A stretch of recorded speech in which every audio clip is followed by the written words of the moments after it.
Whoops. Hello.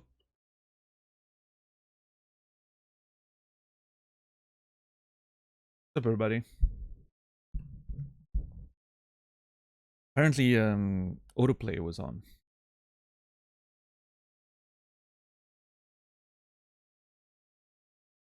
Sorry, hold on. I'm still opening shit. Where? Oh, that's good. What's up, everybody? Hold on.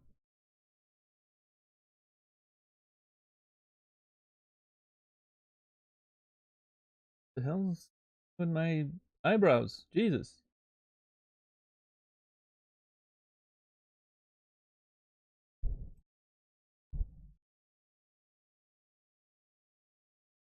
Feels like everything is slightly out of place for what's happening.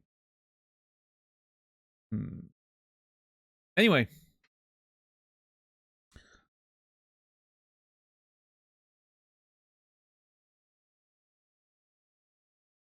What's up, everybody?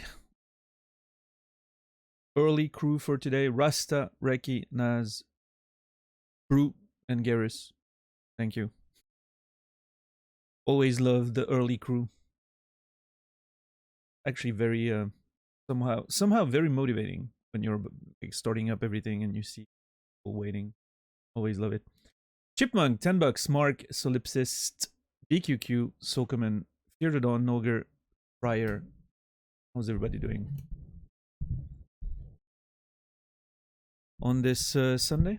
Yep, Sunday, February 4th.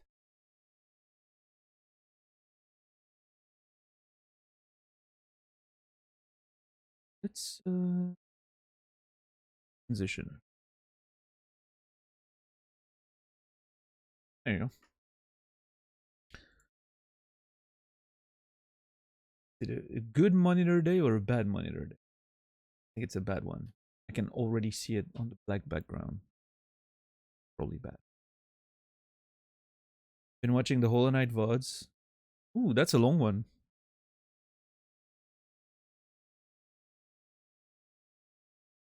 Cool, cool.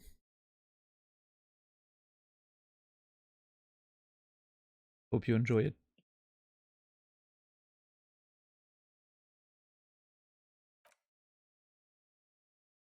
Oh yeah. Very bad monitor day. Jeez. I really don't know what's happening with this. Yesterday it was barely noticeable. To the point that I don't even think I thought about it yesterday. Because I don't think I could see it. And today it's a bad one. I really wonder what's up with that. It has to be a temperature. That's the only thing that I can see.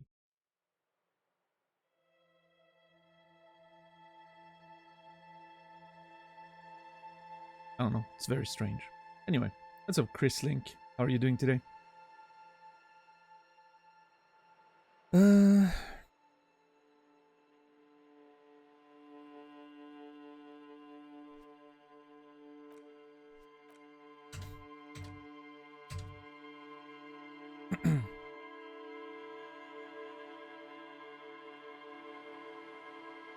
Mopo, good to see you.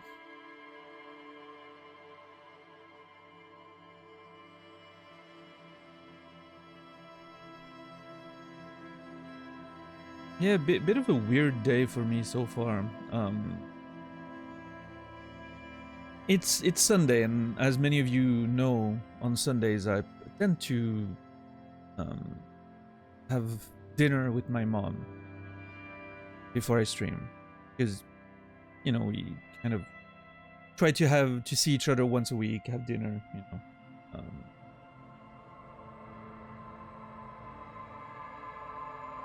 And I didn't realize until she reminded me today, but today marks 5 years since my dad passed away.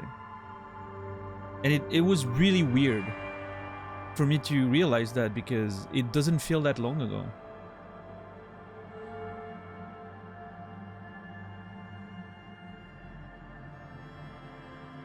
Like 5 years is just, it seems like such a long amount of time, and I don't know.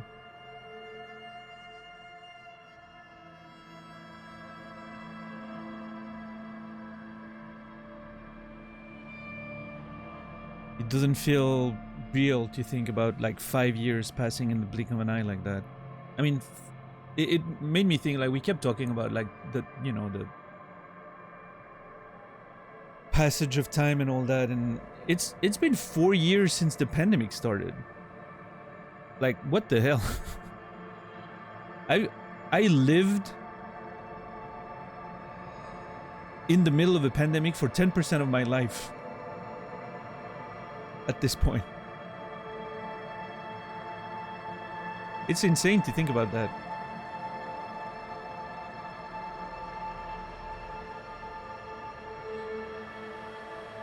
Yeah, $10. Yeah, I don't know. I mean, it's one of those things where I think I'm pretty okay with the, you know, the passing of my dad. Like, the grief was done while he was still alive for the most part, because it was such a long, drawn out process for him. Like, by the time he passed, it was almost a huge relief more than anything else, right? Because he had it rough in the last couple of years. But yeah, I don't know. It's so weird. 5 years. Like, what the hell?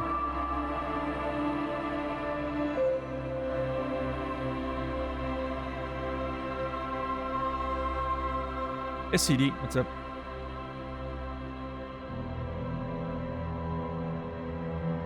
$2020 still feels like yesterday. Yeah, I know. I mean, I can barely register we're not in 2020 anymore, and or even 2023 anymore, and we're already over a month in 2024. Before you know it, it's gonna be the middle of the year, and, you know, and then suddenly Christmas, and I don't know. Been playing Code Vein today. I'm so sorry to hear that, Mopo. I hope you'll be okay. Gonna have you on my second monitor so I can watch you whenever story happens in Code Vein, because oh my lord, no thanks. I mean,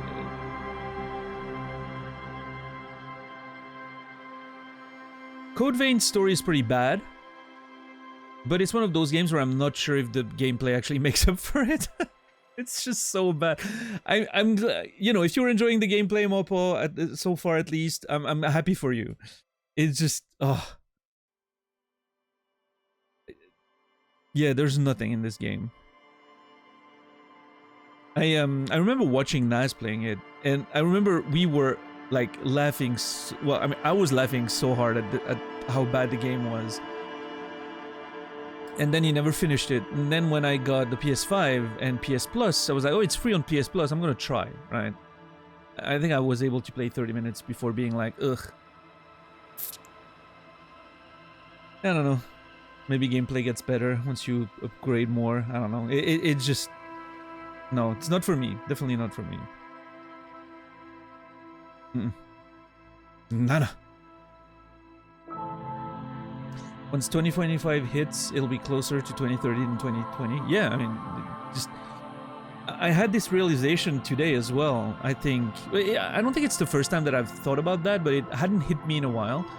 That I've lived longer on this side of 2000 than on the other side, which to me is insane, because I remember being a teenager and thinking, wow, you know, 2000 feels like the future, and now I've lived more on this side of 2000 than the you know, the other one. So, which I'm sure for a lot of people here is pretty normal, right? You guys are probably younger than me, most of you, but for me it's a weird feeling.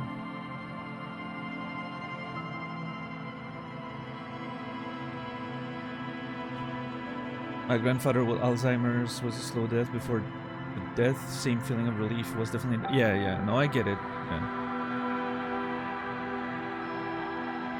Yeah, that's something... I've always thought about that for my grandma. I was really worried that she would...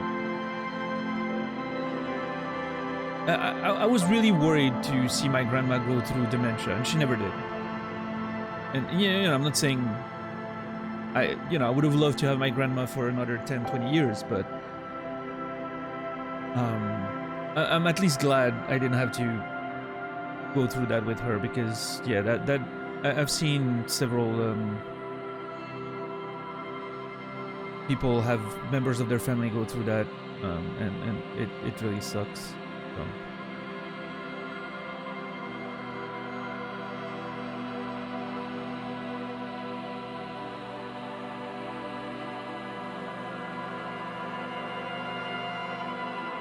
What's up, Kimmy? I'm old. Well, I'm 97. Oh, you're 97, Kimmy. Oh, yeah. You look great for 97. I own clothes older than you. That's concerning, $10. You should not be wearing the stuff you wore when you were in your early teens. Or even before your teens, actually.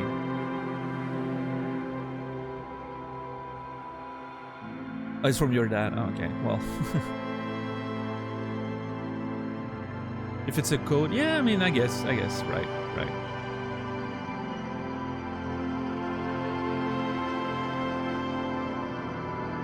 Maybe Kimmy means she's actually 97 years old and not from 97. Kimmy's probably born in the 2000s, right? Like, Kimmy's...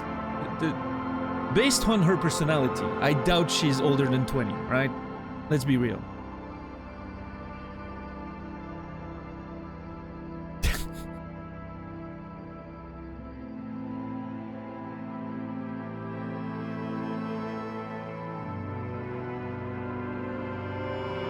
'96, jeez. Literal children in this on this channel, incredible.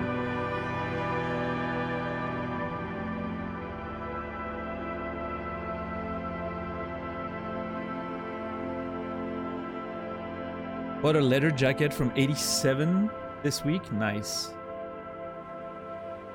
Yeah, no, I mean, I didn't think about, like actual clothes that hold up over time, like coats and jackets. That's pretty cool. How are you today, Solipsist? Is that a...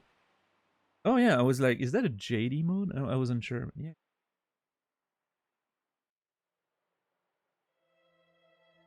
I feel like I haven't seen her stream in a while. She's still streaming? Has Twitch unfollowed me? Without my consent?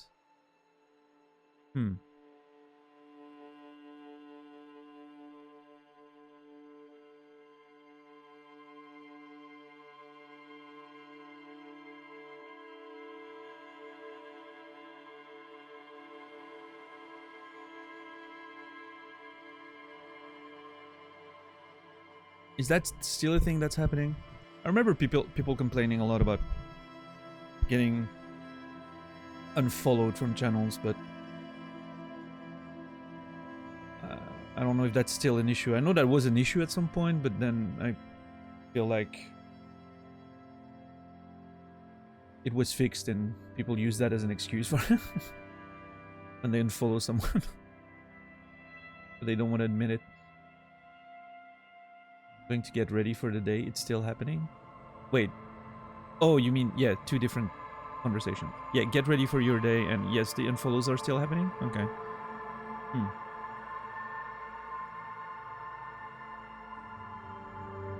Man, I need to shave and take care of that stash. Like, I'm looking at the monitor, I'm like, holy shit, that thing is getting massive. I haven't trimmed it in a couple weeks. When it's covering both my lips when I close my mouth is when I know I need to trim.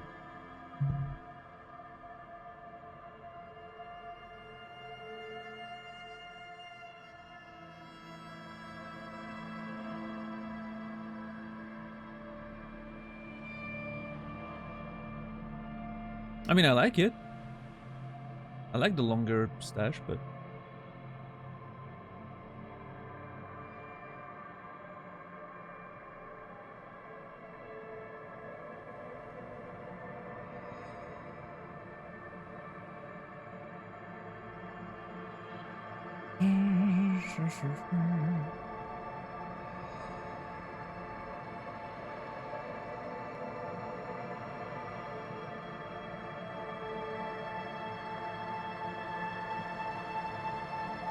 But yeah, anyway. 5 years. Still miss him. Not every day, but often. Great man. Taught me a lot. Not intentionally sometimes, interestingly.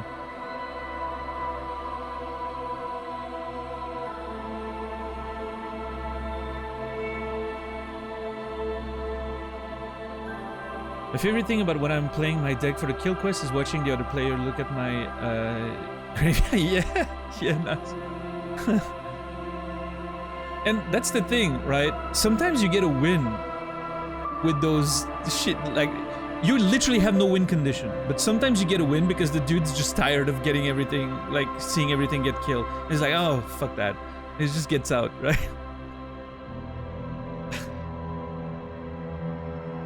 Even though you, like, it just happened. Yeah, that's the thing, right? They don't know. Well, maybe they don't realize you're just doing the kill quest. And so they think you just have every answer. And at some point you're just gonna win. No, dude, I have literally no win con yet. Just run me out of cards. You're gonna win. It's okay.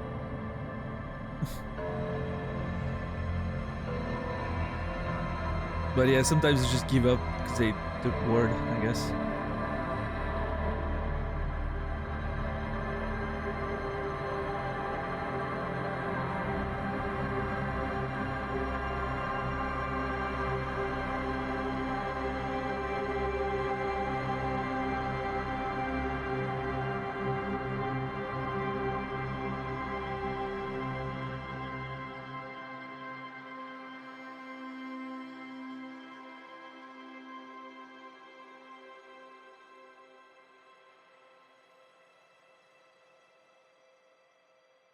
But yeah, how was everyone's weekend out of that?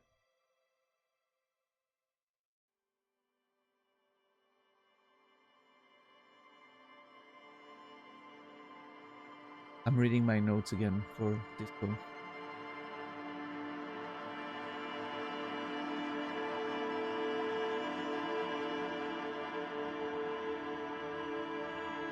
I love that at first my notes were pretty organized by, you know, categories and all that. Now it's just a mess of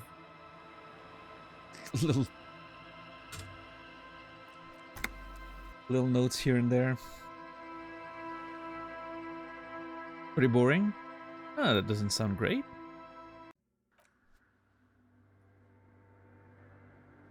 We could have played some StarCraft 2. I'm sure you were playing shooters. Some sorrow. How are you doing today?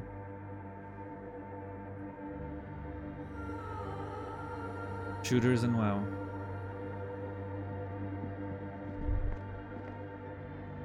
Oh. Man, that track is so good. God, this whole scene here is so great. The stained glass and everything is just so cool.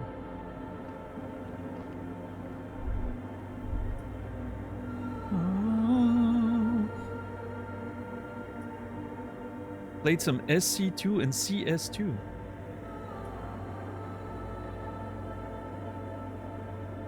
Definitely not straining your keyboard's letters with these games, huh?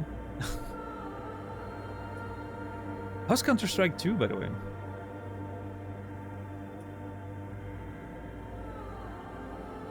I haven't played any of it. I played some CSGO back in the day. Well, I mean, I played the earliest Counter-Strikes all the way back when it was just a brand new Half-Life mod, I think.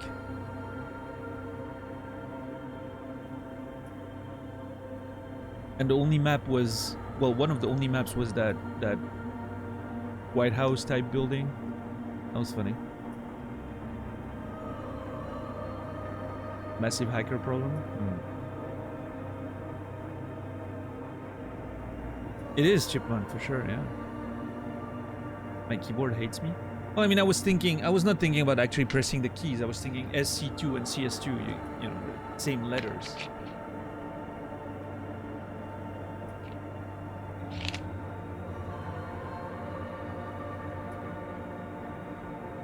CS mention? I didn't even remember that was the name of the map. I'm assuming it doesn't exist anymore.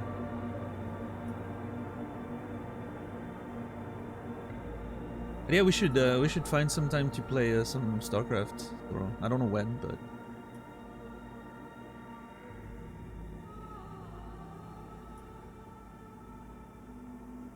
maybe, I don't know, maybe next Saturday if I take a day off.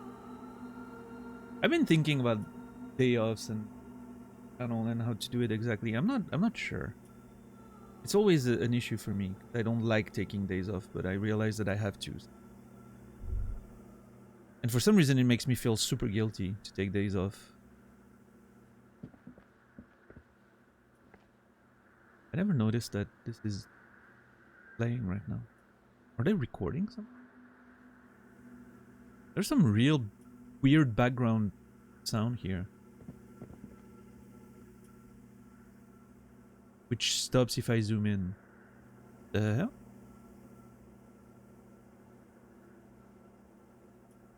That's a pure pressure, Peter. Triple P, how are you? You doing the campaigns to get back into it? Yeah, I'm almost done with the Terran campaign. I'm very much looking forward to playing the other two that I've never played. But Terran was fun. I didn't remember most of the missions, I realized. I mean, I played the game... I probably played the campaign over 3 days. Back when it came out, right? Because, oh my god, StarCraft 2, playing all day. And in 3 days, you probably finish the campaign, right? So... And that was like 14 years ago, right? So obviously I wasn't gonna remember much of it. But man, there's some really cool missions. There's one mission where you have to, like, there's a wall of fire that's burning the planet because of the sun's activity or whatever. And you have to, like, lift and always move to a new base further and further. That was really cool. Yeah, so I mean, you know, in the evening, right? Something like that. But like Saturday evening, something like that. I don't know. We'll figure it out, I'm sure. Maybe not, but who knows? But yeah, I'm looking forward to playing Heart of the Swarm and Legacy of the Void, I think it's called. And I saw there's like a ghost mission type thing where you play like Nova missions. I don't know what it's like. I don't know if it's worth getting. It's like, what, $8 or something? I don't know. Maybe it is. It's the only one that I don't have. So I would need to purchase it, but we'll see. We'll see how I feel. I'm very excited to get into PvP, honestly.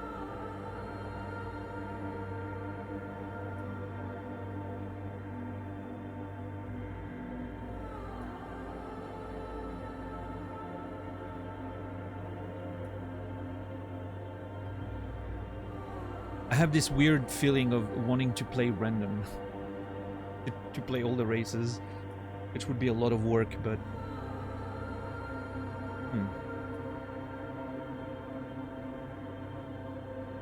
I've also looked into Stormgate, that new strategy game that's coming out. I don't know what I think about it.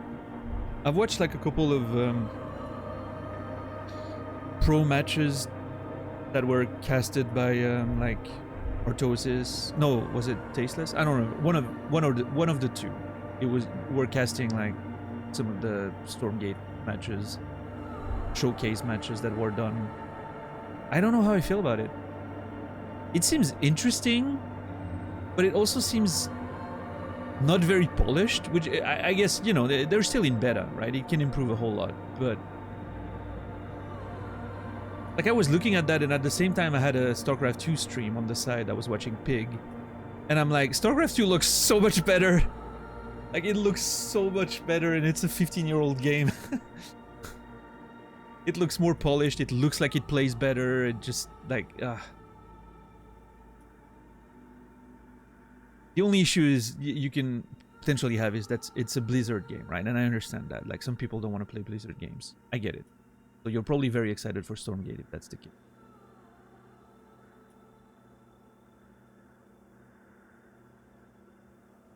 Yeah, I agree with that. It feels like it's more focused on melee stuff, it seems. I don't know. For some reason, and that's a weird callback, it reminds me of Total Annihilation Kingdoms. I don't know if you remember that one. It was the sequel to Total Annihilation, which turned out to be not so great. It reminds me of that somehow. I don't know. It doesn't have very much in common with it, but... Or Dark Rain, I think, was one of the RTSs from the late 90s. Yo, Natus! Jeez, how are you, man? 36 months. Thank you so much. Hope you're doing well. I don't have the opportunity... I feel like I don't have the opportunity to see you very often lately, but I hope you're doing well. And thank you for, you know, still supporting the channel. And if you can't watch very much these days. I hope it's because you're busy in a good way. And thank you so much for the support, Nate. It means a lot. Thank you, thank you. Natus Alucard, you will be remembered, as always. Headache getting fewer. Oh yeah, you were struggling with that, right? Like, I'm sorry to hear. I'm glad to hear it's getting better. I'm doing alright, you know, just one day at a time. Yeah, exactly, Fear the Dawn. You just try Kingdom and yeah, it's not as good as the original. The original is still fucking great, man. You never played Total Annihilation, Sorrow? Oh. I see something there, potentially. If we can find a workable version of Total Annihilation in this day and age, we should play together. We should do 1v1s so you can see the beauty of that video game. I mean, I don't know how it holds up, but I have a feeling it's still pretty good. That game was so unique. I think a lot of people enjoyed like Supreme Commander, which was sort of a spiritual successor. I was never too into it myself. People still playing it? I'm pretty sure, yeah. Probably. It's one of those games. There's a spiritual successor called Beyond All Reason. Beyond All Reason. That I watched a couple matches that someone... Was it Winter Gaming, I think, casted a couple of those matches. It seems wild. I was watching a 25 versus 25 players. I think it was. It's insane, the scale of that game. The game lasted an hour and a half. It was literally a saga in itself. With all the... Like, it felt like watching a real war. With, like, battles happening and, like, important, you know, strategic decisions. You have battles with, like, a constant stream of units moving in a direction for, like, hours. Yeah, it seems pretty crazy. Beyond all reason. But, fortunately, I don't think my computer can play that, because I would get into it otherwise, I think. But maybe one day. I think it's still in early access right now. I don't know. What's up, Prison Mike? How are you getting today? How are you going to? How are you doing today? Please, brain, please. You enjoy Supreme Commander? Yeah, I think I mean, it was a fine game. I just think I was such a huge fan of Total Annihilation that Supreme Commander didn't quite scratch that itch, I think.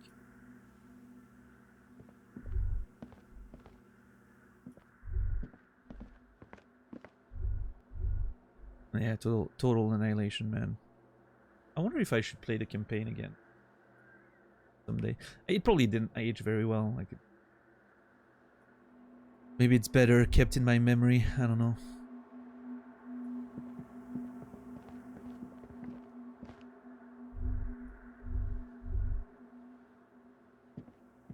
The machine's keyboard is still illuminated, revealing fluorescent play and print buttons.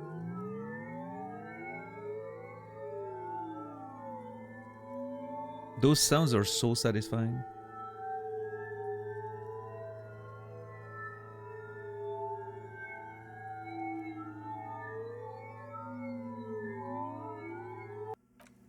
Oh. That was a little brusque. You a fan of Age of Empire or Crusader Kings? Age of Empire, I remember I liked it very much when I was younger, when the first one and the second one came out. Played quite a bit of the second one in multiplayer during LANs back in the day, right? Crusader Kings, I think I like the idea of playing Crusader Kings more than I like playing the game itself. I tried to get into it a few times in the older ones, and then recently I tried to get into Crusader Kings 3, and it's super overwhelming. It feels amazing, like you get into it and there's all that stuff, that freedom, those things happening. But then it's like, there's just so much, man. It's... I don't know, I haven't found... I think it's a matter of timing. I haven't found the right timing to get into Crusader Kings yet. One day, I'm sure I'm gonna get into it and it's gonna click, and then I'll be lost to Crusader Kings for 6 months or something. But it hasn't happened yet. Oh, you're thinking of a theremin. I don't know if that was a theremin. I don't think so. I think it's just sounds like sine waves or whatever. But sine waves. Although sine waves sounds pretty cool as a name. But yeah, I would love to have a theremin.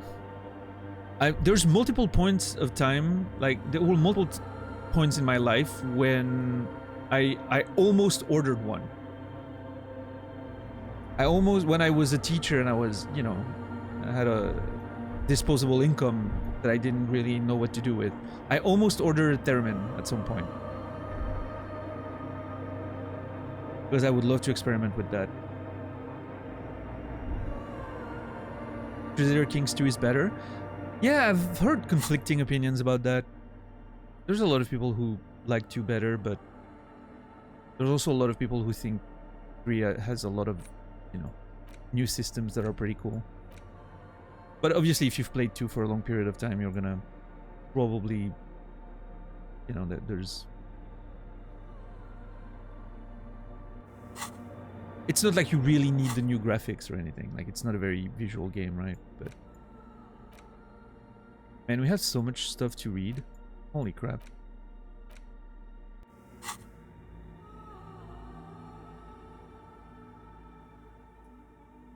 What's up, Santa? The theremin is the most ultimate hipster card you can pull. You think so? I don't know. To me, it's a bit of a... to me, it's a nerd instrument, right? That's what it comes off as. I'm not sure if I see the hipster thing about it, but... perspective, right? Guess I just look at it differently. Do I want to do the computer thing first or this first? Whatever it is. I don't like how that publisher does DLC. Wait, who is it? Paradox, right? Publishes all that stuff. Love playing Crusader Kings 3, but it feels bad playing without all the content. I'm not paying 35 euros for additional little mechanics. Yeah, no, I understand that. Yeah, I'm not too aware of Paradox's practices. I know they have a lot of DLC. I just don't know how much value you get for them, right?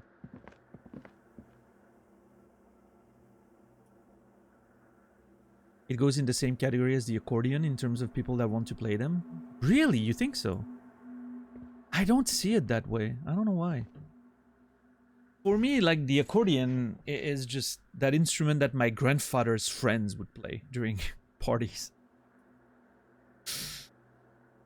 Swiss German accordionist. If you haven't been at a Swiss German party after like a day of sports outside, okay, hold on. I'm gonna a deep lore right there. If you haven't been at a Swiss German party after a game of Hornus, if you don't know what a Hornus is, don't worry.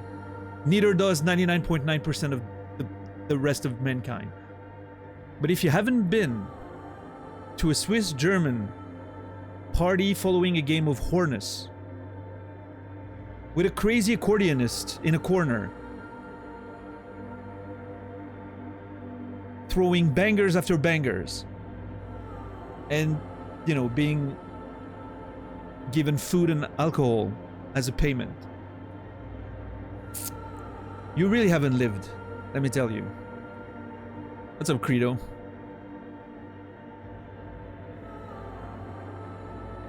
In fact, when I was a kid, my grandfather was you know, very much into Hornus. It was his big sport. He was actually instrumental in bringing Hornus in the French part of Switzerland. And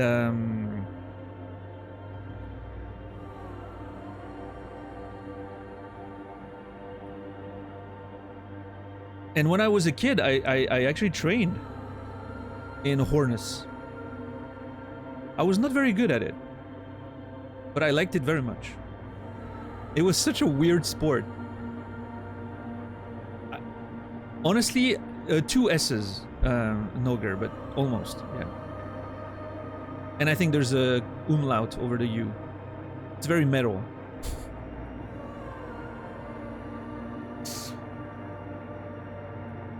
I don't even know how to start to describe what the sport is. It's basically baseball for Swiss Germans. It's baseball for Swiss Germans.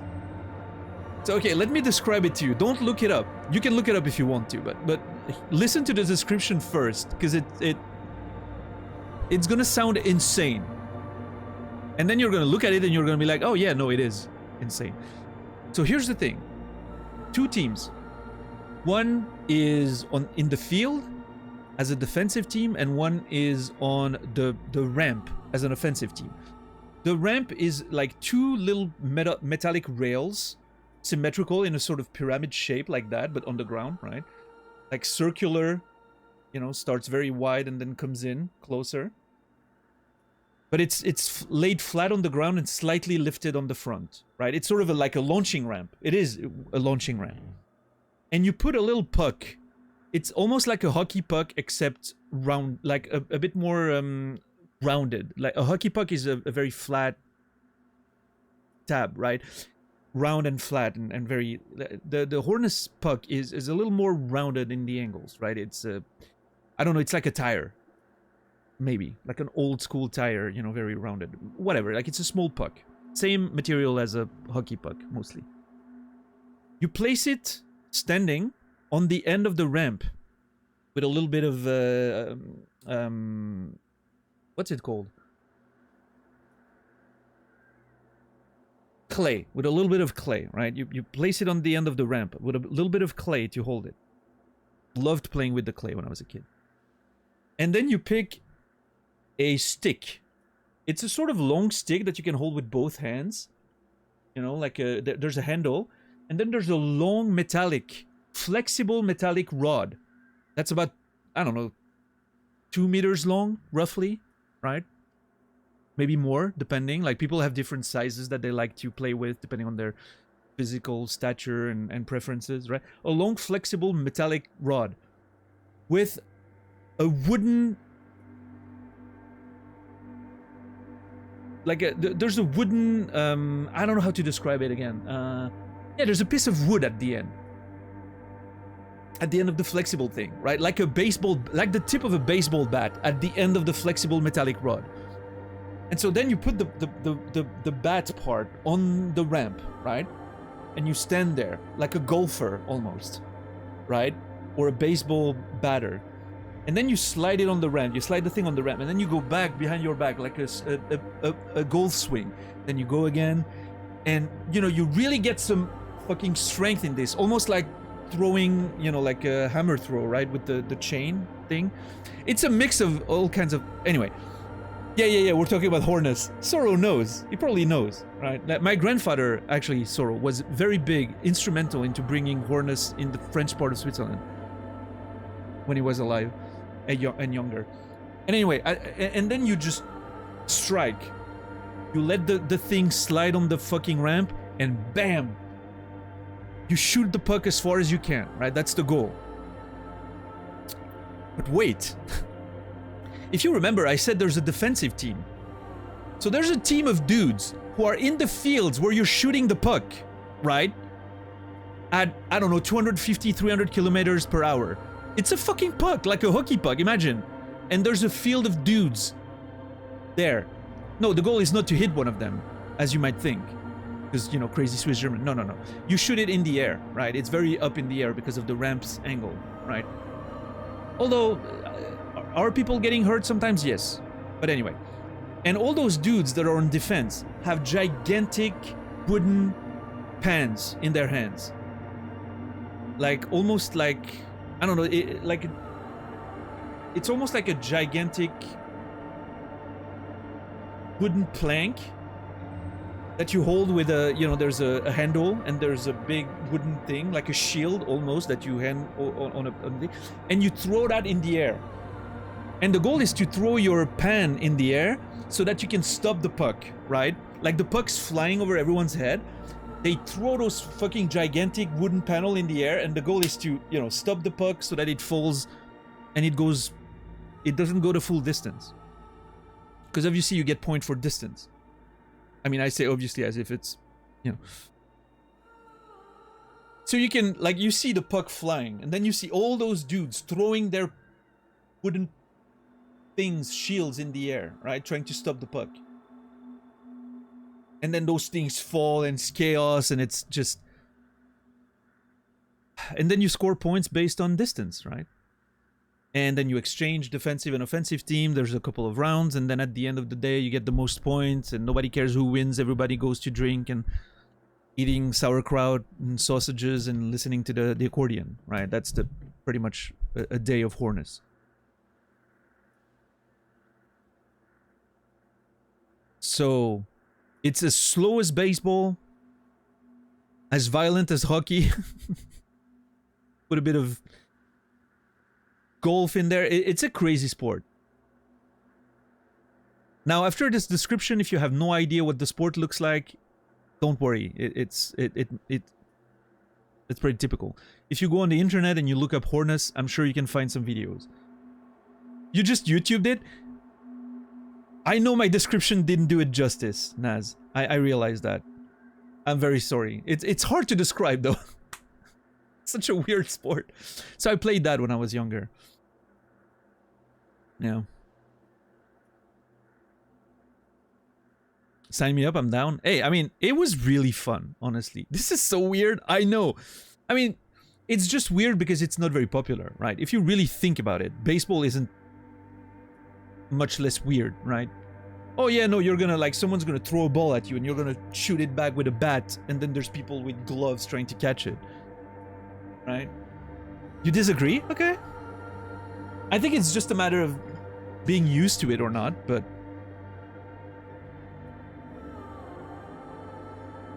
What's so much weirder about it? I mean... Oh, I forgot to mention, the defensive team, obviously people wear... Well... Kids, when I was learning, right? You would use a mask, like a hockey, almost like a hockey helmet and mask with a grill. My grandfather and his friends, they would play without helmets. They didn't give a shit.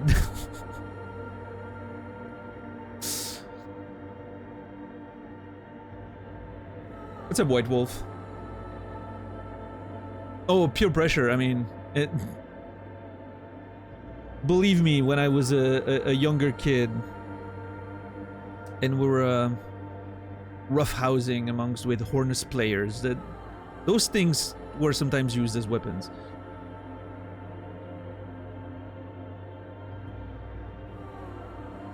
Right, Naz. But you not think that it's just weird because we're not used to it? Is the concept of it much weirder? Maybe, right? Maybe it is. Yeah. I will agree that the flexible rod is very strange, right? It adds so much force, though. Like, the amount of strength you can muster from that shit is insane.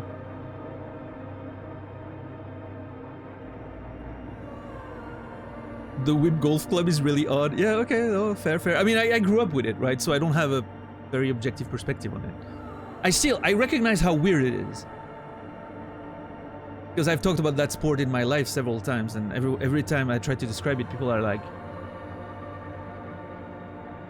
You know? Wow, peer pressure managed to tag 2 wrong people. That's very impressive. Beautiful peer pressure. Peter, you're doing great work out there.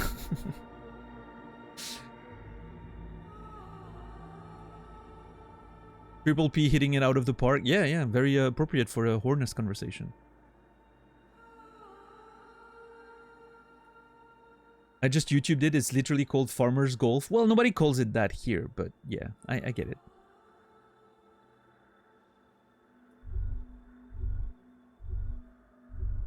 It also looks very dangerous. It is.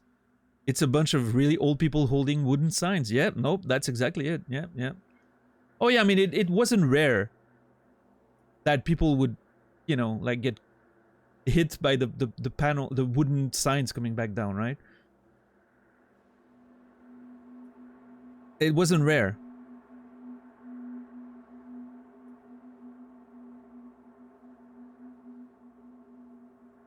But yeah, man, that's just part of my childhood. I played that sport a lot.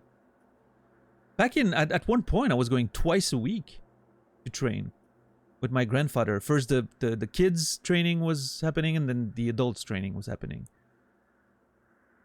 I would go there, and you know, the kids first would train with the adults training us, and started drinking the adults, and then when they were drunk enough, it was over with the kids training, and then they would play.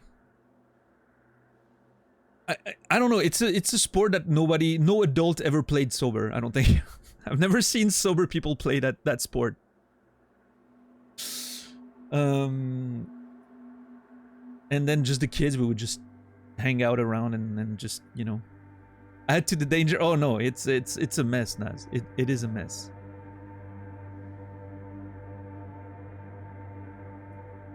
But yeah, man, I still remember the sounds and everything. Like the sound of... You should hear the sound of one of those pucks getting hit. It sounds like a fucking gunshot. And the great thing about it is that the fields you play in is so long. There's such large fields, right? It's such a long field in distance that you don't hear the puck getting hit quite at the same time when it does, right? When you hear the puck getting hit, it's already up in the air because of the sound travel, right? And such a snappy sound. So it's really interesting. You have to sort of visually find the puck in the air.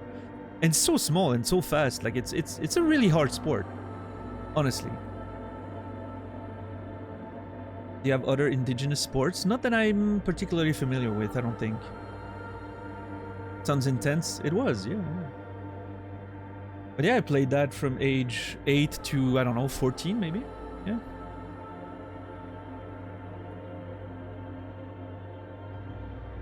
Then I started playing volleyball and, you know, and then started doing martial arts.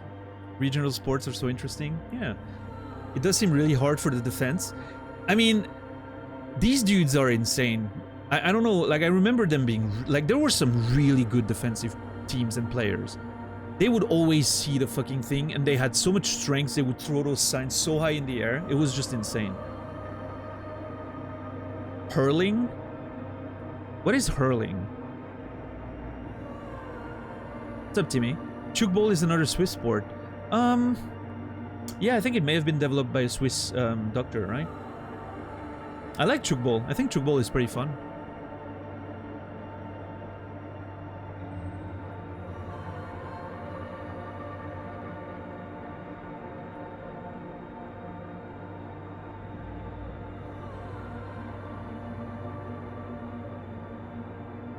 Hurling. I'm pretty sure I've heard of hurling before. Like it rings a bell, but rugby, hockey. Okay.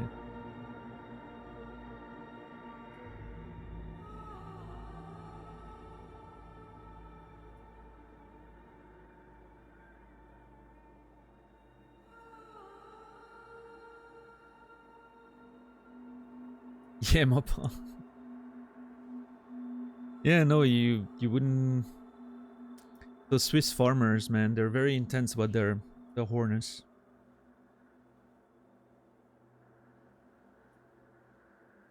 A cross between lacrosse and rugby.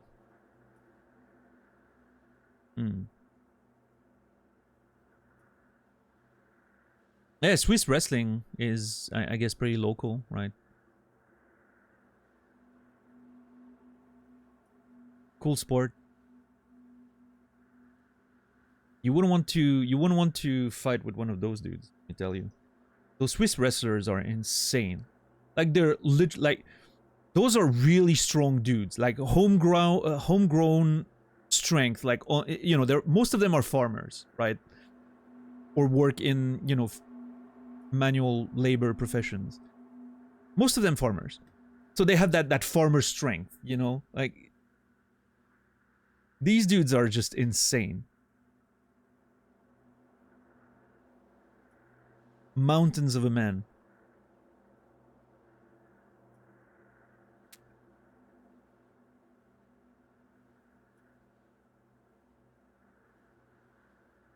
Throwing each other in the wood chips on the ground, right? That's Swiss wrestling for you. But yeah, if you've never seen Swiss wrestling, I recommend YouTubing it as well. Very interesting.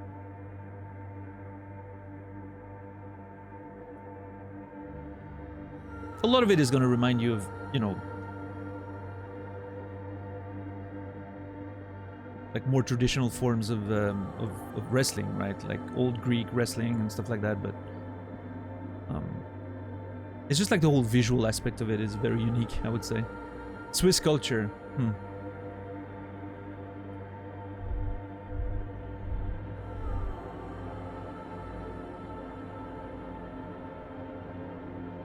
Wingen? I'm not sure what you're referring to.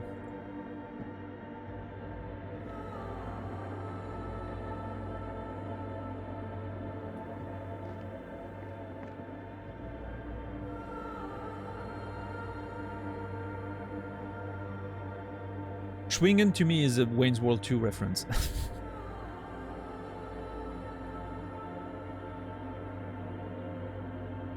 Yeah, Kim's a very patient man. Kenzo reminds you of sumo wrestling? Yeah, I mean, I guess.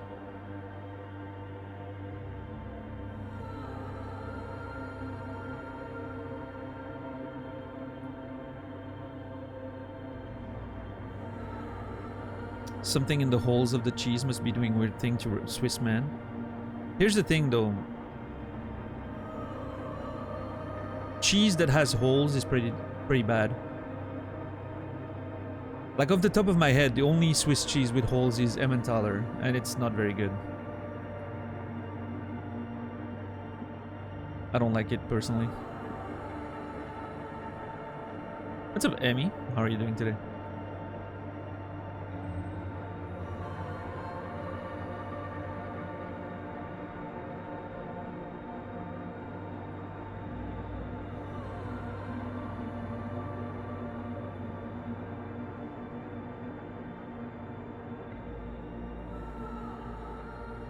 I agree, Sorrel. Emmentaler really sucks.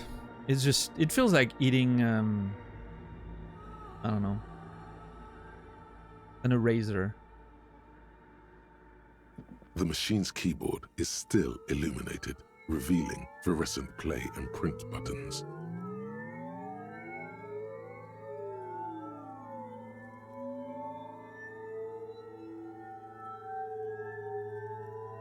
Yeah, I don't know why everyone thinks Swiss cheese has holes. I don't know. I mean, I guess it's a pretty typical cheese. Emmentaler is a pretty typical cheese, right?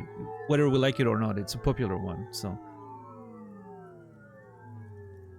And then yeah, the US sells Swiss cheese with holes because it's a nice thing to identify the specifics of the cheese, and then it gets into popular culture, and yeah, it's a whole thing. How are you, Jesus, today? Good to see you. Yeah, I don't know. I mean, it's just popular culture, right? Typical way to present it. But yeah, the best cheeses you'll find in Switzerland don't have holes.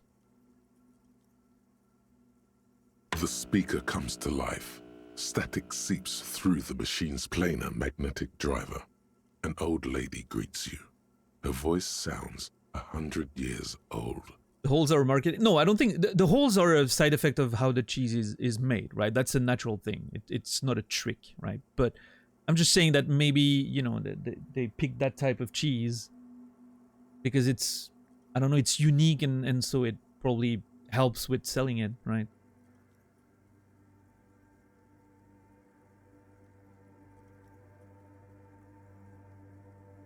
The Swiss name is the market. Yeah. I mean, I'm sure the cheese you call Swiss cheese in the US has nothing Swiss in it.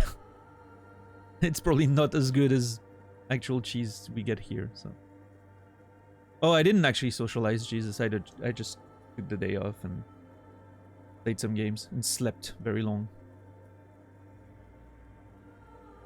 My stomach hurts today.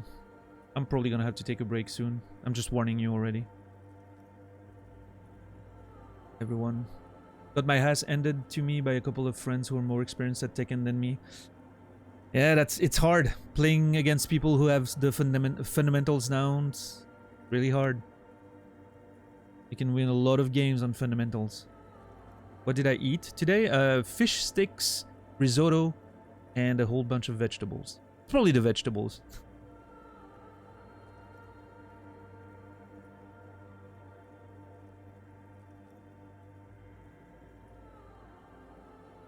Oh yes, or I remember those, the yellow ones. Yep. Good morning, Fortress Accident on Saint-Brune. This is the East Insulindian Repeat Station 1. Please repeat. Is this the personal log? Let's try this again. I think I may have the right password for the personal log. Good. Please repeat the password. Ooh.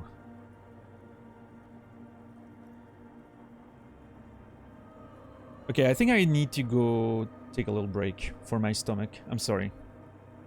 Yeah, I need to go to use the restroom real quick. I'm very sorry about that. And then when I come back, we're gonna use the password and everything. Very professional, I know. I'm sorry. I'll be right back, everyone. Thank you. And then we'll talk about Tekken 8. I have stuff to say about Tekken 8. Oops. Hold on.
All right. Thank you everyone for your patience. Appreciate it.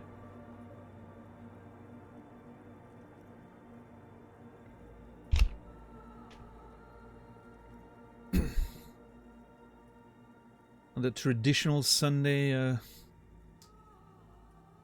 tummy ache break, I guess. I really like I never have tummy aches except on Sundays somehow. My mom's cooking. It's too rich for me. I'm not used to it. Anyway, let me catch up on chat. Isn't there a warehouse full of cheese owned by the US government? Is there? And if so, how can I work there? Do they need people watching over it during the night? Could go there, play video games.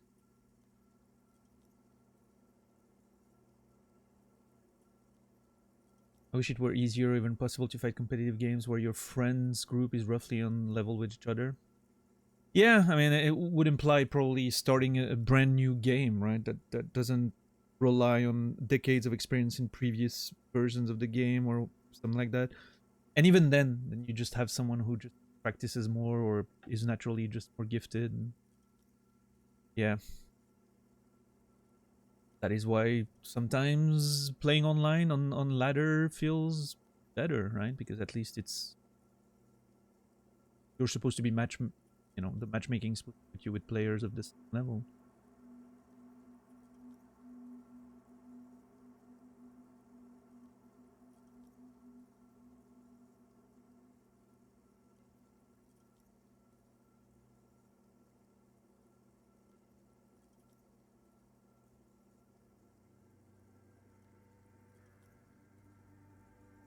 What's your interest in Tekken 8, Kimi? I see you mentioning it. I also saw you tweeted about it quite a bit.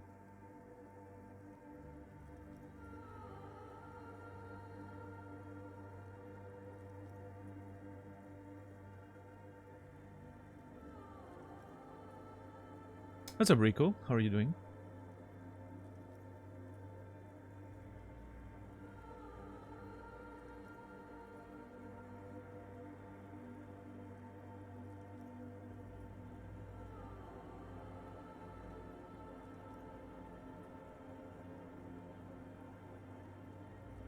Apparently, elderly people can order a certain amount of cheese for free each month from local supplies. What the hell?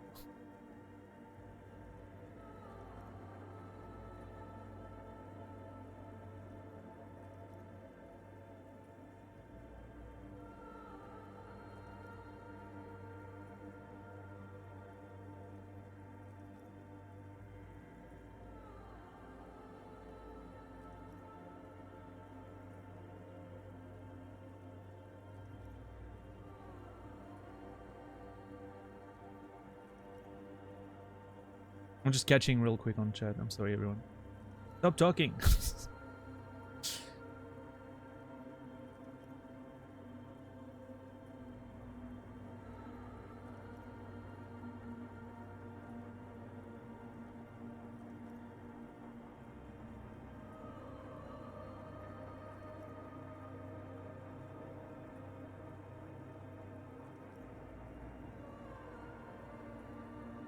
Few whale species, such as the blue whale, may drink more than 150 gallons of milk per day and can easily gain 100 pounds or more each day for its first few months of birth.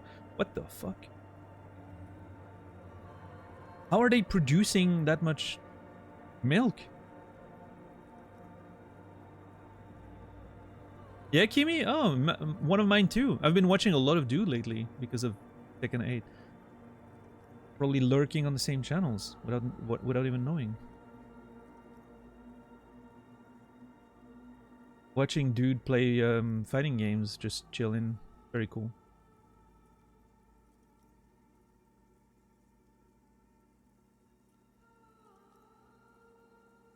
Yeah, Fear the Dawn.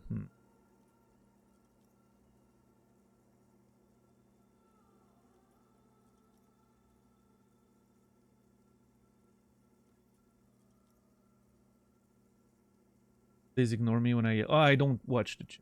Like when I'm on channels like that, I don't even have chat turned on. I just, you know, hide it side. It's too distracting. I don't care about chats in those channels. There's no conversation here.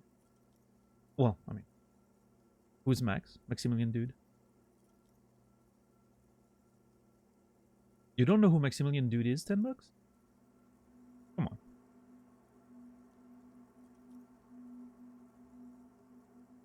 No? That's surprising. Huh? Yeah, he's awesome. If you like fighting games, highly recommend. But yeah, Tekken 8. Every day, I'm tempted more and more to get into it. I'm just not sure. I was looking at characters yesterday, like character profiles or breakdowns on YouTube. I think I'm pretty interested in what's her name, Azucena. I think her fighting style looks cool. There's a few moves that remind me of Miguel in there. Makes me want to play her.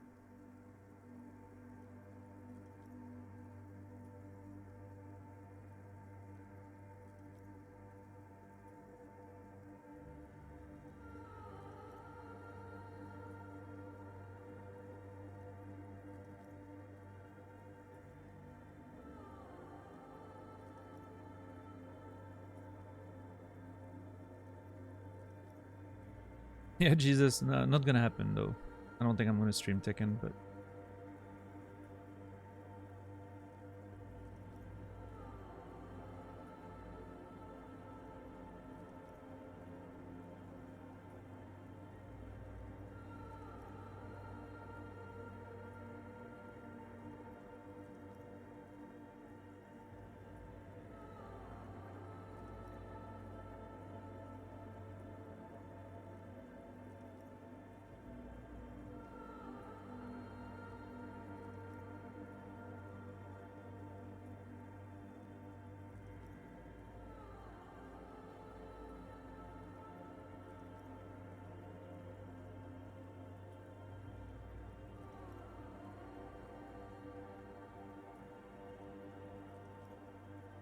all right. Please repeat the password. All right. After life, death. Let's see where this leads to.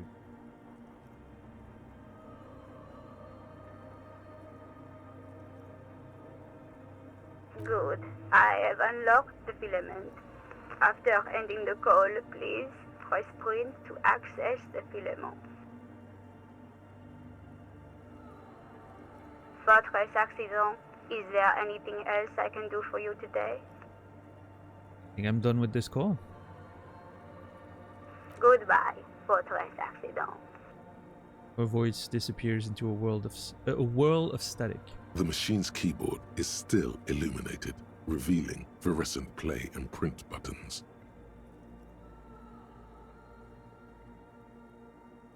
Hold on. Behind the hatch, another filament memory. Press play to talk with the repeater. Now I wonder if the other filament that I have in my inventory, I wonder if I can use it on the computer in the doomed commercial area and use the same password to get in. What about that one? Let's press print, see what happens. The printer prints out a long text document with dated paragraphs. It looks a bit like someone's journal. Read the printout. The first entry, made on the 4th of February, 51, by an unknown author, is short and concise. Arrived at the church. The door was boarded up, so I used the crowbar to get inside. Looks like the place has been deserted. Nothing out of the ordinary, but I'll ask around. Need to figure out how to get the electricity in.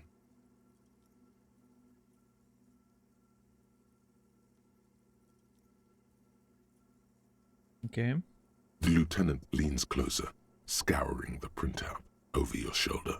Just as you finish reading, he looks up, muttering under his breath. 4th of February. That's over a month ago. Whoever set up those machines has been here for quite a while.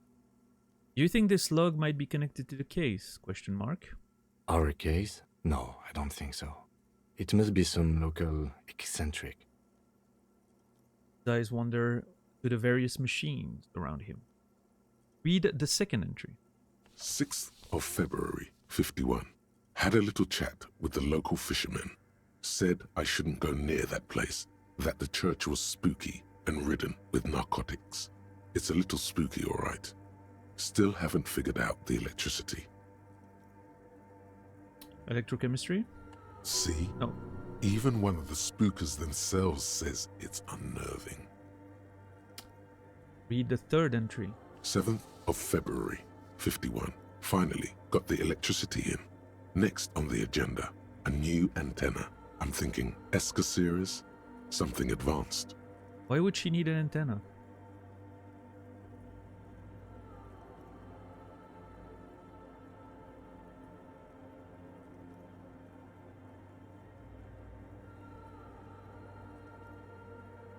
What's up, Sting? Why would anyone need any of this equipment here? He steps on a wire running on the ground, inspecting it with his boots. Read the fourth entry. 8th of February, 51. Bought the antenna, had some problems setting it up. Called Simon for help. Heard the others are back to making art. Drinking somewhere out of town. Sulislav started a rock band again. Lexi has been seen asking money from strangers. But at least the artists have their act together. They're qualified labor. They can get work anywhere. Graphic design, ads. The programmers are doing fine too. I mean, they're programmers. The writers, though, they're fucked. Wow.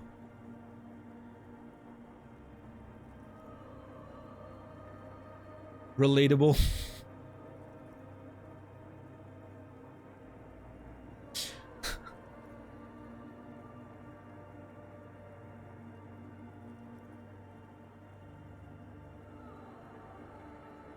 I know, White Wolf.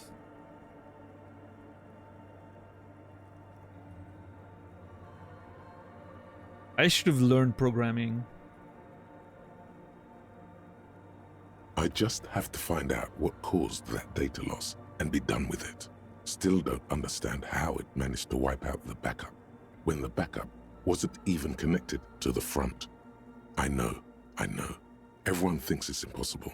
They say I must be lying. I'm here to set it right. A data loss.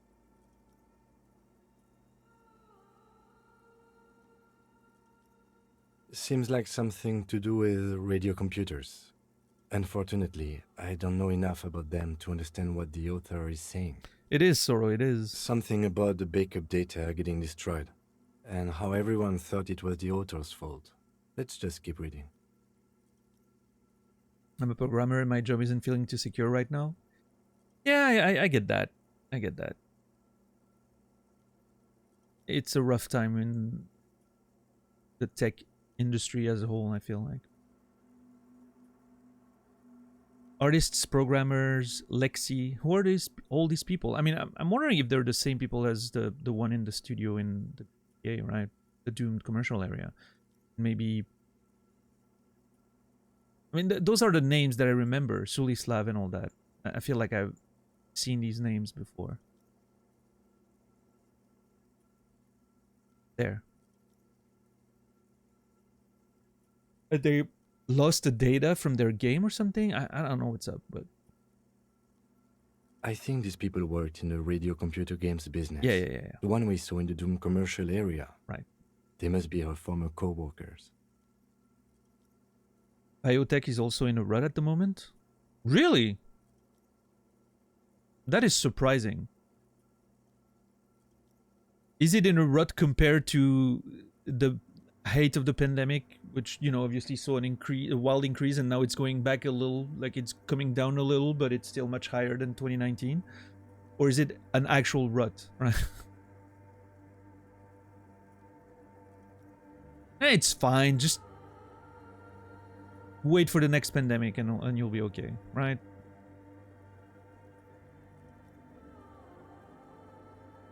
Time to bring out one of those patents that I've been waiting for a decade to be released, because you need to make money on the older medicine first, right?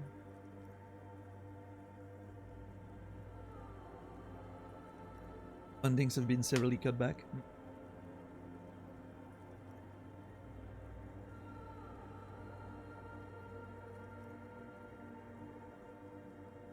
Sure, hypophant. That makes sense. Hypophant? Hypophant. I mean, it's we're in. It's a very rough economical situation overall. Time to sell my art.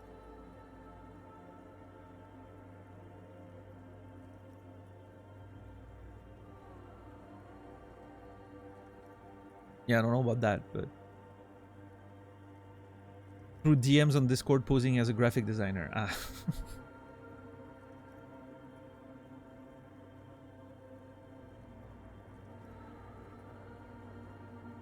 Gotta be rich to be middle class now? Yeah.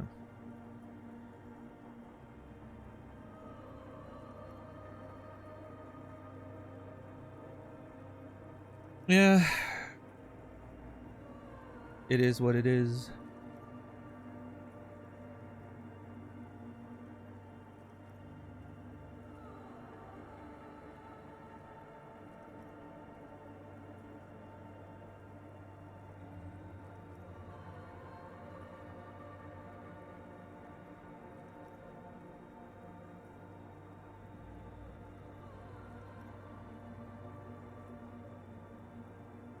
Read the 5th entry. 12th of February, 51.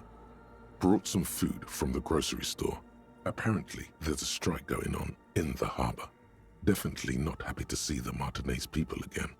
Everything's now set up in the church. Going to start working tomorrow, 8 a.m. Okay. The strike. We are nearing the date of the murder.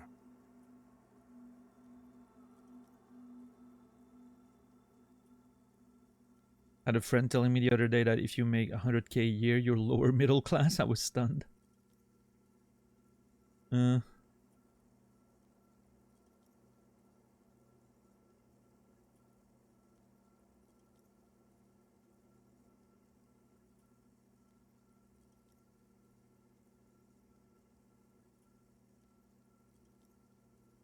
Entirely depends on where you live. That's true.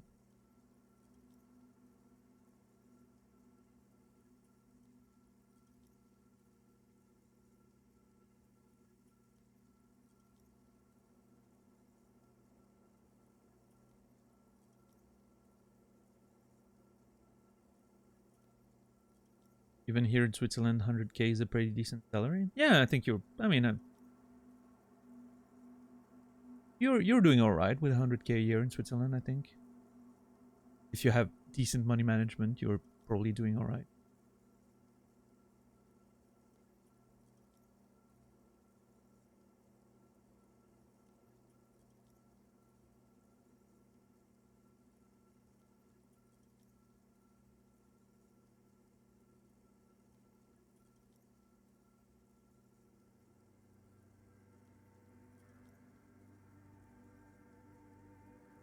That's it. We're moving to Switzerland. Well.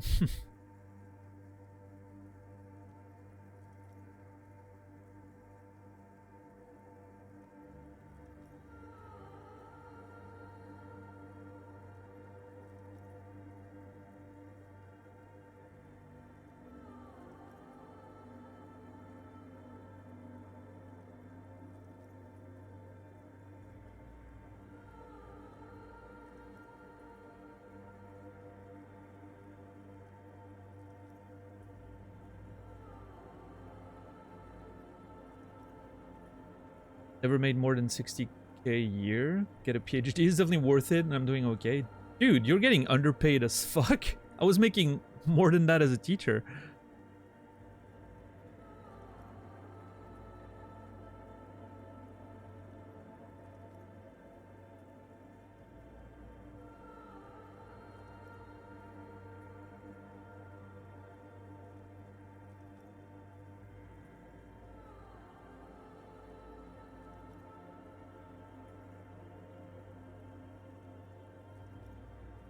Biotech salaries suck if you don't work for the big companies.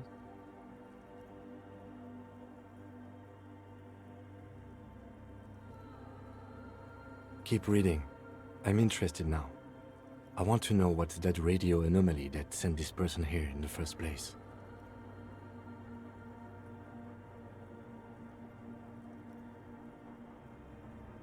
"25th of February, 51. I've been sending data up to Lintel for a while now, trying to recreate the data loss, but nothing. Didn't even feel like logging in, the disappointment. But I did discover a curious audio-spatial anomaly at the back of the church. I've named it the Swallow. It swallows sound. Need to get some mics." Audio spatial anomaly that swallows sounds. That the thing we experienced when we came in, I guess, right? Is she talking about? The lieutenant looks to his right towards the silence. Yeah. That's very intriguing. To be fair, I'm working 60-80%. Oh, well, then, you know, that's a pretty good salary then. You're working... If you're getting that by working... Well, 80% maybe not, but... percent for sure.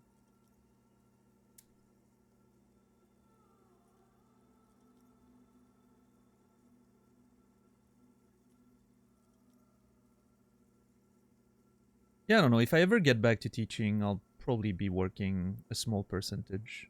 Just survive with very little.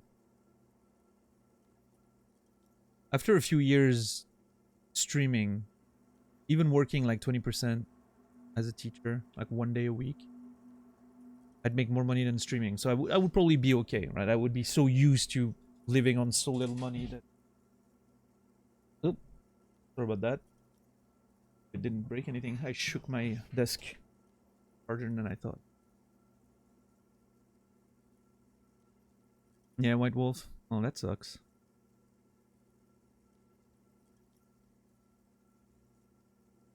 No, it's definitely not great for a PhD, Sorrow, for sure.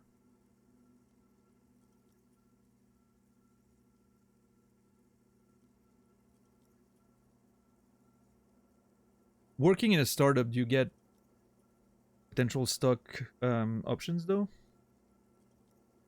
Because obviously that, you know, if you're working in a startup and suddenly it just get, you know, the potential can be pretty huge, but...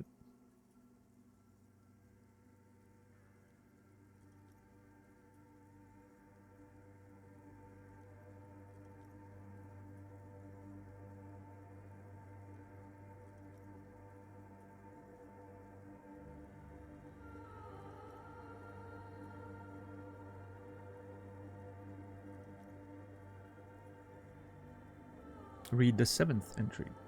28th of February, 51. Yes, the first recordings confirm that the Swallow is real, and I'm not just losing my mind. It's a pillar of silence, with a diameter of approximately 3 meters. Seems like the higher I go, the less I record. This might be a coincidence, or it could be connected to the data loss that led me here.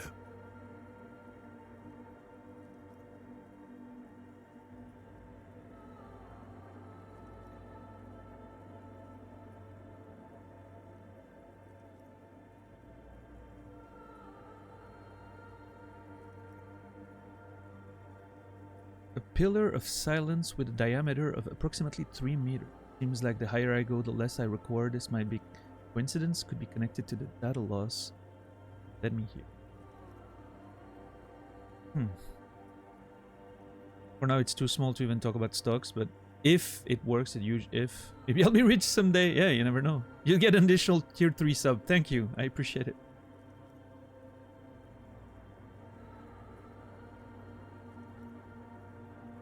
No engineers go for PhD. Well, apparently Sorrow did, so...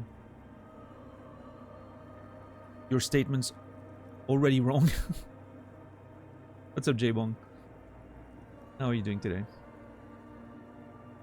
Teaching in the US is a death sentence. Pay is abysmal. You get to deal with these badass kids. Each year, record number of teachers resign. Each year, they break the previous year's record. Yeah, I feel like that's pretty... probably pretty accurate for a lot of places in the world.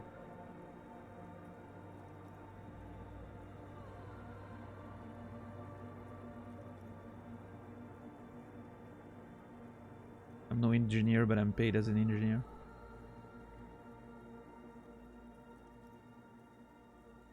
Yeah, I mean the point I think is that you're either overqualified for your position or you're underpaid for the job you're doing.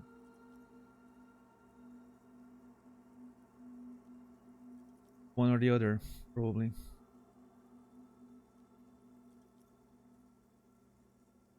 But I mean, it's pretty frequent, I think, right? You study more than you need. It's just you know, it's just you're in the groove of studying, and you go for your PhD or whatever, and then you just end up working for something that you're overqualified for.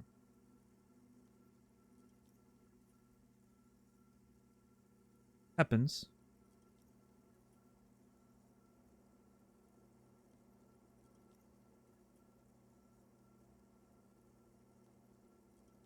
Yeah, probably so.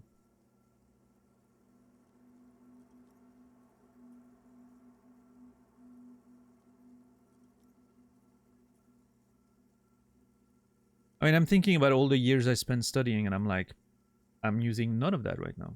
And obviously, well, it's not entirely true, right? I'm sort of using my I'm using teaching as a safety net, right? If I'm ever in trouble, I know I can very easily find work and be good, right?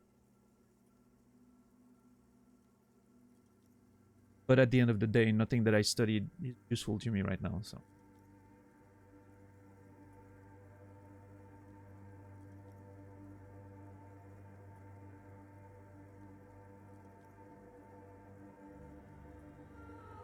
I'm definitely not mad that I'm not mad that I got an education, far from that. Honestly, it's pretty reassuring to know that the worst comes, if the worst, what's the expression, comes to shove or whatever,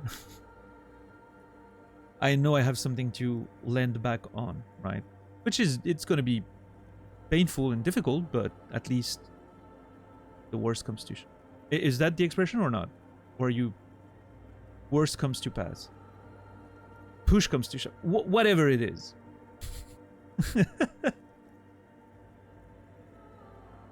If things go poorly,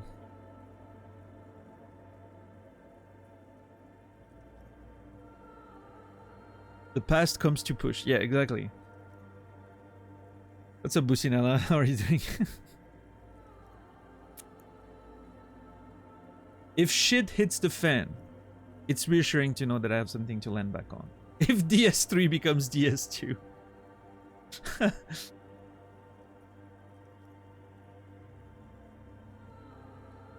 Worst comes to worst is the thing you were going for. Thank you. Appreciate it. Anyway, if that happens, it's reassuring to know that I have something to fall back on. It would probably suck, you know, and I would probably hate it and be miserable for however long my life lasts, but hey, I mean, at least, you know, I'm probably not gonna end up in the streets starving, so.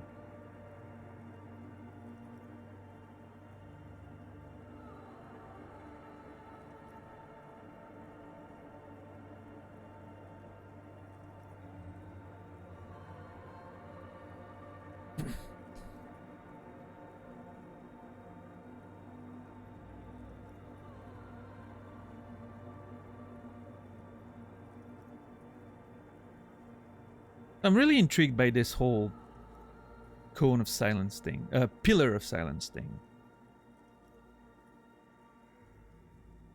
Swallow. Wonder if it's The pillar of silence. She is talking about the silence. Is she suggesting it's more than just an architectural quirk? But what could it be? Get the water basin behind you. The lieutenant doesn't answer. He follows your gaze, studying the basins. The water shines in them. No ripples. Read the 8th entry. March 51. Some kind of young disco men have appeared next to the church. I've been trying to record the silence to find the epicenter, but now it turns out I've also been capturing the future of dance music, one neo-disco song over and over again. Fortunately, the song is so monotonous, I was able to devise an algorithm to factor it out. The other day, one of the disco men came in. Before I could even say hello, she got scared and left. Good. I don't want anyone distracting me from my work. Must be describing a cell. The girl on the ice? Sounds like her, yes. Read the 9th entry. March 51. I got a call from the repeater station. Someone has tried to access the radio computer in our old office in Martinez. Can't do anything about it. The storekeeper still doesn't want to let me inside the building. Thinks I'm part of some kind of curse. How Martinez of her. Oh shit!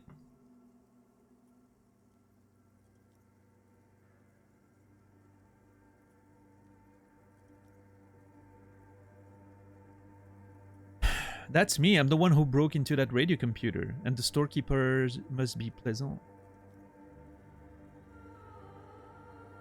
I knew it wasn't a good idea to meddle with the machine. It's fine. Read the 10th entry. March 51. A new 2-meter aux cable. Noodles. Crackers. Ping Ping energy drinks. Water. Toothpaste. Gum. Also some canned air. Looks like one of my grocery lists. Your reading is interrupted by the sound of the church door opening. Holy crap, that was scary. A strange woman makes straight for the radio computer.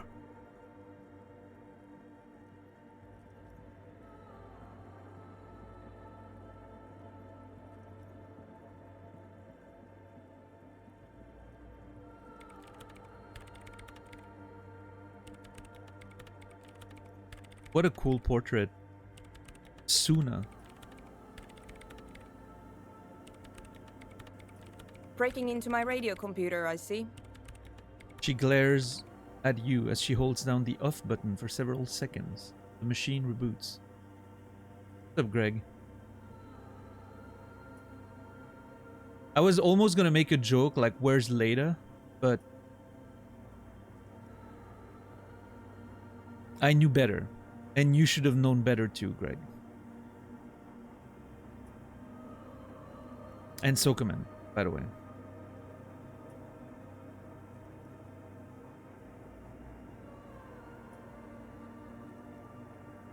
I do apologize for the intrusion, madame.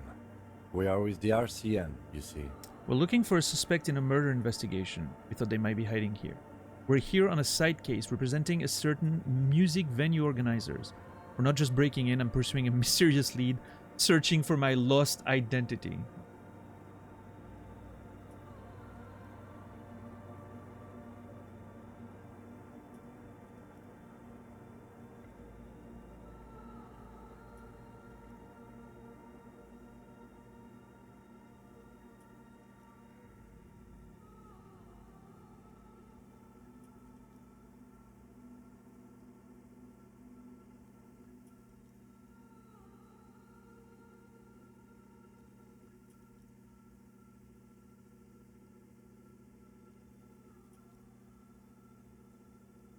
I'm gonna go with number 1. No one's hiding here. He barely looks up from the keyboard. Here the machine whir back to life. It's just me and my computer, and it has been this way for weeks. Now please give me some room. I need 2 seconds to see that you haven't destroyed anything. We should talk to her after she has rebooted the machine. The lieutenant whispered. Okay. What is it? The woman still hunched over the keyboard, gently illuminated by the purring machine. I didn't break anything, did I? Are you the lead programmer of We're All Untethered by NH? Sorry, but who are you? What are you doing here? What's up, Keiko?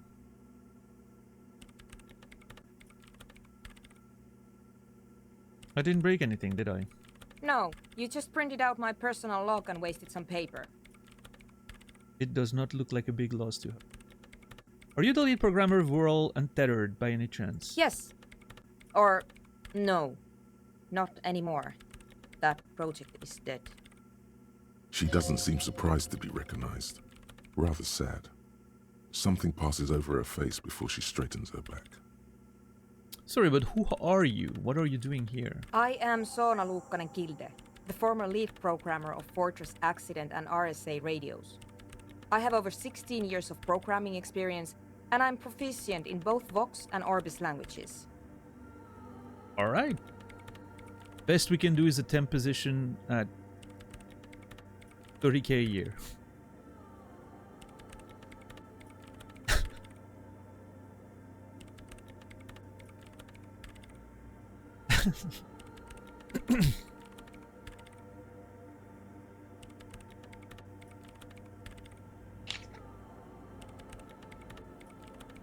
Too real, I know.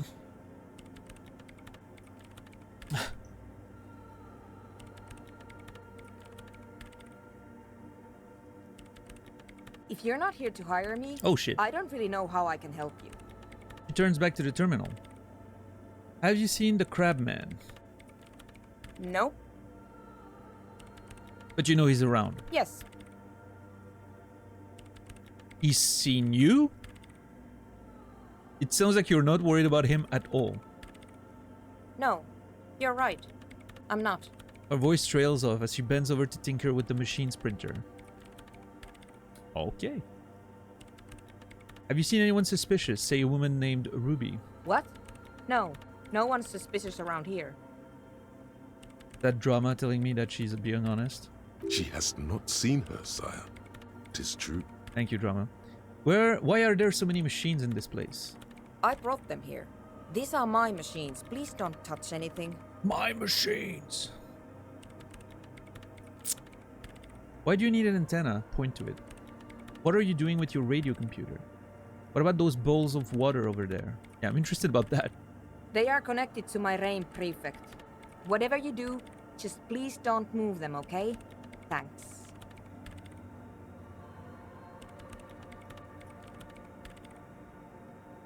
Short and terse. There you have it. Whatever she's using them for, they're hers. Why do you need an antenna? I use the AR1 as my RAIN prefect's processing unit. That's your radio computer, right? Mm-hmm. And that antenna is its processing unit? Yes? You really don't know anything about radio computers, do you? No, I don't! Just stopped working now. Not really, I know a little. I don't really know much about anything in this world, to be honest. Alright. Well, all radio computers perform operations up on air. So in order to gain more processing power, you need to invest in a good antenna.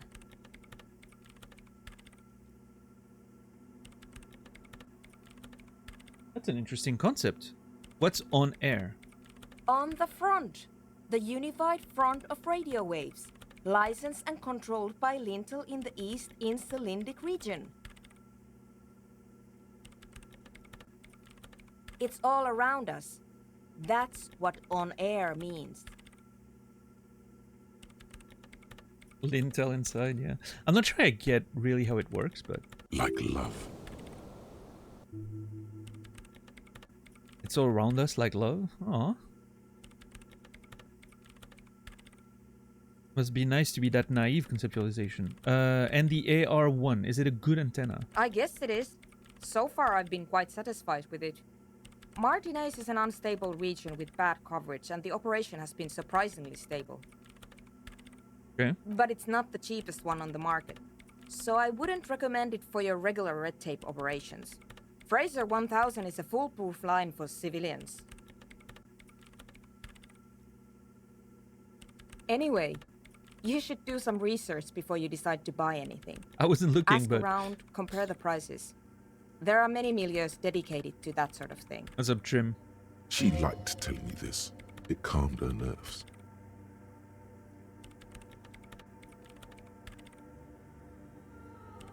Okay. What are you doing with your radio computer?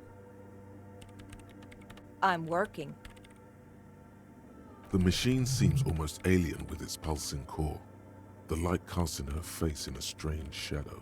Working on what? Could you just shh for a moment? Or get to the point. I really need to focus on something. Yay. It's not just rudeness. It really is hard to concentrate on whatever she needs to do, and you're not helping. Isn't your RAM perfect computer made exclusively for government use? So you do know something about computers. You're right. Prefect is used mostly by the government peeps. She looks up almost proud of you. And you work for the government? So why do you have it? Because I needed something good for my investigation, and Reims Civic is widely agreed to be below all standards. So I had to upgrade. Sure. Besides, owning a Reims prefect isn't such a big deal anymore. How did you get your hands on it? I know a friend of a friend who used to freelance for the Coalition. I was actually aiming for the military-grade Reims Rational series, but couldn't find one. There's something really fascinating about the tech in this game. I think it's... I don't know. There's really something about this game. Like the world building of this game, the setting of this game is so fascinating. I don't know how they did it.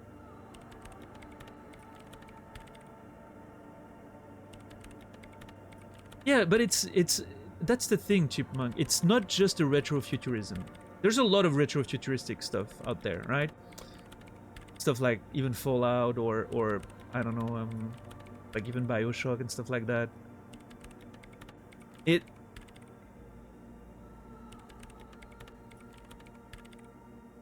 I don't know how to explain it. Like it's...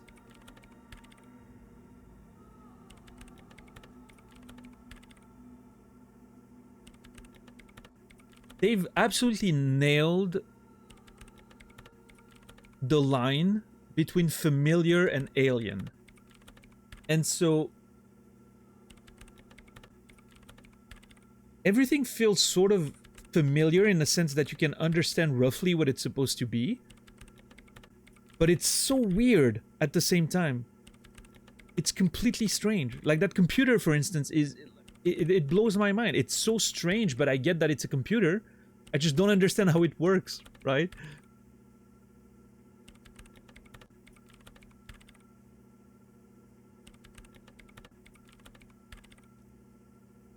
Yeah, alternate timeline. Yeah. But, well, I would say very often, Noger, that retrofuturistic stories are based on alternate history, right? That's sort of how they get there, usually. In most cases, I've read or played or seen, right?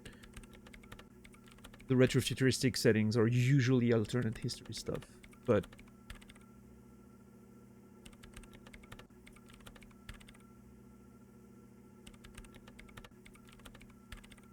even like Wolfenstein and stuff like that, right?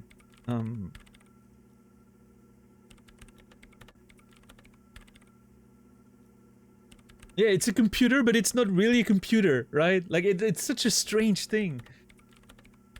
Like, I don't see any monitor. I don't see where, she, like, you know, she's typing shit, but like, how does she know exactly what she's doing? Like, I don't understand how the on-air processing's happening, right? And yeah, that's also true. Like, everything is still analog, right? It's using magnetic tapes. It's using a lot of... like, it's so strange. Like, it's such a strange video game. You want to read the log, you have to print it out, right?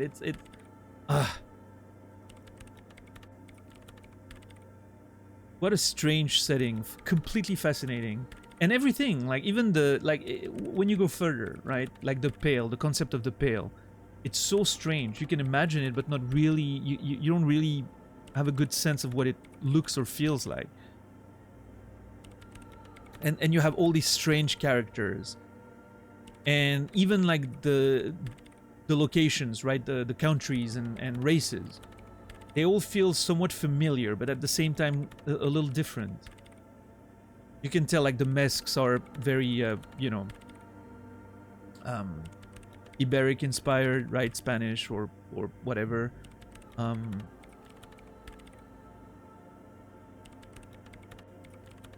You get the more like French inspired ones. I don't know. The Oranje obviously is inspired by the Dutch. It's so strange. I don't know. There's something really weird. I don't really know how to define it yet. And then you have concepts like the swallow, right? That pillar of sound, of silence, where nothing happens. It's completely strange.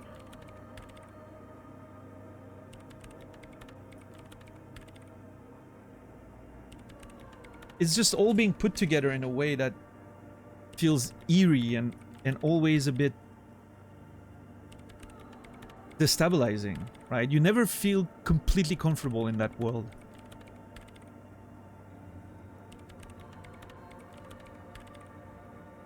What's up, Captain Dax, by the way? How are you?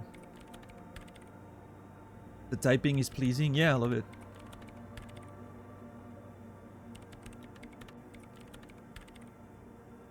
Love a good computer sound.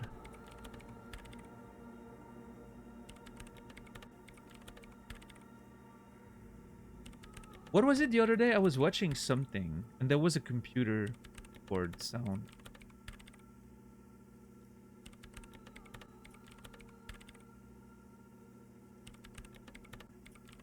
Was it a TV show or a movie? Or a YouTube video?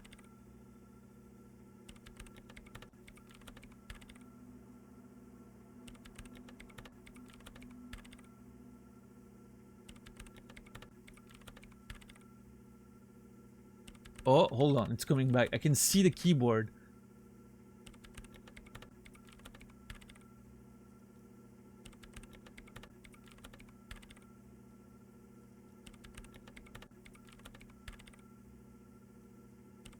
Man, it's escaping me. I can't remember exactly what it was.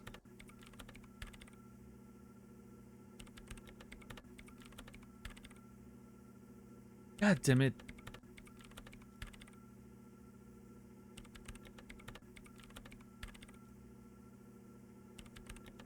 Was it on YouTube?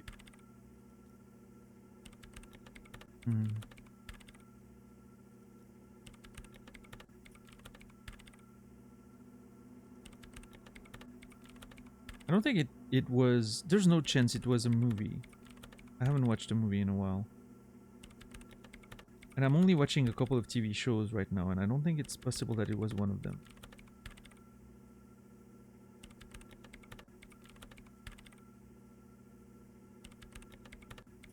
I am so confused. My brain's not working right.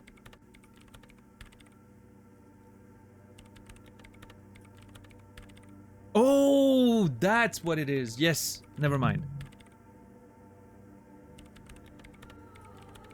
I was watching an analysis on American History X, the movie, right? American History X, and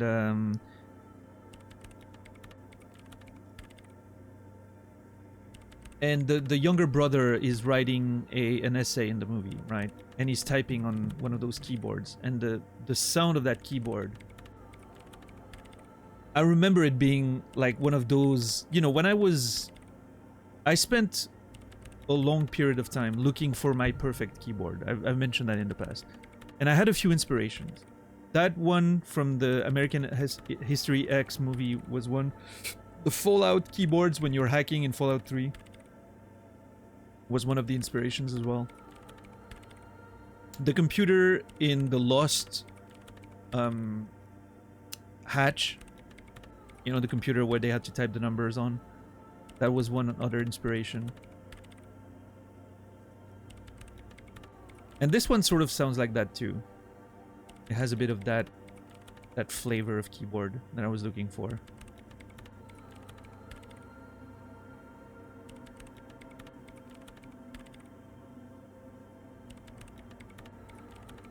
Love it. Really good movie. Yeah, I like American History X. It's a difficult movie to watch, right? But it's a very, very inspired movie.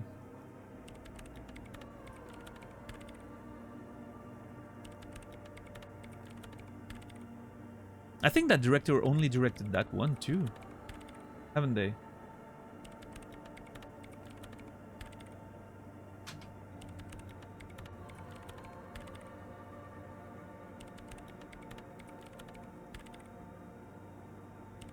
Oh no, there's a few more, but they're mostly documentaries, apparently.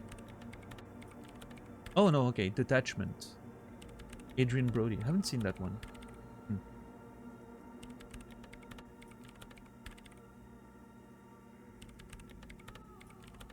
As is its extremes, but they're not just thrown in there.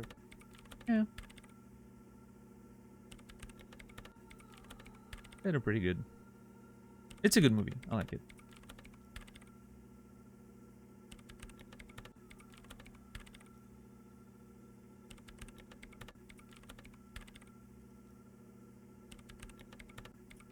Prefect is mainly based on the same technology as Reims City, so it's kind of a ripoff. But it does have better compatibility with newer antenna models, so I won't complain. Right. I'll try not to touch anything. Next question.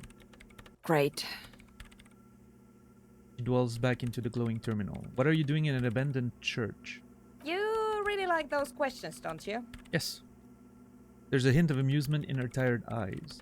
I need to make sure you're not hiding anyone here. I'm a police officer. It's my job to ask questions. You're occupying a public space. I need to know what you're doing here. There have been complaints from your neighbors. I'm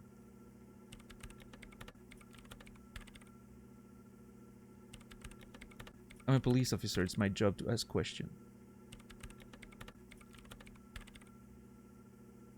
I'm conducting scientific research here. You can't throw me out. She says, ready to stand her ground. What research? I'm looking for the location of a 2mm hole in the world. Okay. Wait, what?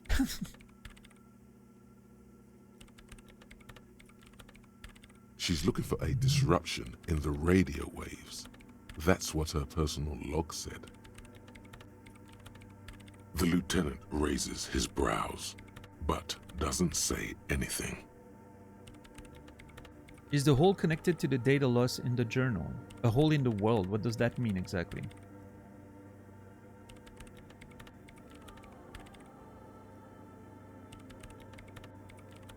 Exactly.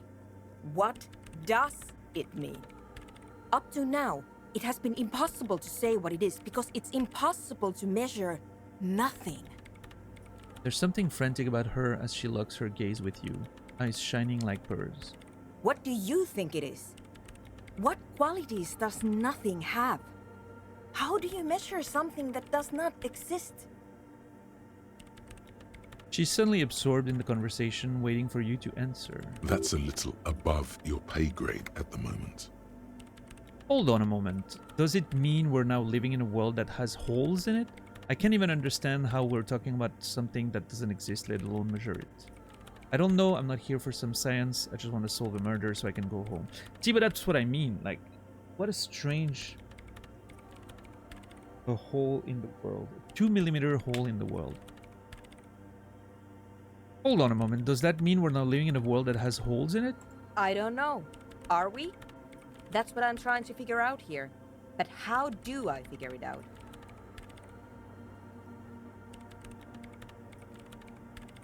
I don't understand how we're talking about something that doesn't exist, let alone measure it. You measure it by its surroundings, by that which does exist, which is what I've been trying to do. I've tried using hydro transducers to record the silence, to find out where it begins. Hydro transducers. So that's what those water basins are.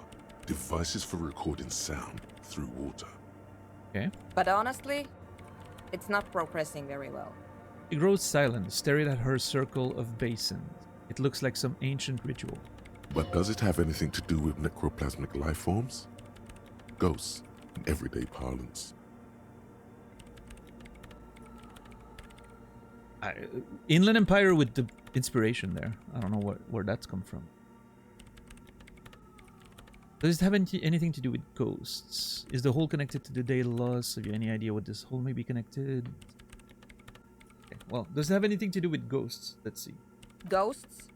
No, I don't think so. I don't believe in ghosts. What about other supernatural entities?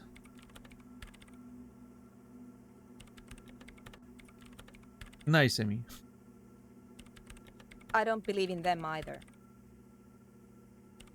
What not many know is necroplasma exists. Let's see what that leads to. Great. What are we talking about? And why? She gets back to work, a clear signal that this branch of the conversation is over. Well, okay. Is the whole connected to the data lost in your journal? Yes, that's what led me here. But I suspect it might be something a bit more complicated than that. Do you have any idea where this hole might be located? Somewhere underneath those roof beams, I assume. She looks up, eyes trying to pierce the pitch black heights above, but without much success. Only a faint crisscross of rafters can be made out from the dark, most of the tower disappearing into the shade.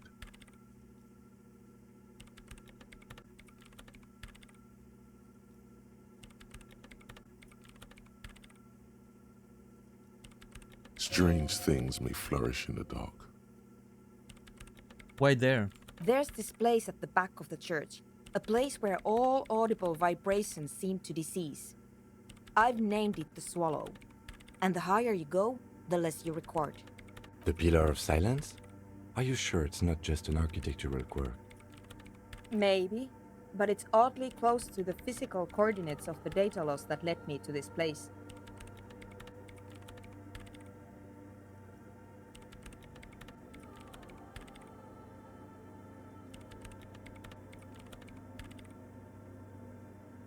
Interesting. What's up, Cassie? How are you doing today? Apologize. This is where the Crabman lives. I know. You don't think Crabman might be somehow responsible here? No, I don't. Okay. She sounds mildly annoyed by this line of questioning, her hands typing hundreds of commands into the machine. Said the research isn't going well. Why not? Because it's just trial and error, trying to locate the Swallow, the exact point in space. And I don't have a... You know what? It would be really helpful if you could just stop talking and let me work.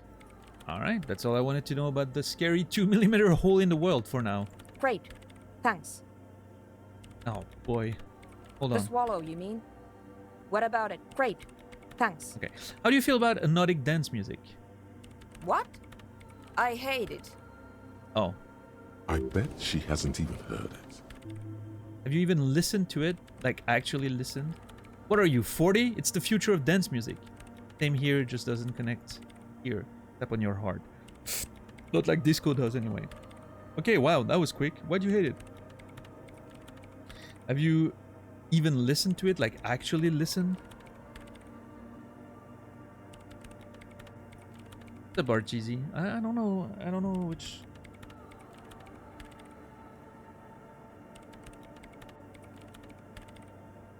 Okay, wow, that was quick. Why'd you hate it? Maybe I'd have to be on drugs to get it, but to a sober mind it just sounds like uninspired rug whipping. No idea what it has to do with either dancing or music. That is true, Trim, yes. It does convey that sense of...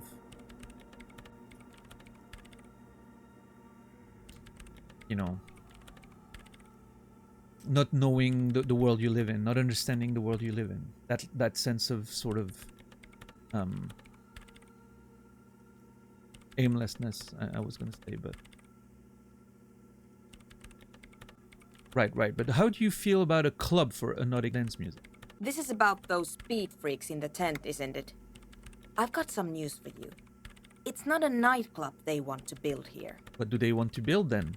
Take a guess, why don't you? I heard they're also planning to build a drug lab. A youth center would be nice. A petting zoo for place for animals. Nice. Just came back from MTG pre-release. I'm tired but doing good. Awesome! If you have extra codes, I'll gladly take them. That you don't use on MTGA or something. Same. Hey, you have your own stream, Nasrallah.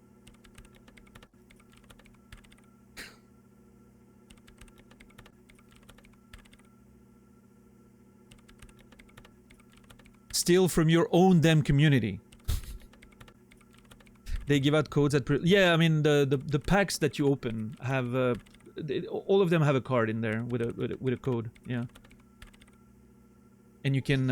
as far as I know, you can redeem 5 per accounts on this particular set. It used to be 1, but this particular set, you can go with... you can redeem 5. Which is huge. It's literally 30 packs. So, if anyone has those codes that they're not using, I'll take 5 of them. Yeah.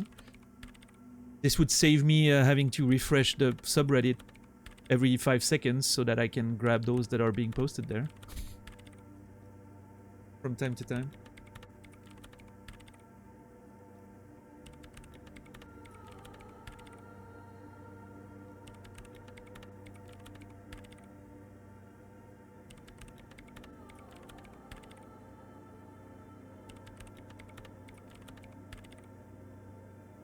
How was the pre-release, by the way, Rachizi? How did you feel about the set? I'm hearing a lot of conflicting opinions. A lot of people are saying that it's... I've seen a lot of opinions that it's not a very good drafting set. Like, there's a lot of weird mechanics that are really difficult to pull off in Limited. Obviously, you know, most people have had like 1 or 2 tries, right? So it's hard, I guess, to get a good sense, but...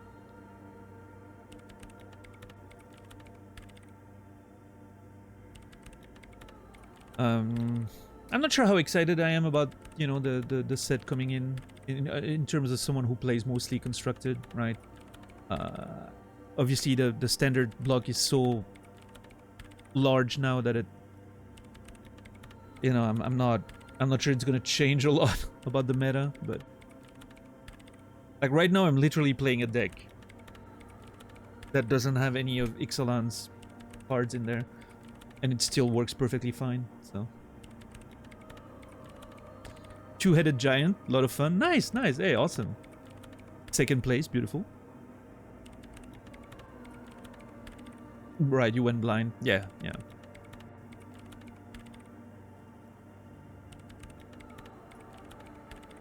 Yeah, I guess going blind is always a little harder too. Yeah, Dax. Yeah, I watched a little bit of set review. TGB did a set review. I watched a bit of it yesterday. I don't know. It's, a couple of cards that seem interesting. We'll see. We'll see.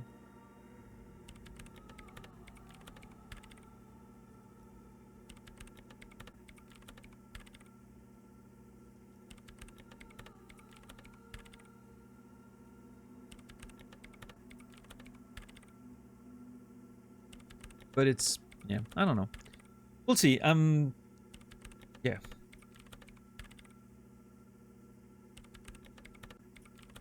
I'm somewhat excited about the rotation in September. I think it's gonna shake up the meta in interesting ways. Not that the meta is not interesting right now. I think there's quite a bit of variety, actually, but... like, I've been playing for... what, less than 6 months at this point? And I'm already feeling like, after a couple sets coming out, I'm already feeling like this is gonna be my second set since I've started playing MTGA, right? And I'm already feeling sort of the staleness of like, yeah, we need a rotation. It's...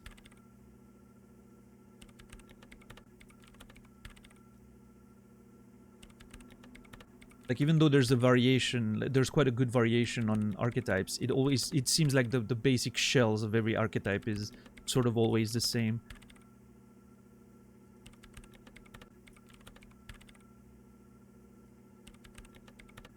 Because it's been so long, so there's so many staple cards, hard to move away from those. Ixalana's direct Jurassic Park cards, yes, yes, they do.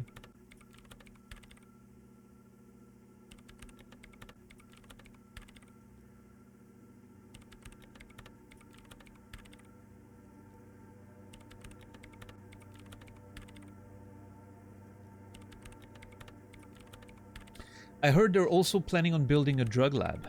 Bingo! That's exactly what they're up to. Well, maybe we can not let that happen. Ah, wonderful. The lieutenant whispers, admiring the embellished pillars and the spectacular architecture of the... Now this house of worship is also going to be a drug lab. Always something fascinating happening in tents. They're just encouraging an active youth culture here. Nothing wrong with that. Mind-altering substances are a vital part of an hypnotic club scene. It helps bring the community together. I'm gonna say nothing. So that's settled. Great. No nightclubs in the church then.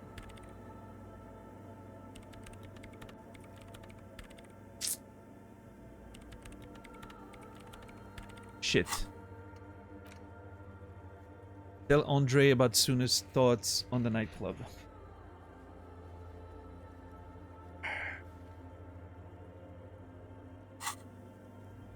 It's not a paying job, but could you help me contact Coalition Warship Archer? Do I look like someone who has time for side projects at this moment? Doesn't even look up from her computer. If you want her help, maybe you should help her first. Alright, I'll let you work in peace now.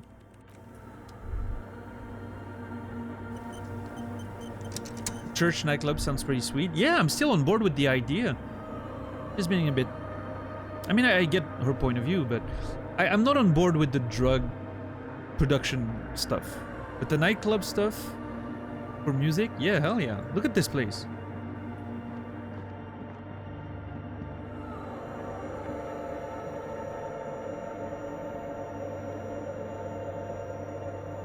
Yes? I was trying to see if standing here and talking to Kim, if it would mute the sounds, but no.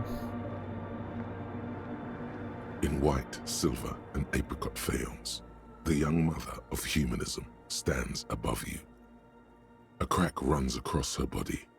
She is impossibly tall, oval-faced and sad, a dark and radiant majesty.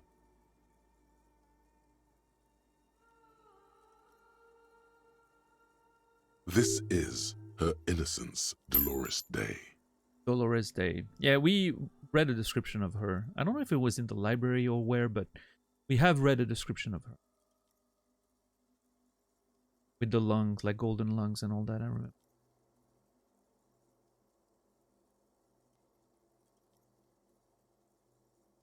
I'd been to a brewery built inside the cathedral, sword in Pittsburgh. Oh, that's not a killing mode, Sorrel. It's said here, Mother of Humanism.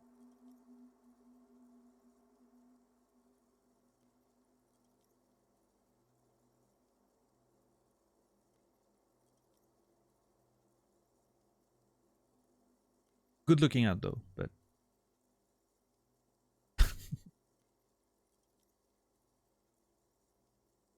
also free money, yeah. That encyclopedia tax evasion thing has been insane. Cradled in her arms are a pair of glowing lungs, clearly visible from underneath her flowing dress. You should kneel.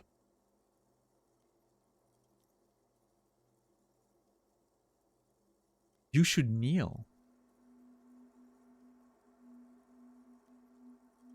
Huh. You know what? I'll kneel. Your knees touch the floor. The floorboards are hard and cold. So dramatic. There you kneel among the snowdrifts, diffuse light falling on your hands from beyond the glass.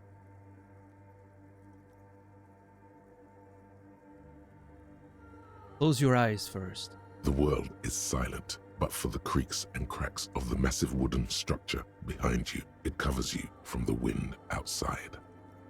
The ocean feels distant, its ebb and flow blocked off by the centuries-old pinewood sarcophagus around you.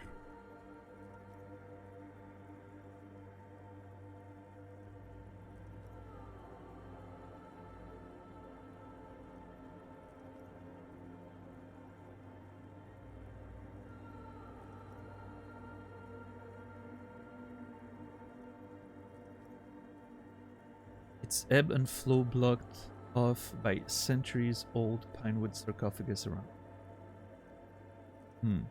Cold air seeps in through the crack in the glass, cooling the sweat on your forehead. Makes you shudder. In the darkness, you sense her eyes on you, inspecting you with their multicolored glass, as if you're a bug under a microscope. Open your eyes. The woman looks down at you kneeling. She towers among her followers, architects, laymen, courtiers. There is a sad smile on her lips and a glint in her green-blue eye of what? Compassion? Remorse? She acknowledges the passing of someone who is still alive.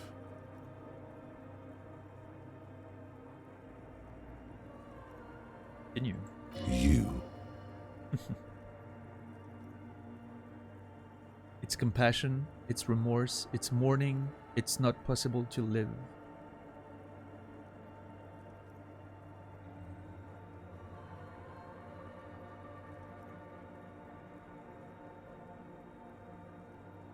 It's mourning.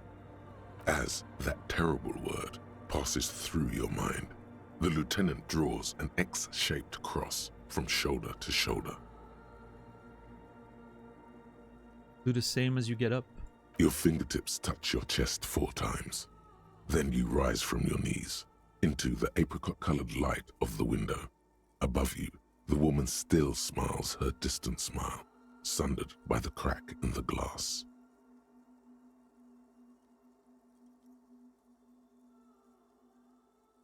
For some reason, this scene reminds me of Xenogears. There's that scene in the cathedral in Xeno. Kind of reminds me of that. Encyclopedia, white check, and visual calculus, white check. Alright. This one's gonna be a bit rough, but... This is Dolores Day.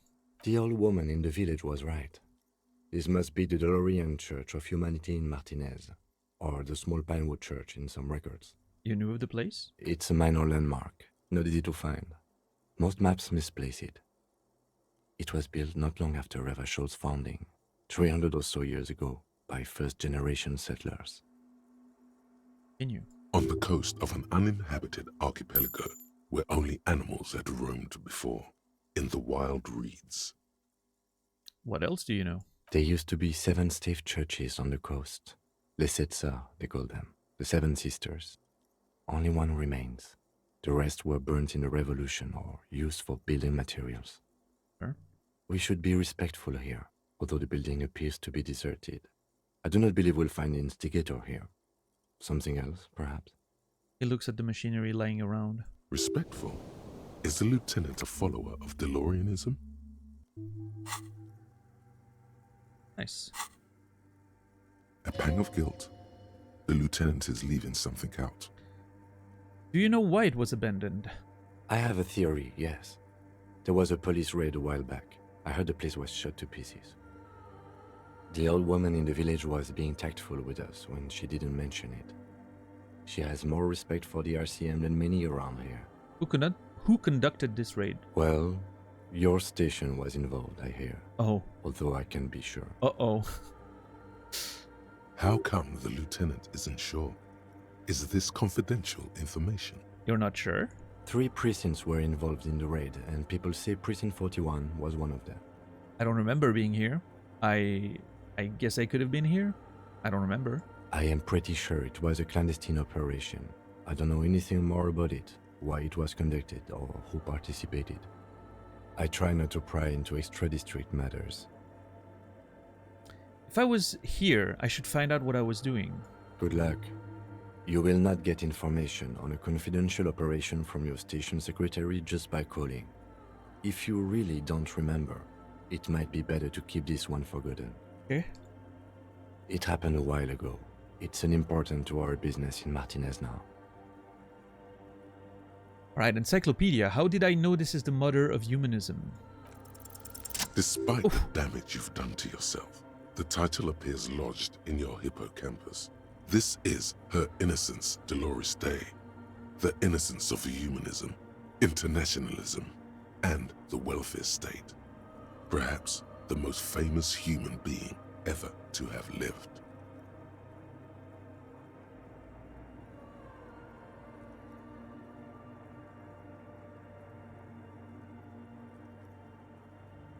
Or Innocence, Dolores Day. Innocence. The most famous human being ever to have lived.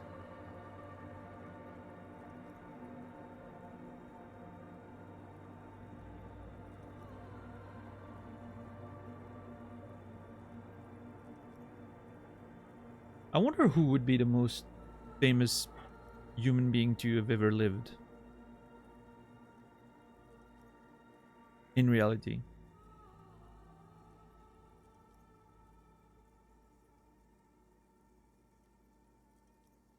Jesus? I mean, provided that he actually lived, right? I mean, I know there's like, despite the myths and legends, most people agree that he may have been like an actual person, but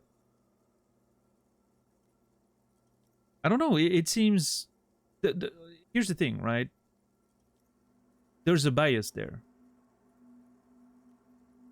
because of like, I don't think non-Christians care too much about Jesus, right?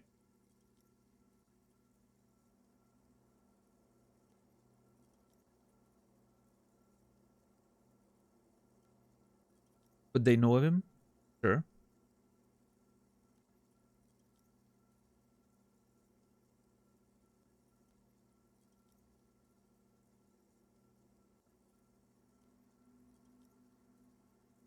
Muslims like myself consider Jesus a prophet. There's pretty good historical evidence that he actually lived. Yeah, that's what I mostly heard about, is that there's evidence that there was a human being, you know, that there was a person that sort of was at the center of that whole mythos, but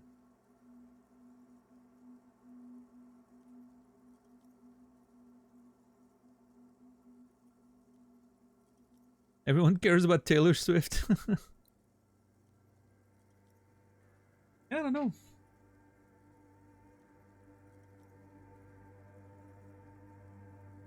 I love Taylor Swift. Very brave of you to admit that. I'm impressed.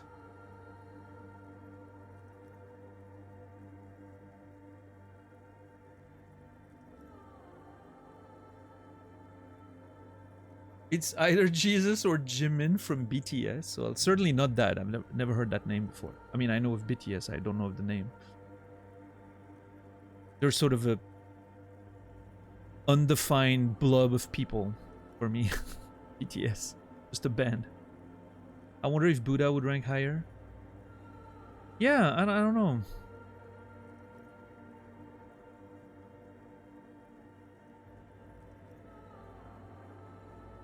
I will admit my mind went to more like non-religious figures, right? Being in mind that in India and China are like a quarter of the world's population. Yeah. Yeah, I don't know. Yeah, my brain went to like maybe Genghis Khan or Adolf Hitler, you know.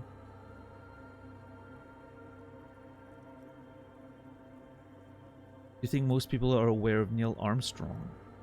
Here's the thing, though. I'm not even sure a lot of kids these days know of Neil Armstrong, right? Abraham Lincoln. I don't think he's outside of the English world. I don't know if that many. You know, again, yes, a lot of people know about him. I'm not sure if it's that well spread, right? I mean, the most famous human being to have ever lived, right? It's kind of vague or cheesy, but I would assume throughout history, including now, right? But I see your point, right? Because obviously throughout history, well, more people have lived and died than people who are alive today, so it would have to be an old figure.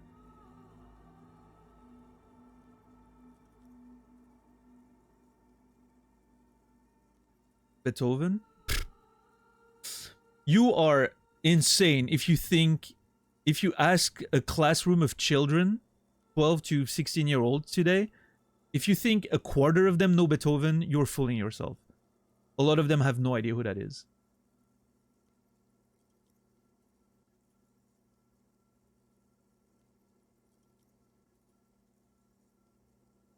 You think, oh, I'm sure. I've been in those classrooms.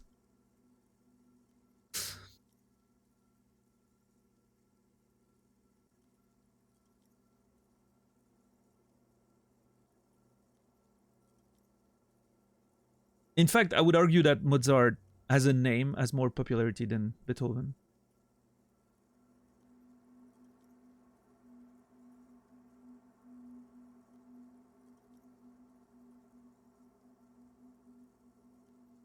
We're limited to people still alive. Yeah, I mean, it's a different question, right? I agree, $10. Like, if we were to look at the whole history of, obviously, we have to go with an old, important figure. Cleopatra, you know, Julius Caesar, potentially Jesus, like you guys have said, or Buddha or whatever, right? Now, if we're talking about people alive right now, it's a very different conversation. Absolutely.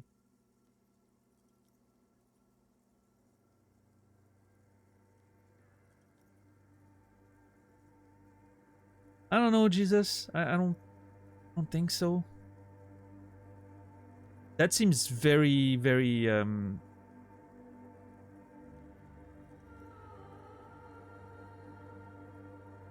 don't know.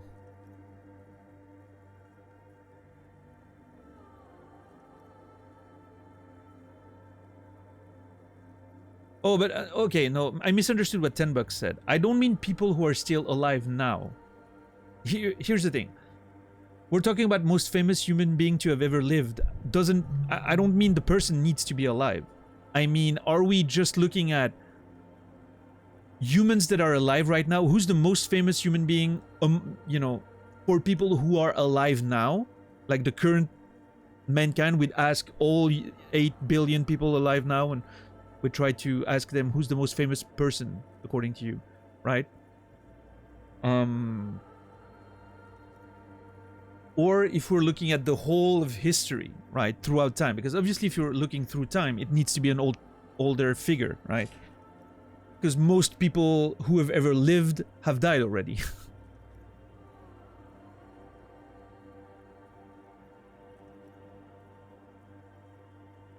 Well, yeah, but that's the thing, RGZ. I don't think a lot of people know that there's a person behind that.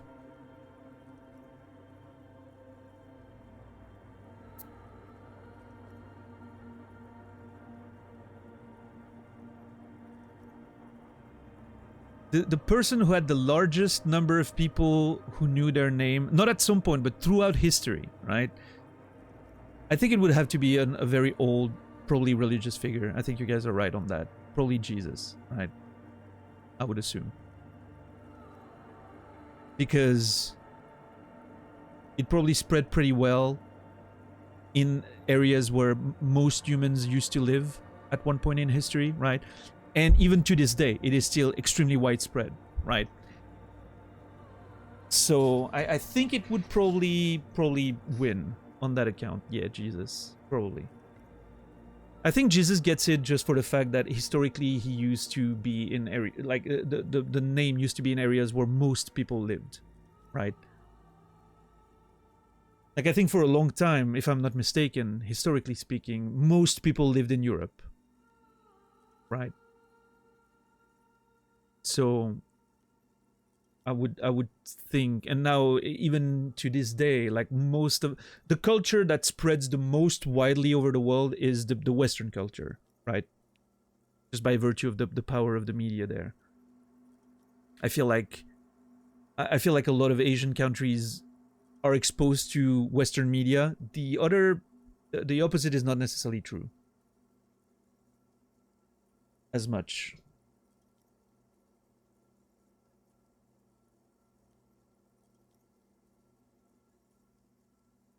So I think Jesus probably takes the cake, yeah.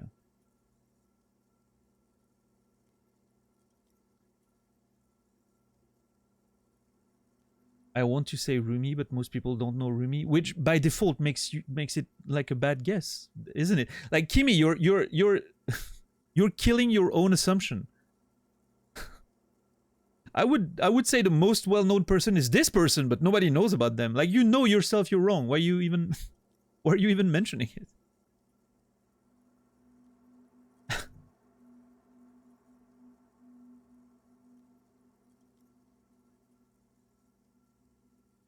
Pretty sure Asia's always had a larger population than Europe. Oh yeah, interesting.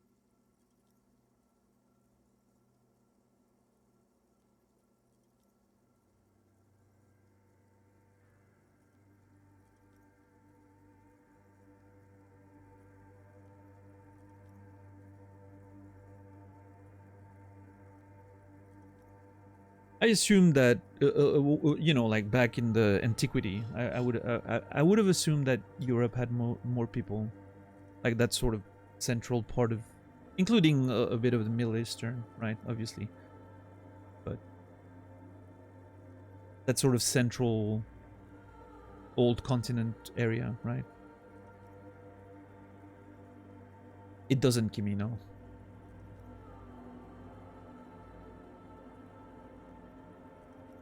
Maybe more density but lower population. Maybe, yeah, maybe. And again, it raises the question of how much was culture spread in those areas, right? Because maybe there were a lot more like rural areas and tribes and so on, but maybe they weren't very aware of the religious stuff, right? Because they were just very like largely spread, and like that sort of culture didn't really go over the entire continent. Whereas there's a good chance that most of Europe were aware of Christianity, right? So I think maybe there's a point there. Also, Crusades. Let's not forget that. Yeah, I think Jesus wins.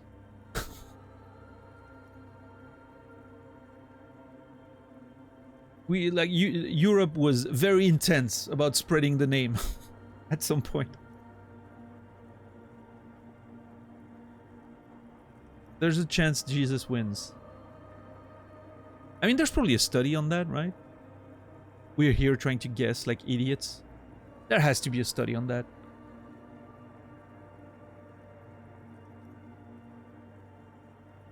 The Mongol Empire encompassed 1/3 of the world's population. Senta. Well, Senta didn't exist though. I mean, I guess the Saint Nicholas like mythological, like maybe there's a historical Saint Nicholas figure, right? We have a cathedral to its name in my hometown, so. But I'm not sure. Imagine just shooting on Saint Nick's like this, yeah. Fuck him. But yeah, if we're only like now, if we're only talking about the most famous person in today's world, right? Only if we were only asking the 8 billion humans that are currently living, I wonder who would win that. Would it still be Jesus? John Cena? The Rock after last Friday, probably. Taylor Swift? Nah, come on.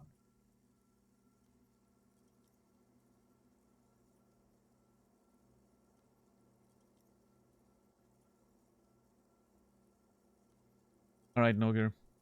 Enjoy. I can hear this. Yeah, me too. Michael Jackson? I don't know. Trump's a good guess. Hitler's a good guess. Putin's a good guess. Yes.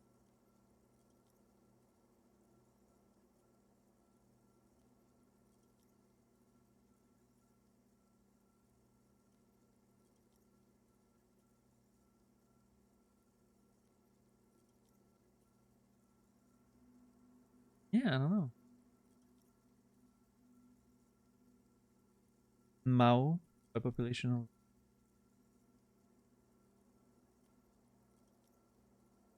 Yeah, I wonder how much, like, focusing on, you know, like, obviously those are the largest populations, and they know about that. But don't they also probably all know about Hitler and Trump, for instance?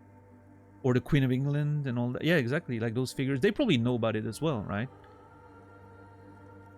Whereas, I'm pretty sure there's a whole bunch of people in the US who've never heard of Mao, right?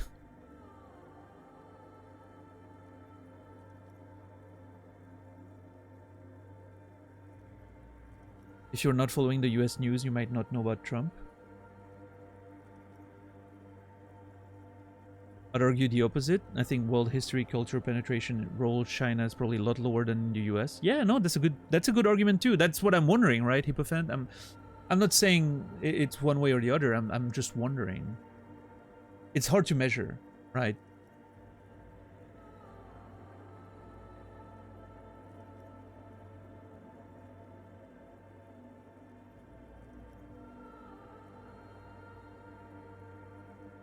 Yeah, I don't know. It would be interesting. If there's a study out there, I'd be very interested in reading it.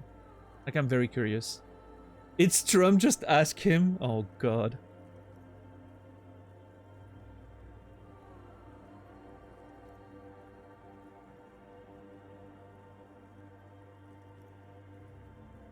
In Japan, a lot of people don't know about Hitler and their own World War II history. Yeah, I don't know. I mean, it's a very interesting question, that's for sure. It's hard to sort of look at that without the biases of media, Western media, or even worldwide media, right? Mainstream media over the world. Right, Hippofant, yeah. Yeah, Genghis Khan was one of my guesses initially. That's the first one I named, actually, I think.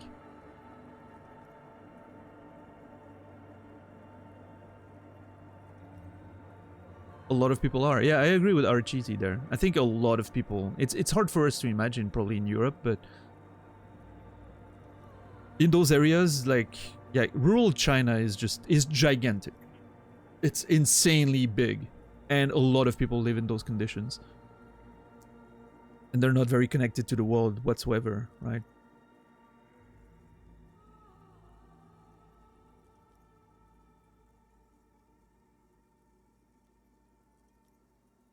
Yeah, I don't know. Interesting. If there's a study on that, I would be very interested to read it. If anyone has any idea and has found like something on Google, I wouldn't mind a link. I can look into it after the stream. Very interested in that. But anyway, in the world of Disco Elysium, apparently it's very it's clear cut. Her Innocence, Dolores Day is the most famous human being to have ever lived.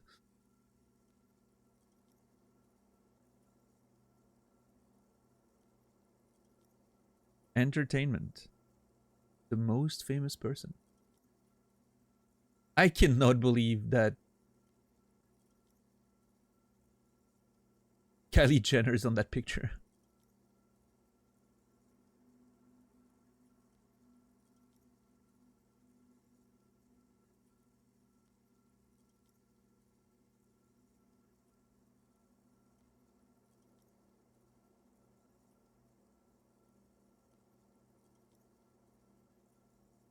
There are a couple of YouTube channels where tribal Indian people react to stuff. Yeah, I've seen that. It's wild.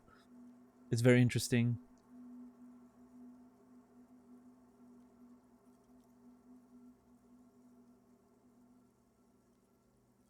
Yeah, Archeesy for sure.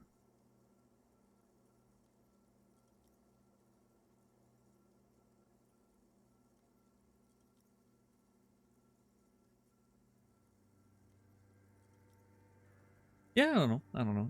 I think it's hard for us. Obviously, you know, we have a pretty heavy bias because we're people that are clearly on the internet too much, right? We're watching people play video games on the internet. We're clearly on the internet too much. Just by virtue of us meeting there.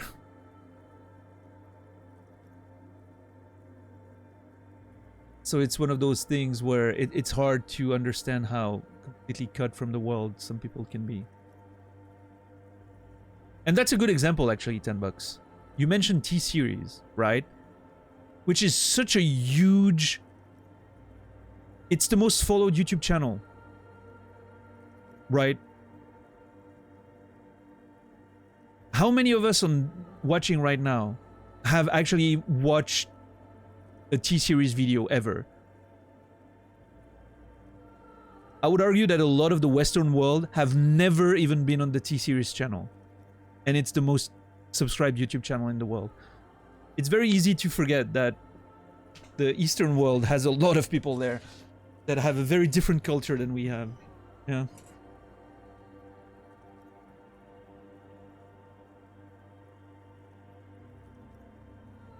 I think you underestimate the prevalence of mobile phones and mobile internet on the poorest population. I don't know.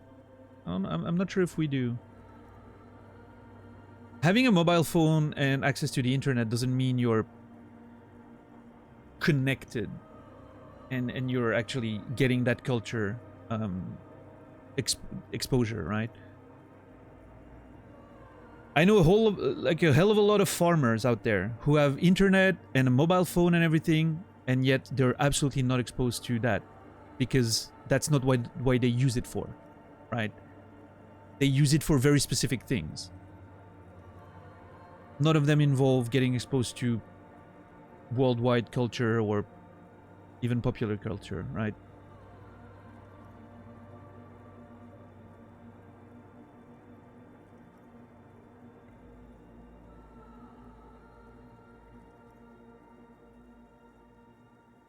Indian media also talks about Trump. Well, sure, but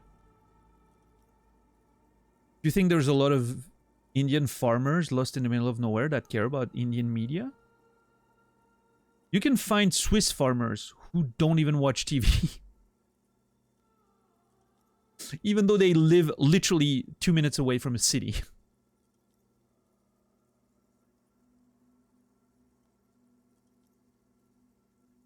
And there's a large portion of Indians or Chinese people who live literally in the middle of nowhere.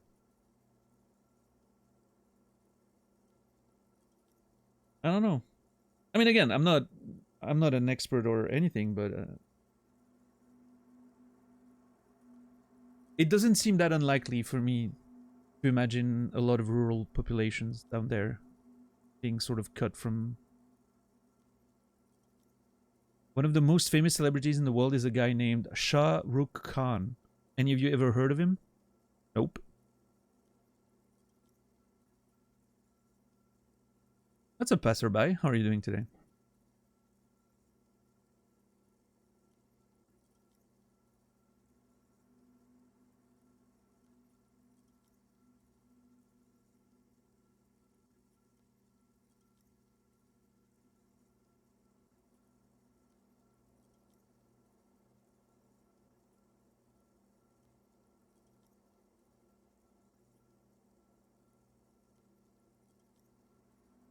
I don't know. It seems to me that it's a hard thing for us to really take into account because my experience when I was in deep rural India. Well, yeah, but I mean, it's just, you know.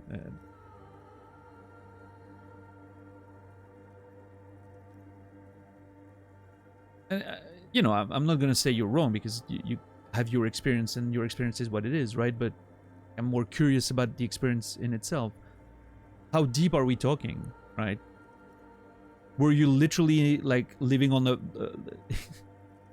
a farmer's village in the middle of nowhere that barely had electricity and whatever? Like, I mean,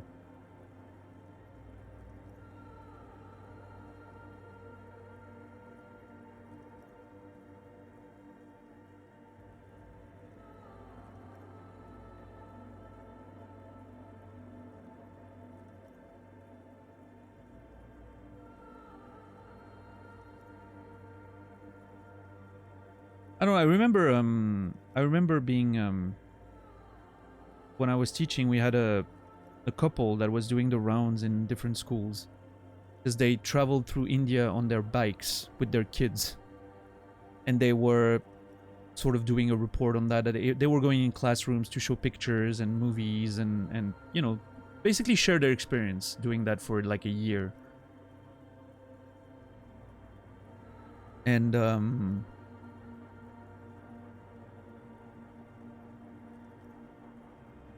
I remember them mentioning how out of the world the place felt, because you know they had nothing familiar to connect with, like none of you know, none of the brands or the medias or the whole the things that we're familiar with.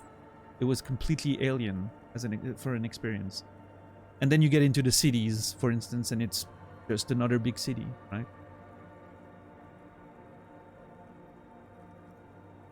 Yeah, I mean, I don't know. Would be interesting to have an actual... How do we organize that? Let's go. Census. World census. Let's just create a Google form. And...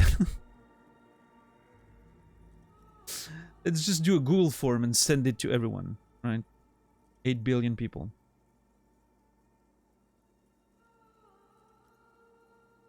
Check the... no worries, RTZ. Thank you for checking.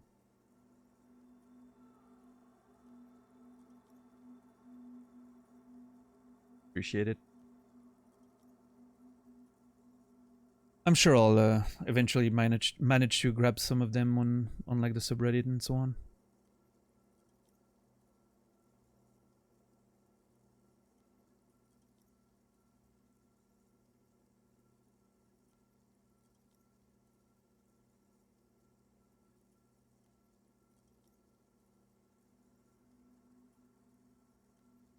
Now, that being said, Sorrow,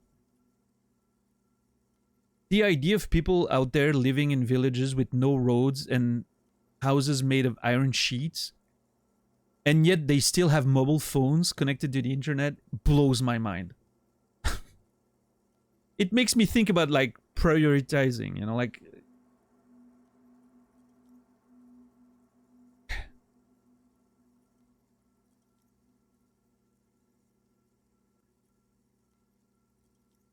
Yeah, for sure, $10, yeah. And then you think about how extremely small the Earth is on a, even just on the scale of the solar system, and then on the scale of the galaxy, and then on the scale of the universe. We are nothing.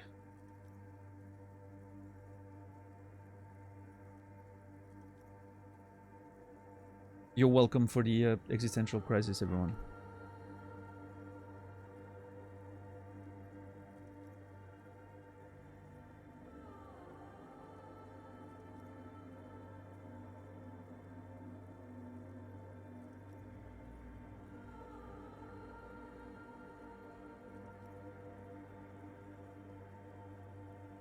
No amount of Commodore Red can wipe her sad smile from your brain thing. It has survived the deluge and haunts you still, and will haunt you forever, as it haunts all men. Wait, what exactly is an Innocence? I've heard of the system. When did she rule? What else do I know? I want more. There's something terrifying about her. To hell with this. What's up, BradyCon? How are you doing today? Good to see you. What exactly is an Innocence? I've heard of the system. The highest category of historic individual, an embodiment of the world's spirit. A ruler. More, an Innocence is elected to office by the founding party, a precedent that has taken place a mere 6 times in the entirety of history. The legal system of the Real Belt is built to accommodate Innocentic rule should it coincide with our time. That's a bearded, bold guy. So it's interesting because I was assuming, you know, an Innocence was sort of a religious sort of title, right? But no, it seems like to be an actual fucking political thing. 6 times in the entirety of history. The legal system of the Real Belt is built to accommodate Innocentic rule. Should it coincide with our time?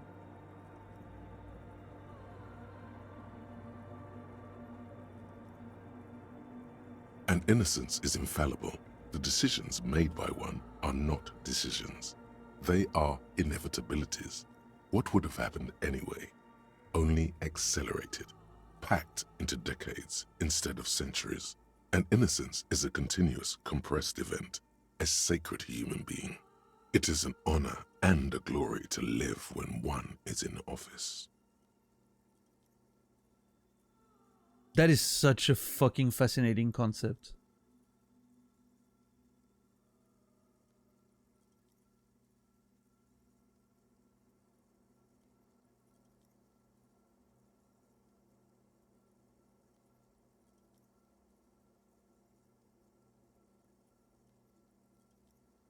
Is one in office now? Probably not. No, we are alone. It's like almost a humanization of a god, right? It's very interesting.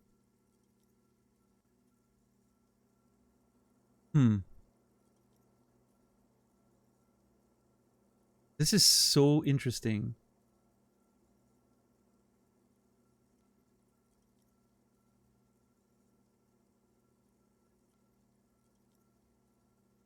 Which I guess, I'm trying to think.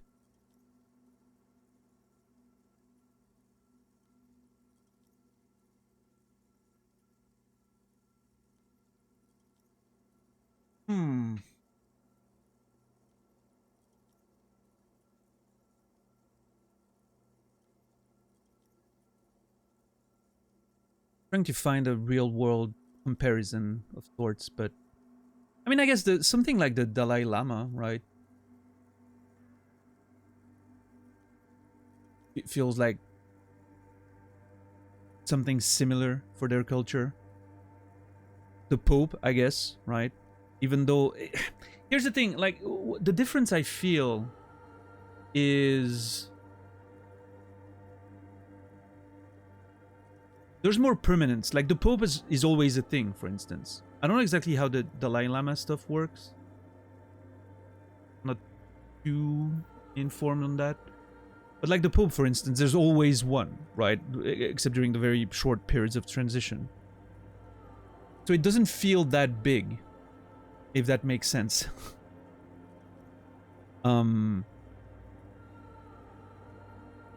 This feels like a gigantic event, right? Like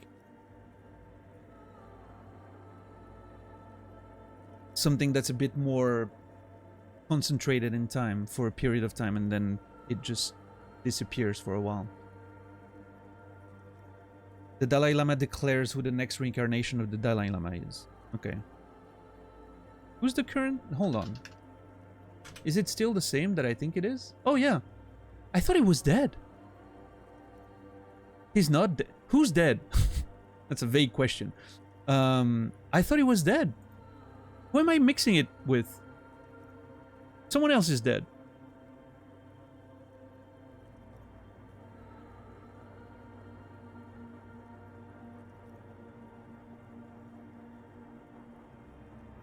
I don't know. I must be confused with something else.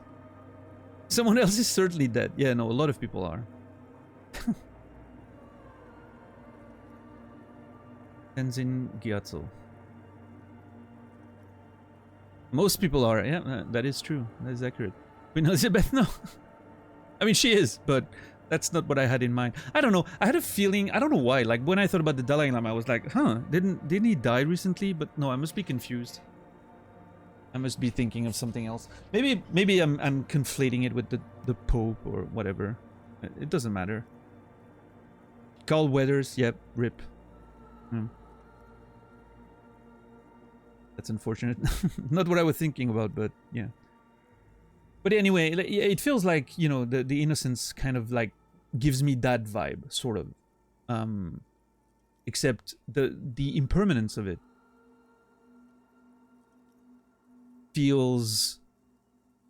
makes it feel more monumental, right? The fact that there's not always an Innocence. It makes it feel so much bigger for some reason. The Dalai Lama has said that he will be the last Dalai Lama because he doesn't want the Chinese government declaring who the next one will be. Oh, interesting.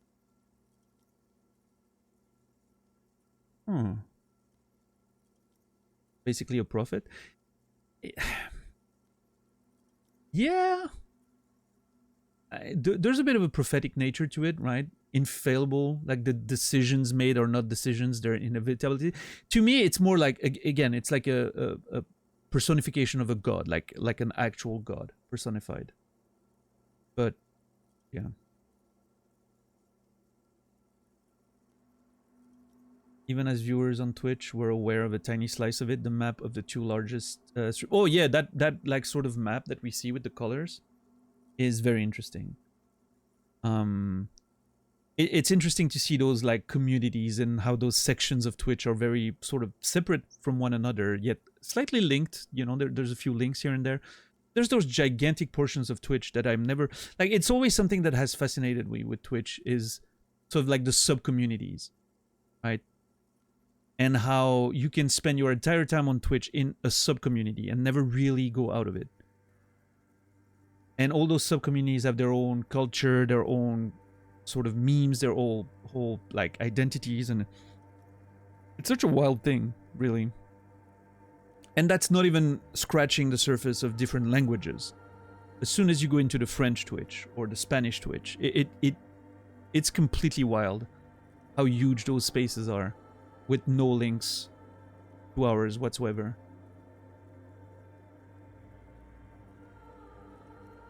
Yeah, Hippofant.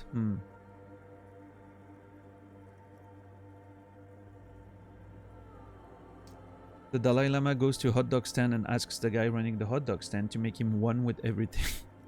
This is such a dumb joke. I hate you, Sokoman. I'm not sure why I'm accepting this sort of behavior from a non-tier 3 sub. Can someone give 1 minute to Sokoman, please? Thank you. What's up, Zia? How are you doing today? Which I could make customs from scratch in Tekken, so I could make Apollo Creed. I've seen some pretty impressive customs in Tekken, honestly.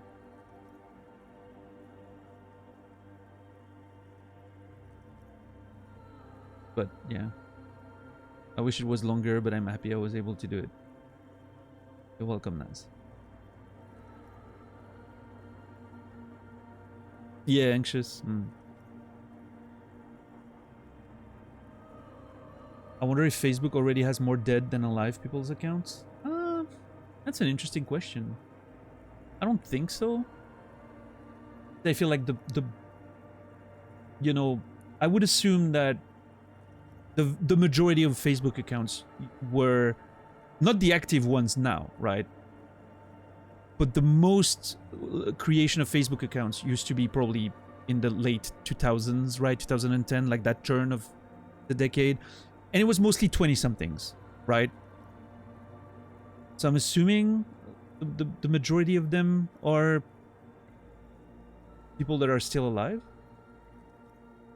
There was a study a couple years ago that it will happen soon. Oh, yeah? Oh, interesting. Then my assumption is probably wrong then.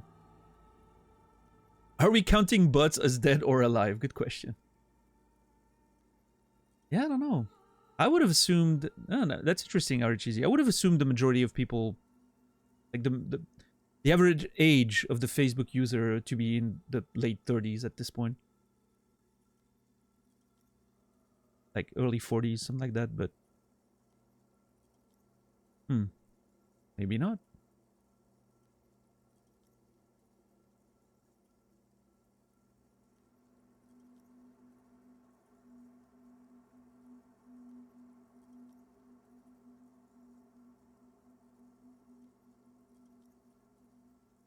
Yeah, right now, yeah. That's what it is now, right? Okay, I'm dumb. Soon was actually several decades. Oh, okay. Yeah, no, several decades makes total sense to me. Because obviously, you know, if I'm assuming most people, like the average age on Facebook is roughly probably my age. I was the exact target audience when it exploded, right?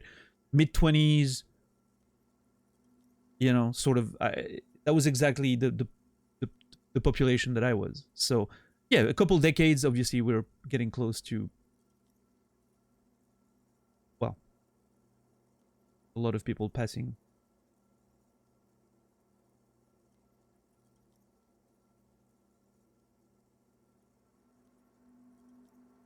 But yeah, that's an interesting thought. feel like.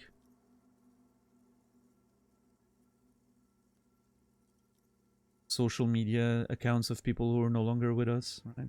The whole thing.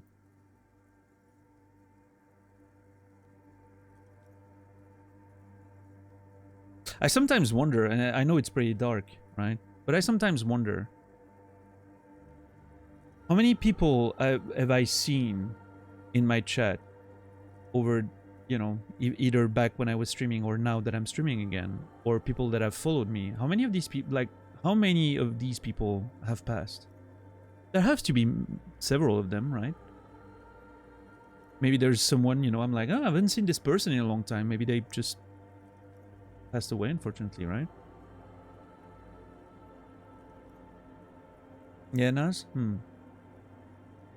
Yeah, I don't think I know of anyone, like, specifically, but I mean, statistically, it has to have happened, right?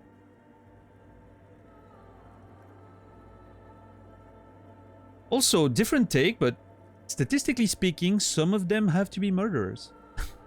So, statistically, there's a pretty good chance that one of my followers is a murderer.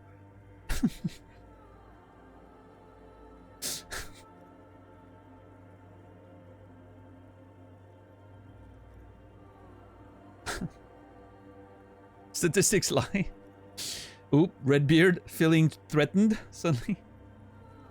Who do you suspect? Yeah, if it was someone that if I would have to suspect someone, it would be Brainy, probably, yeah.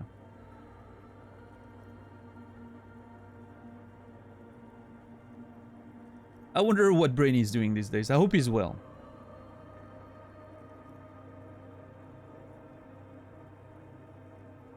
It's so. Why is everyone accusing Sokoman? He's in prison. Statistics.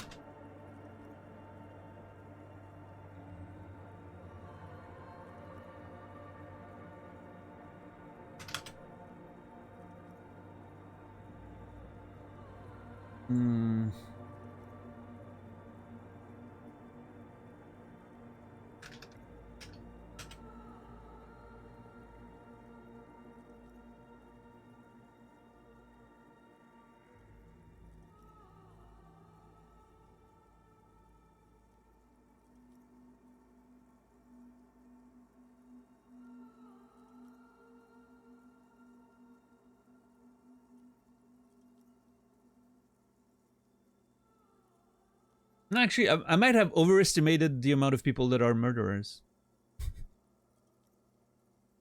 There is a chance no one following me is a murderer. Just saying.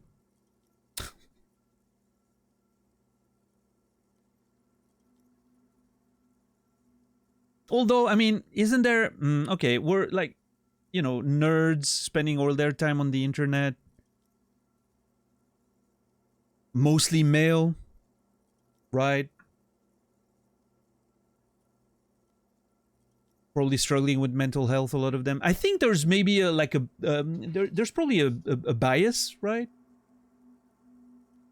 That affects more heavily our communities rather than low chance none of us go outside. Yeah, that's true, Redacted. Murdering someone would be socializing.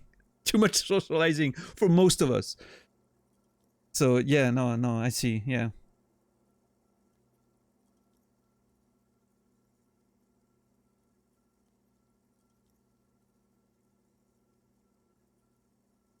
If I'm quiet on Twitter for a day, I'm probably dead. God, that's the saddest thing I've ever heard, Kimmy.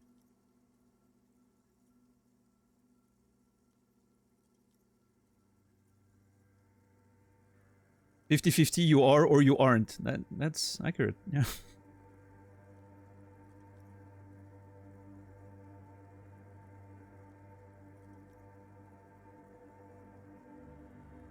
What's up, Frosty? On the topic of crime, is this a good time for a question? Is there ever such a thing as a bad time for a question on this channel?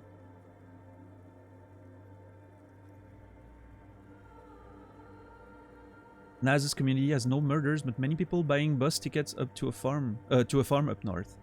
right? That's right. I was in a stream for an artist, and there was no mods, and there was a creepy person hitting on the artist, clearly acting like a teenager. It was so awkward. Yeah. I don't know why you would accept that as the streamer, though, but oh well.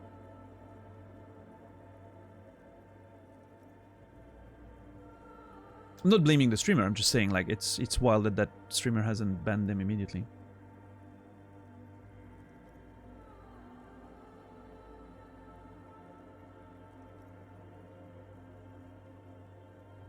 What crime in a dystopian future from today's timeline would sound completely absurd to us now, but plausible in the future? Example, distribution or acquisition of illegally charged batteries.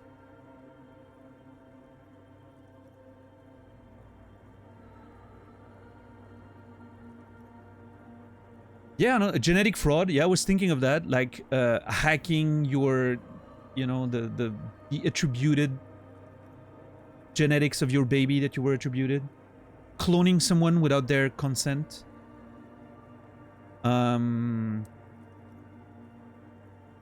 Hacking into your breathable air supplies.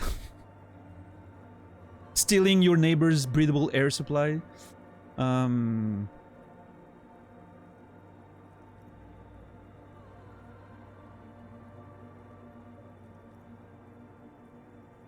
Downloading a car, yeah.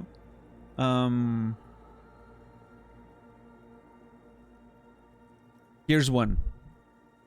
Ad blocking. It's not a crime yet. Hopefully it stays that way.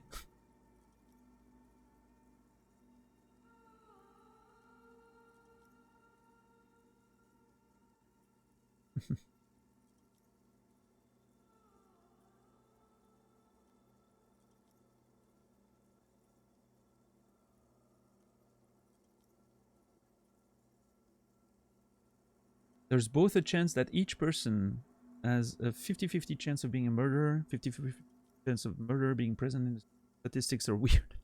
Sure.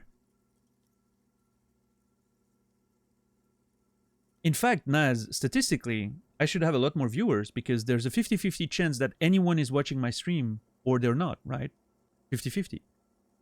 I should have 4 billion viewers. God damn it. Fucking shuffler, Naz. It's screwing me again.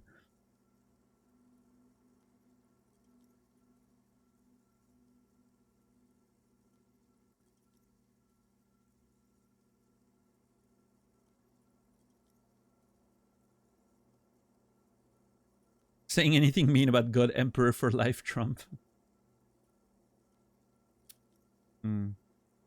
Wearing a polo. That's a good one. This should be illegal. AI harassment, both with and to. Yeah.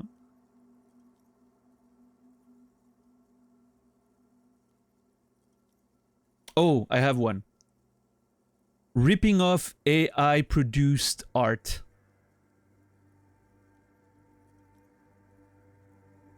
And taking credit for it for yourself. Making art with AI and then taking credit for it.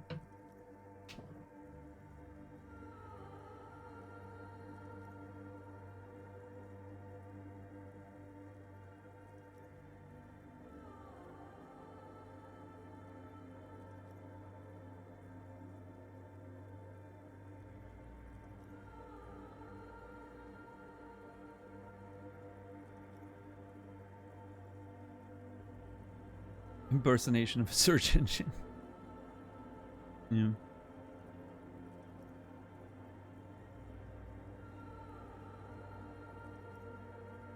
I'm not sure if that's unrealistic. Oh, I don't think it is. I didn't mean for it to be unrealistic. I actually meant... I think that's going to be an issue. I actually think it's going to be an issue in the future.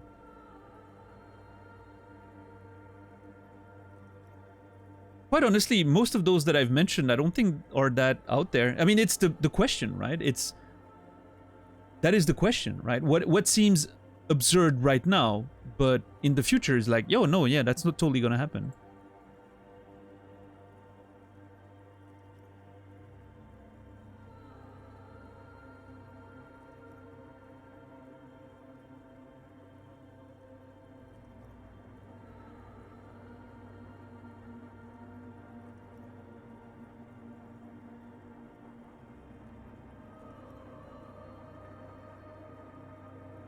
Hacking someone's neural implant, right?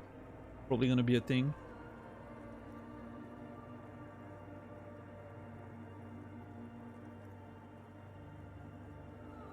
Crypto forgery. Lewd and lascivious behavior with an AI without the AI's consent. Obviously.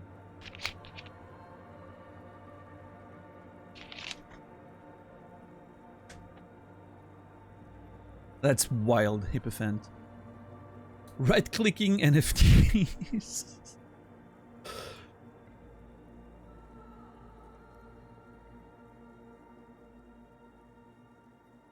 Wow, Trim. Jeez. Accessing personal memories without enough Elon coin. Oh, man. You know what I said the other day about wanting to live forever or at least longer because I'm interested in seeing the future? This conversation is making me realize that, you know what? Maybe I'm good.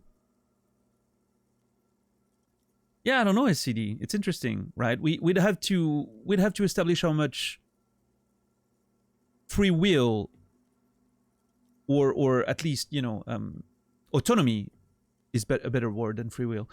How much autonomy does the AI have, right? That would be something that we would need to be able to determine. Obviously, AI right now doesn't have autonomy. But maybe in the future it will? Question mark, right?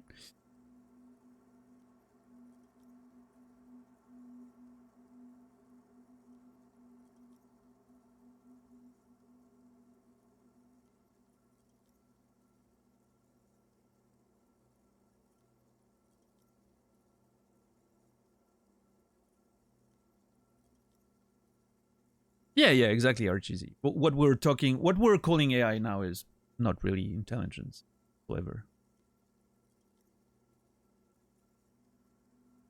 Algorithms. And there's obviously every time we have that conversation, there's an argument to be made that we're not that different as human beings, right?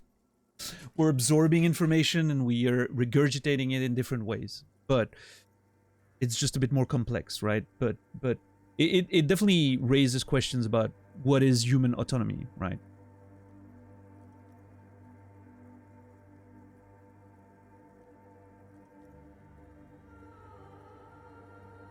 Like, where's the line?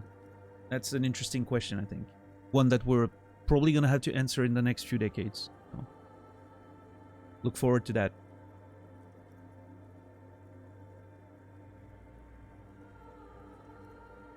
Is that the question? Hold on. Was that you, Timmy, the other day that said in Naz's channel that you had a question for me? Was that the question? I was expecting something different. I don't know why. Why that question? Are you trying to find ideas for something you're writing? Are you currently abusing us for ideas? Milking us for ideas?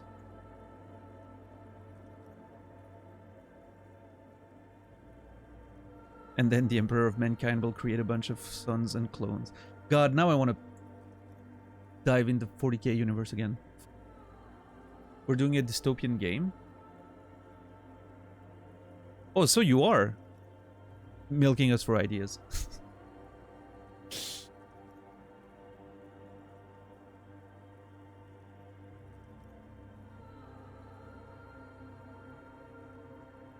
Working through the Horus Heresy right now?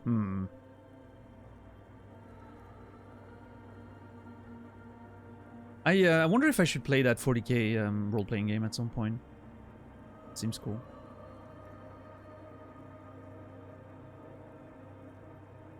But so, Timmy, you're working for a game dev? Are you working in game development? Or are you just doing it as a side thing? I think I remember you mentioning it at some point, but...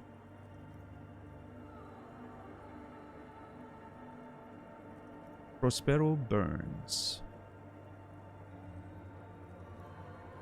I think sourcing ideas from Twitch chat will be illegal in the future. I mean, ideas are... Come on. I don't care about ideas, personally. Oh, right. As in this channel. Okay. Yeah, I've never... I know a lot of... when I was mostly... Like, when I was in writing communities a lot of people are very, protective of their ideas. You know, like, oh, I don't want to talk about my idea too much because I don't want someone to steal it. I was never like that. I was always like, whatever. Ideas mean nothing. They're cheap as fuck. Doing something with it, that's where the work comes in, right?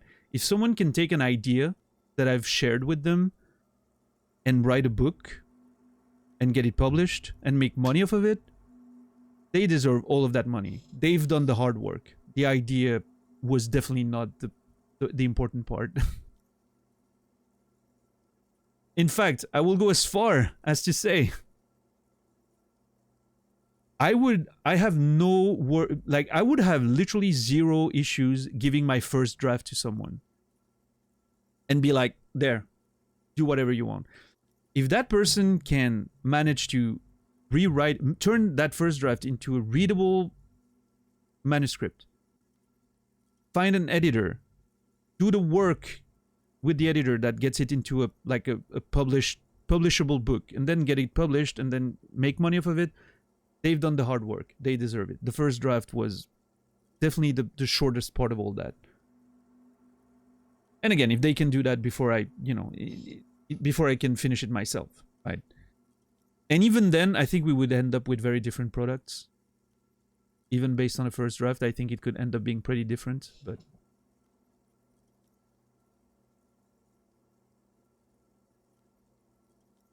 So yeah, I'm never worried about sharing my shit.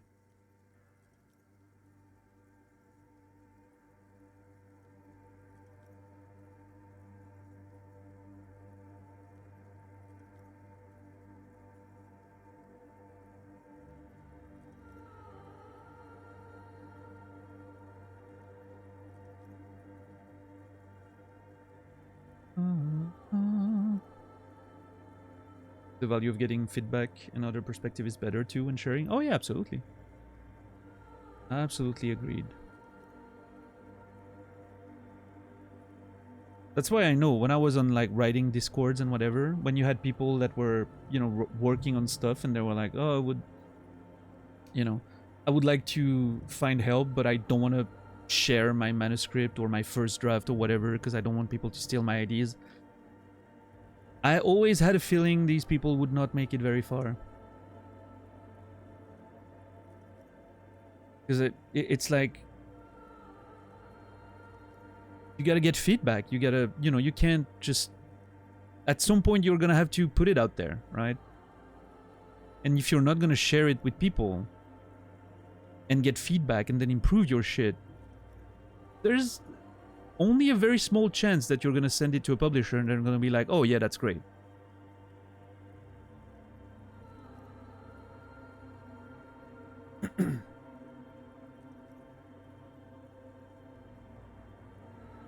And I mean, I understand the fear. Find people you can trust, right? But the problem is most people you can trust are your friends. It's never gonna be very good feedback. I can tell you that from experience.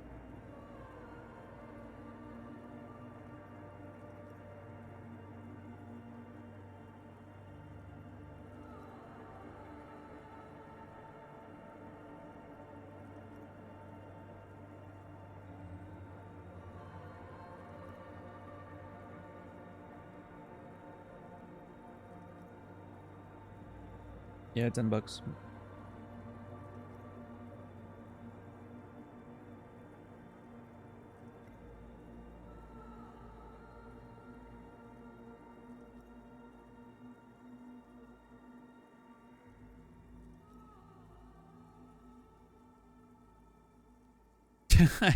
Yeah, that I understand, RGZ. That's a sentiment I can understand a lot more.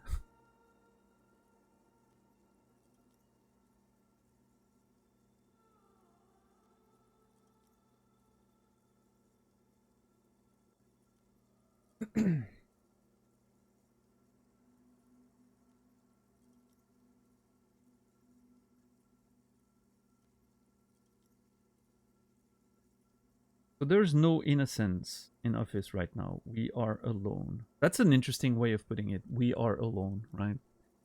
Okay, when did she rule? 300 years ago, in the wake of the discovery of this Isola, the Insulindian, by explorers from the continent of Muindi. She is, among other things, the innocence of inter-isolary travel and the connected world. What a fascinating world again. This is... Oh, man.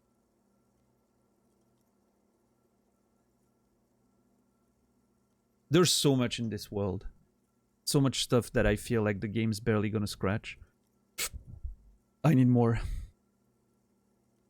I'm gonna need more about this game and this world. What else do I know about her? Many things. You know she was a woman of the court, the wife of an influential Marchese, and eventually the principal advisor to Irene la Navigateur, Queen of Suresnes, modern-day Sir La Clé. Also, that she was gorgeous beyond beauty. Irène la Navigateur. That's interesting, because it would be la Navigatrice in French, but fair. Irène la Navigateur, Queen of Suresnes, modern-day Sur la Clé. Also that she was gorgeous beyond beauty. Beautiful. Yeah, exactly, Quasi. It's the perfect iceberg theory, right?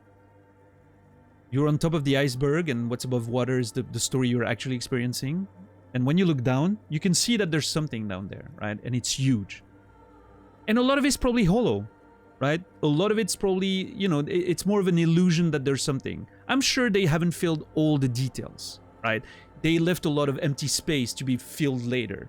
But there's at least the shell of something, right? And the shell can be pretty detailed.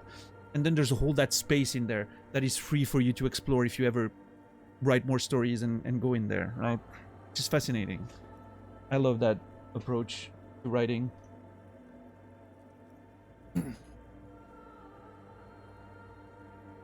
It's beautiful.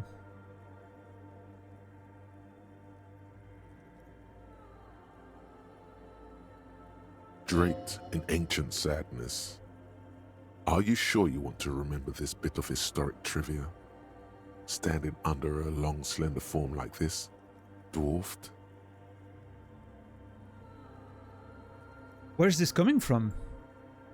Right, better not go poking any further. Okay, what else? Was she smart? No. Where's this coming from? Hold on. The past. It's a silo of sadness, fermenting. You should keep away. It's a silo of sadness fermenting. You should keep away.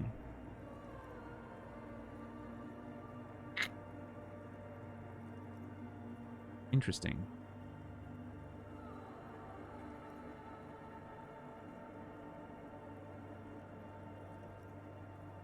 Yeah, MK, I think I heard of that at some point, right? That it was based on a lot of... It's funny how many actual fantasy worlds start like that. Or sci-fi world, like people just... They're homebrew RPG settings, right?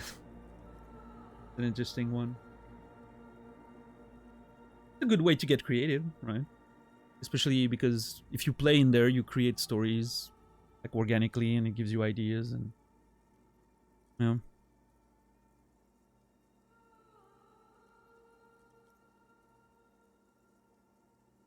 Cool idea.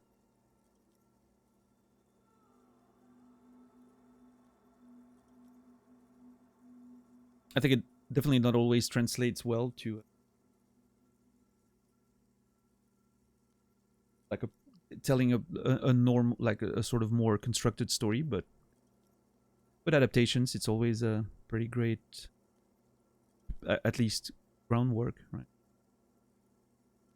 Yeah, Quasi. Wasn't there?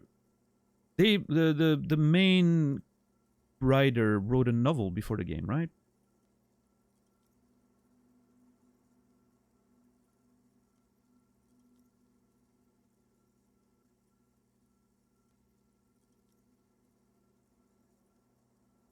A novel and a tabletop RPG.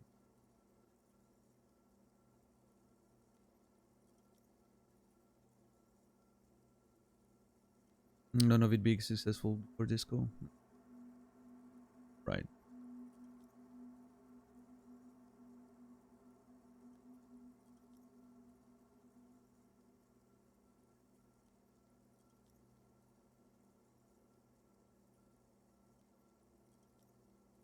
Novel takes place before the game.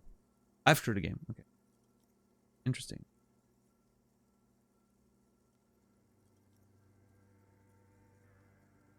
Cool.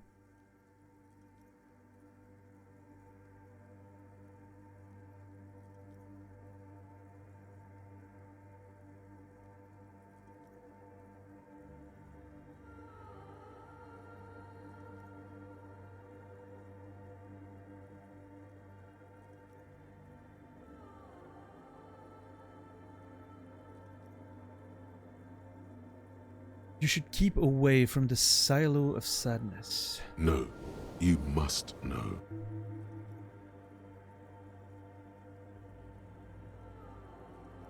Better not go poking any further. What else?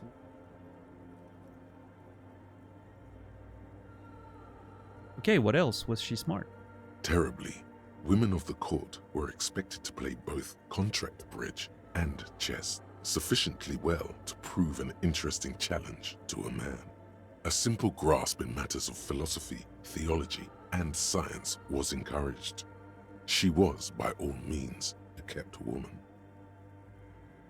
She made the most of her position in the antediluvian court, a court visited by the most prominent thinkers and artists of the day. In secret, she was becoming the era's preeminent philosopher of the state. A scalpel, a piercing gaze.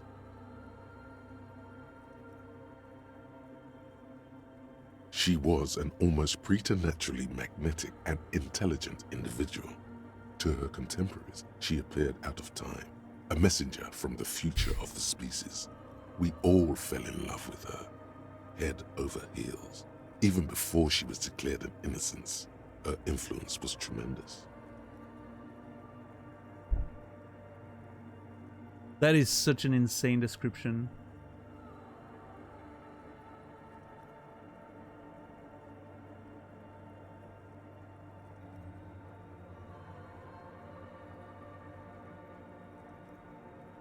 How come? It was on her advice that Irene Le Navigateur sponsored a number of voyages into the Pale. A costly, often tragic endeavor, ultimately vindicated by the discovery of the new world, the piece of reality you're standing on. The new world.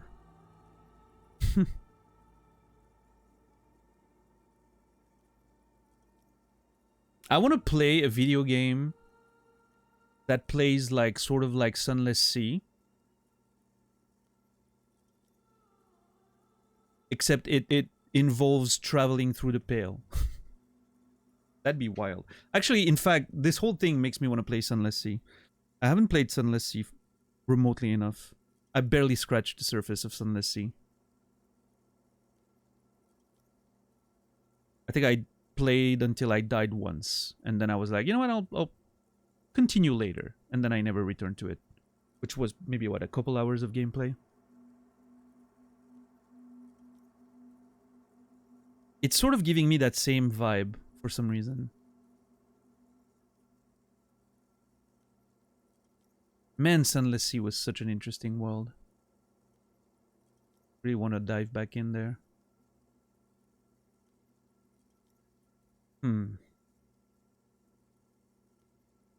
What's up, Elisa? How are you today?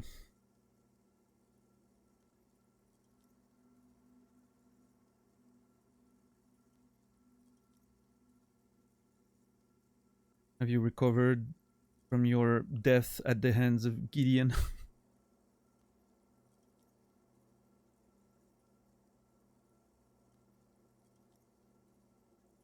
Fair as always. Fair. Hold on, I feel like there's not.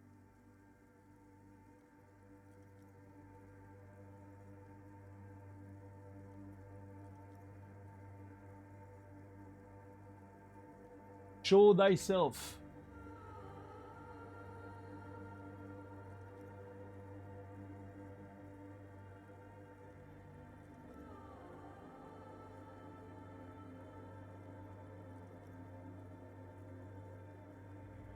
Nope. Doesn't seem like there is. I don't know.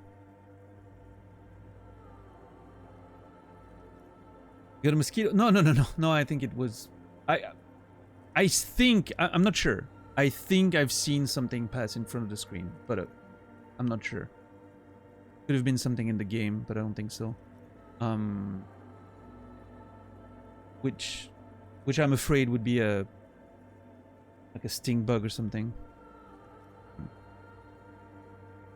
Wasn't a spoiler. Joyce tells you early on. I mean, even if the game tells me something, reminding me is still breaking the rules of the channel, for the most part. Unless I'm openly mentioning that specific thing, obviously.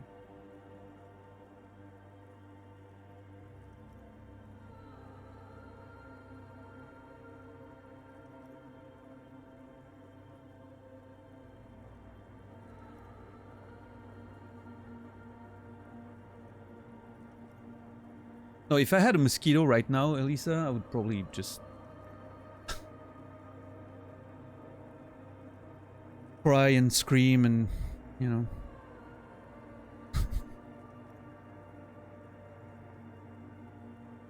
The only solace of winter... I mean, I like winter. I like snow and all that. I like when it's cold. But one of the best parts of winter is no mosquitoes. Well, I mean... To be fair, Elisa, it was almost 15 degrees today. Here. In the afternoon. Which is almost warm enough for mosquitoes to come out, so... Yeah. It's so hot for January, I know. I'm hoping we get a really cold... February and March, because holy crap.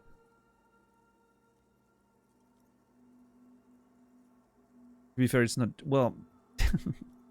True. That is correct. Let's just say January was hot then. Don't know if it was record-breaking, but...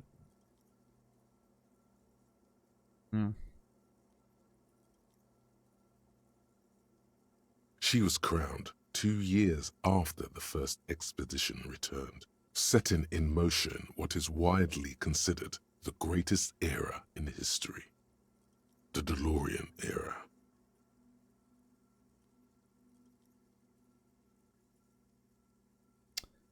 Okay, so Innocence Dolores Day was crowned 2 years after the first expedition returned. I'm assuming they were like, oh my god, it's amazing, we discovered a new world through the Pale. Thanks, Dolores. You're now an Innocence. Basically a god on Earth. And this led into the DeLorean era, which sort of sounds like a sort of Renaissance, but, you know.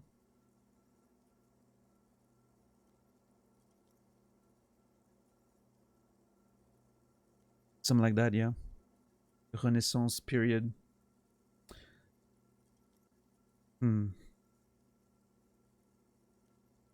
It's a fucking amazing concept, bearded bald guy. I like it. Yeah, it's probably one of my favorite. With the Pale, along with the Pale, I think the Pale and the Innocence are my two favorite concepts so far. Although, I don't know. I really like radio computers. I think those are fascinating.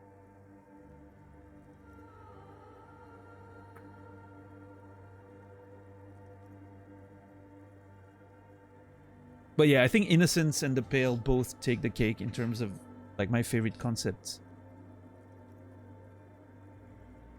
From like a, you know, world building perspective, it's just so incredible. It's the kind of shit that's inspiring. You know, sometimes you read a book or you see a movie and you're like, you're inspired to write your own shit. This is the kind of stuff that gets me there, right? It's like, holy crap, I want to return to writing. I want to write again. I want to stop playing video games. I want to open my fucking software and just start working again. I'm not gonna do it, obviously, because there's too many video games to play. No, eventually I will have to. Eventually I will have to.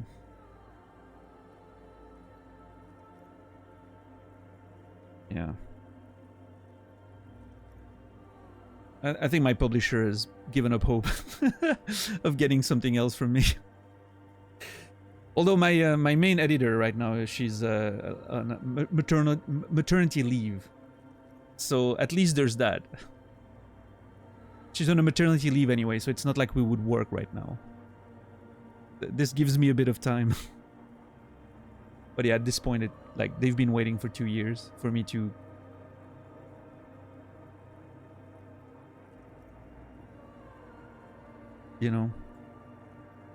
turn something in.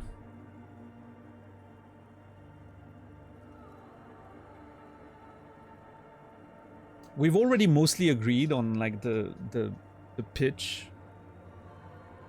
Like I pitched them a project like a year ago or something. A bit over a year ago now. Around the time when I got my award, right? That was a good time to pitch something.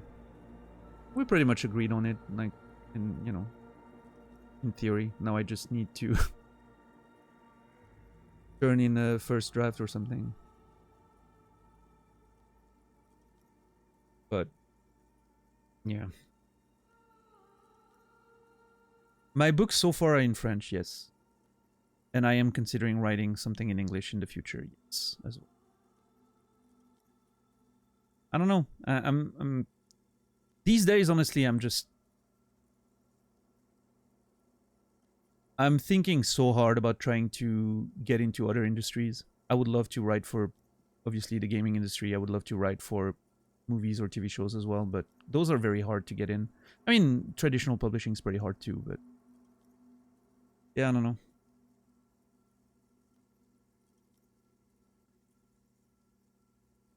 We'll see. For now, just ignore all of that and play video games.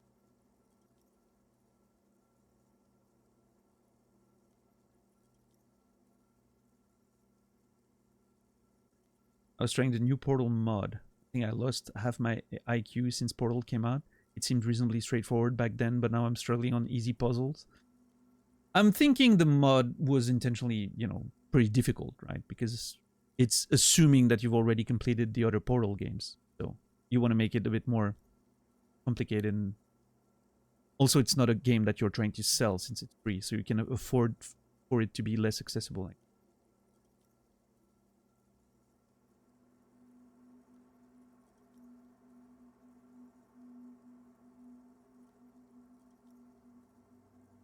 So the thing here, Cassie, would involve them finding a foreign publisher wanting to do that, right? Buy the rights and translate it, which is very hard to do. The French industry doesn't export a lot, unfortunately. So it's unlikely to ever happen, but unless I suddenly strike gold and become extremely popular. I'm gonna go with WoW here. Wow, indeed. When her innocence was declared, and the queen she had advised for years fell on her knees before her, she was so overcome with emotion that her lungs started glowing in her chest. I feel like that may be an exaggeration of what actually happened. I know, Jesus. And the DLC was released after my book.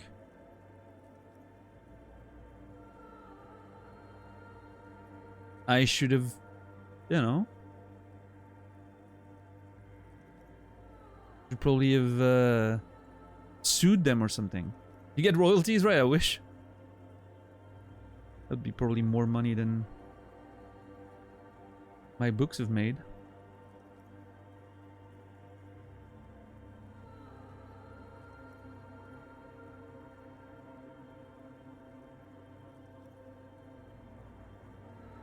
Bystanders reported golden filaments lighting the already sunlit chamber around her, clearly visible beneath her dress.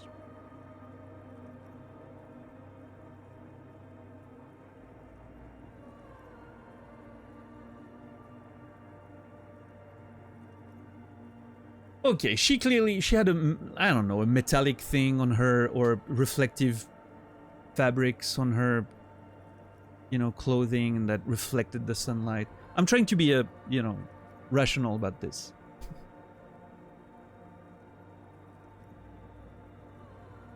That is why the lungs are the symbol of love for the cultures of the Riel Belt. Sure. I want more. As did we all. The lands of the Mesk and the Occident, and even far away Supramwindi. Altogether, 21 of the 40 Mundial nations of the time immediately accepted Innocentic rule, even before her crowning.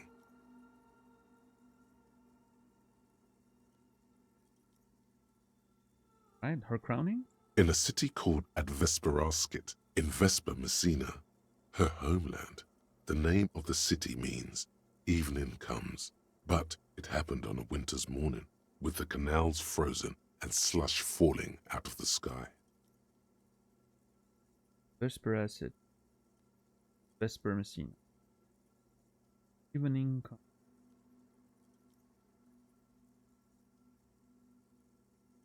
She was dressed in a white and pearl dress on an emptied-out plaza with the crowd far away.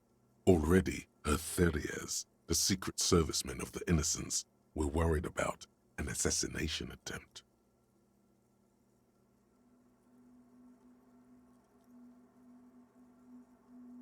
White and pearl dress. I'm assuming that's a representation of that. That's the queen. Yeah, that's the queen kneeling in front of her, I guess.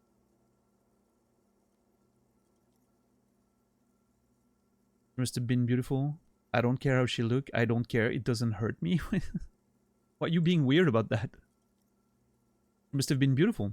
Oh yes, she looked like humanity's young mother, a perfect mother, insultingly beautiful.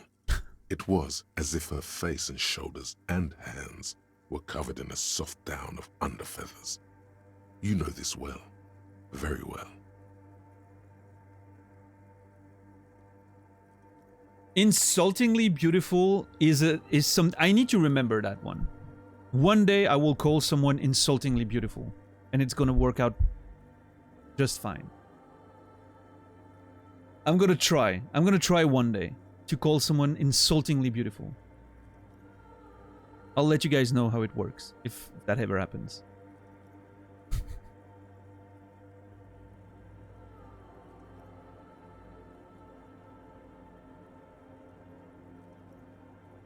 Wrist check for insultingly beautiful? It's gonna be okay. I'm thinking a good 72%. Yeah, it's just fine.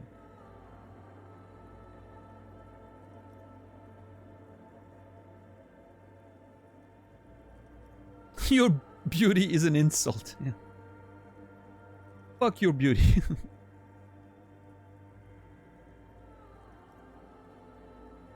What's up, Soulless? Pick up lessons today? Oh no.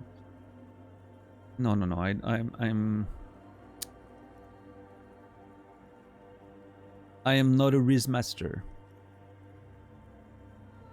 Your beauty betrays your degeneracy.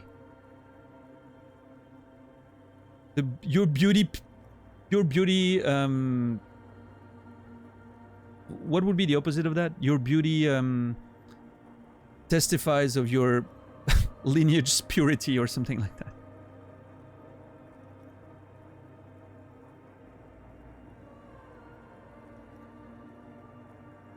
Bonus points for taking 6 seconds to roll 2d6 before you say that. Hmm.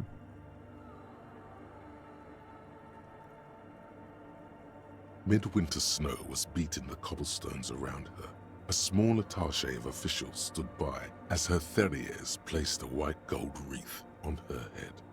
The crowning was mostly witnessed by secret servicemen. I like the idea, like the concept of the Theriers. You know, or specific, like, or secret guard or something. That's really cool. Then what? One of the men in this secret service killed her 22 years later. A young man who had come to suspect that Dolores Day was not entirely human, but something else. Oh shit. Yeah, your beauty is a testament to the purity of your lineage or something. That would be a good line. You know?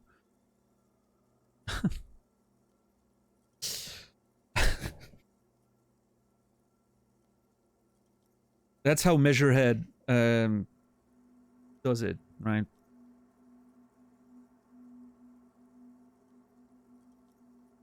Okay, so one of those men, killed her 22 years later. Had come to suspect that she was not entirely human, but something else. Something that had walked in our midst, watching us stumble for hundreds, if not thousands of years, until it decided to interfere in the course of our history. We were supposed to come up with this ourselves. The man was reported to have screamed at the Innocence.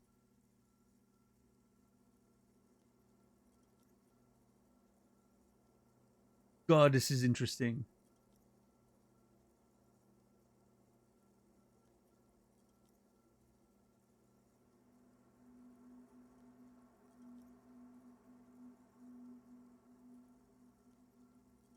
We were supposed to come up with this ourselves. What a thought-provoking.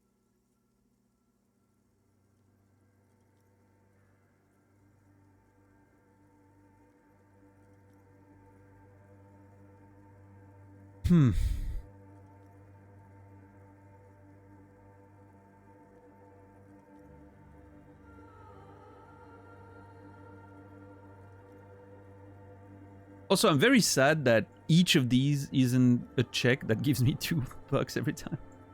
I understand why it's not, but I'm still sad.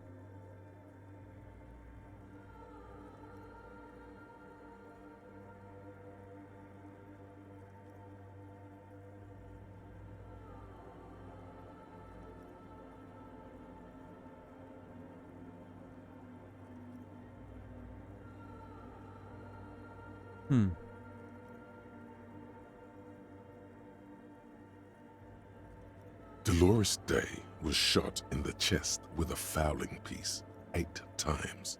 The man, thought to be insane, said he once touched her and her body had been unnaturally warm, like a furnace, and that sometimes, while on duty, he observed her forgetting to breathe for over 10 minutes.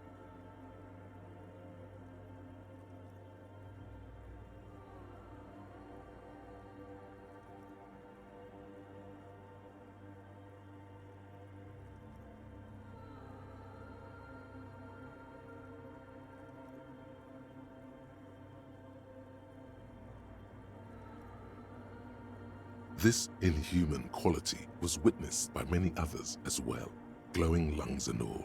It is commonly attributed to mass hysteria and religious psychology.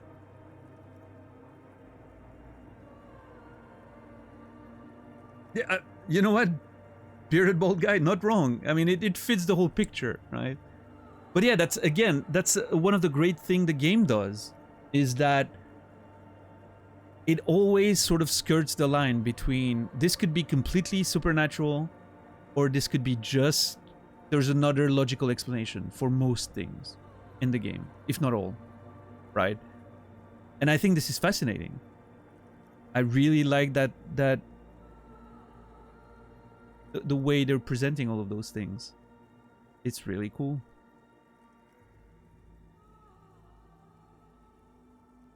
Was there something terrifying about her? Terrifying is a term too emotionally charged for your semantic memory, or what remains of it. But terrifying. It's a simple word. She was bad for humanity, and you shouldn't have started thinking about her.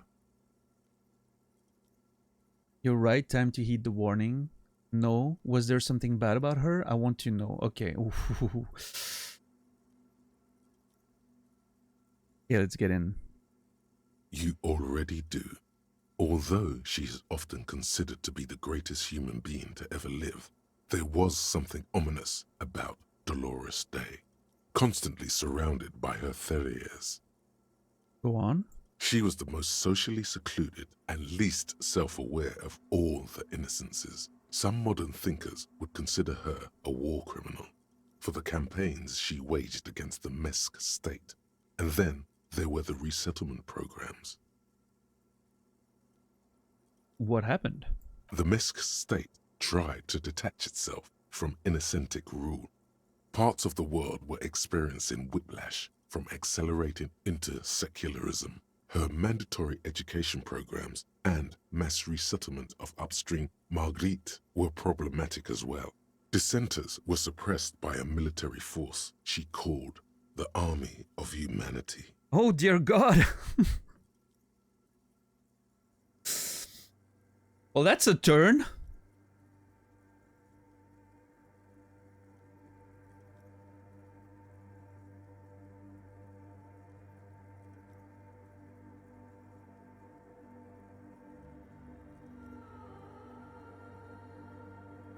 Yeah, that's a turn and a half right there. Emperor Dolores Day.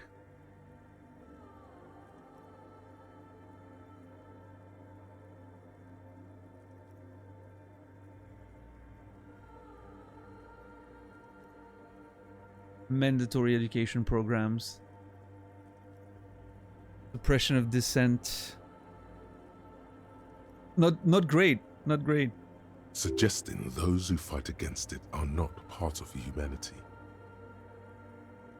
She adored chess, yes, but also military war games. Dolores Day often holds a tiny tin soldier between her index finger and thumb in icons such as this.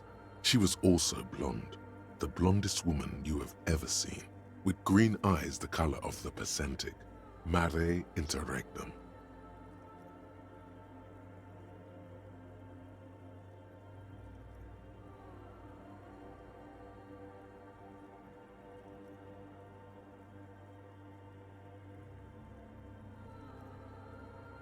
Is that French? No, Latin.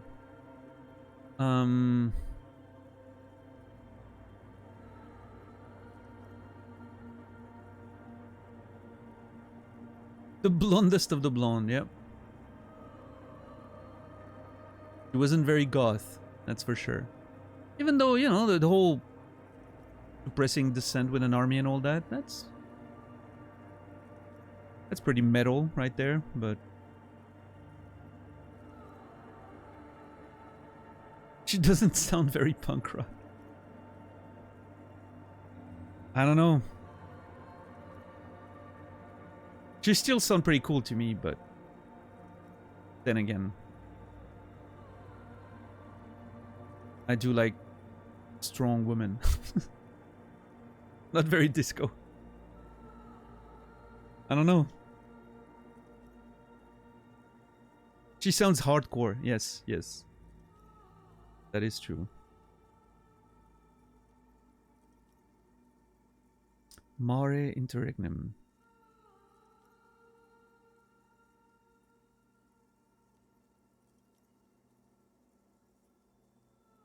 Little is known of her Marchese husband. It's as if he vanished from history after completing his role, which was to introduce Dolores Day to court. In conclusion, yes, there is something lonely, paranoid, and even terrifying that people seldom mention, but feel when they think of her.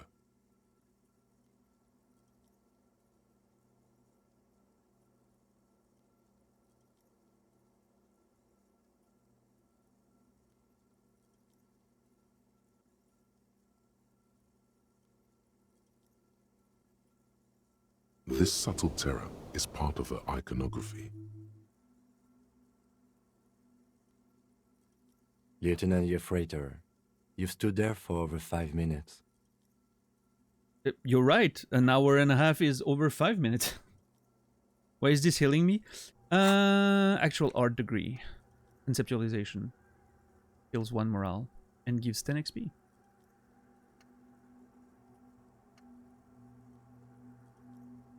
Yep. Pretty good.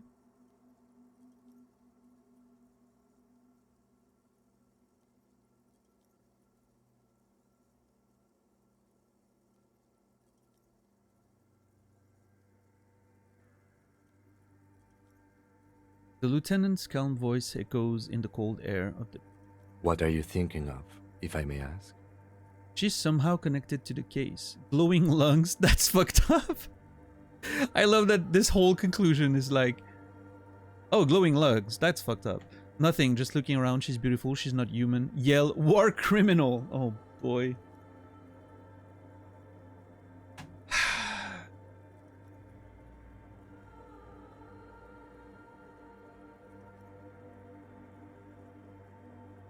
I don't know what I'm thinking about.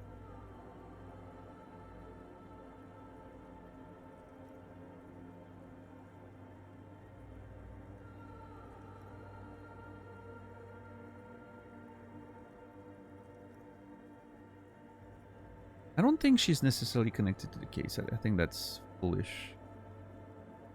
I'm gonna go with she's beautiful. Why not? That she is. A great sacred piece. I wonder what we are doing here, however. Takes his glasses off to clean them. In this church, I mean. The coast in general. We shouldn't linger. This isn't a good place to get lost in. I mean, we're looking for traces of Ruby, Kim. Hold on. That's the only thing you need to know. Everything else is just personal stuff. Kim, are you a follower of Dolorianism? Yes, we all are. Her name, body, and rule are synonymous with humanism. The laws we enforce are Dolorian in origin. Stroke your chin first. I didn't think you were spiritual. I don't like her. She looks like a lever. Oh my god, dude. Keep it together, Harry. I'm gonna, stroke my chin. The woman looks by in silence, smiling enigmatically. I didn't think you were spiritual. It's not spiritual, it's constitutional. The Dolorian system does not demand faith, only accordance. I'm not sure that's better. Somehow. Accord or die. Yeah.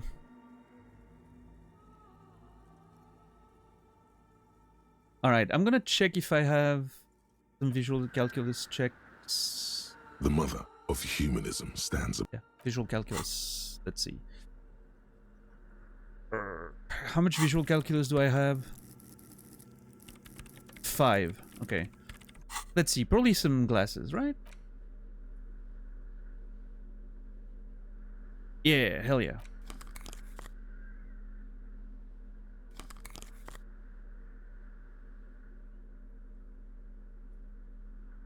Doom, doom, doom. Oh, this one has +1. Beautiful.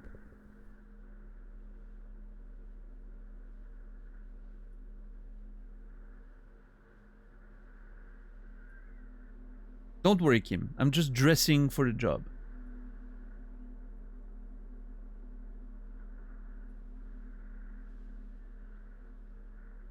Fashion time, yeah.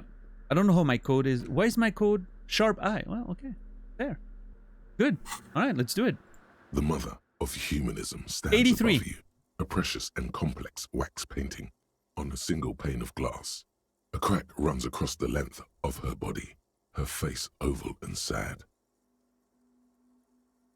There's an interesting thing here that hasn't really been addressed, I feel like. Why does she look sad?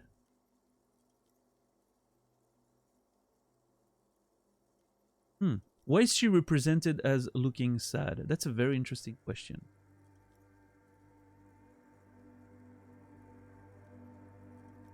Obviously, those stained glass or paintings and whatever could have been done after her assassination, which obviously could, you know, you want to represent a tragic figure, right?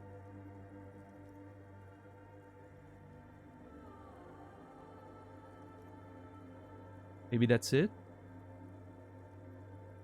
I don't know. It's interesting. Very curious. Wonder if we'll learn more about that. Very cool. Alright. This is a white check, so it's okay if we fail. We need a 12. We have 7. We need a 5 or better. I think I'm just gonna roll a 10, just to make sure we really get there, right? Let's roll a 10. A jigsaw of broken shards falls into place in front of you. Just A made it. ghostly reconstruction of the stained glass window. Before it was shattered, there was an older woman beneath the younger one, and a text, a light motif below them both. Oh man, this looks cool. Are those? I wonder if those are the terriers. Is that a sword? I think it is. So those are the terriers, right? Her guard protectors. This is the queen. kneeling in front of her for her innocence, right? Oh my god, look at that. A ship with, how do you call those? Oars?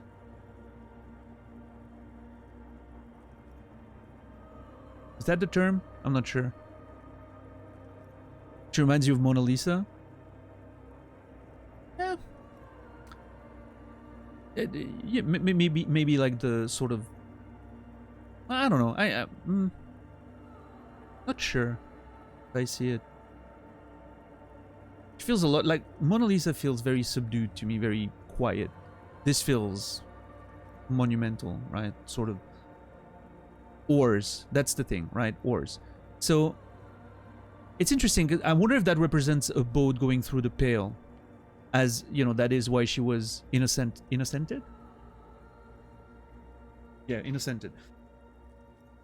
Because she encouraged travel to find a new world. So I wonder if that's sort of like a representation of traveling through the Pale with like a ship, which is a beautiful iconography, right? The idea of a ship just floating through the sky with oars and all that. It's very cool. I like that. And yeah, those are probably like the terriers around her. And maybe a few of the people just randomly in the audience. Those are a few boats in the back there. I can see like sails, I feel.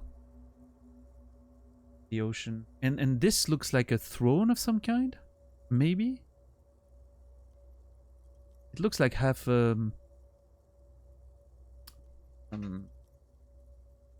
something where you would have a fire in it, like the Olympic flame or whatever. I don't know what it's called. A brazier, right? Half a brazier.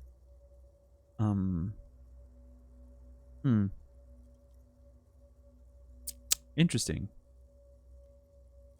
Very cool representation.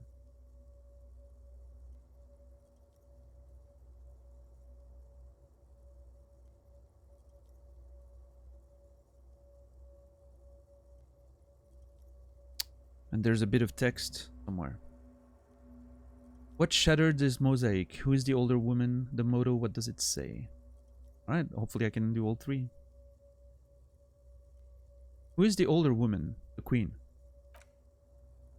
Oh, cool. The escutcheon on her throne says, Oh, Irene the Navigator. there you go. She is depicted as an older woman wearing thick-rimmed eyeglasses, holding a golden Reichsapfel in one hand and a scepter in the other.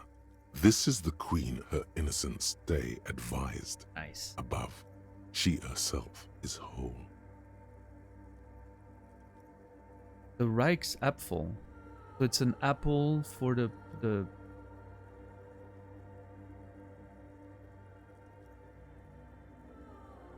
what's the translation of a Reich?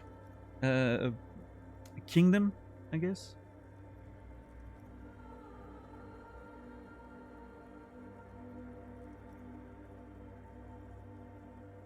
A realm.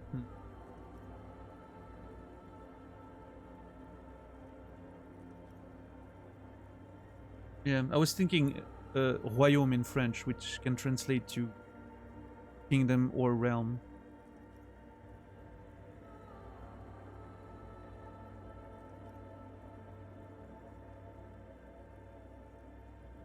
Yeah, an empire of some kind, yeah.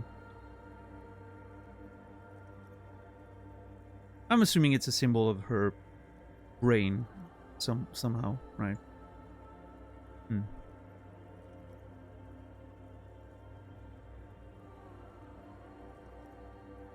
She herself is whole.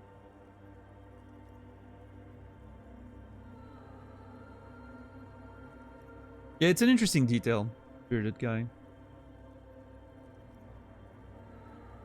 Careful mentioning stuff like that before I mention it myself, just in case I missed it. In this case, I didn't say it out loud, but I had noticed it. But it's an interesting detail for sure.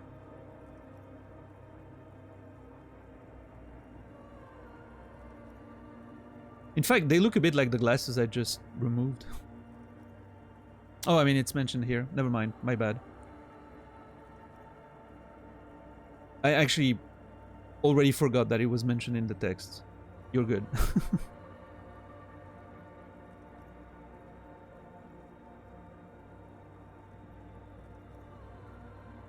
I was more interested by the fucking apple thing.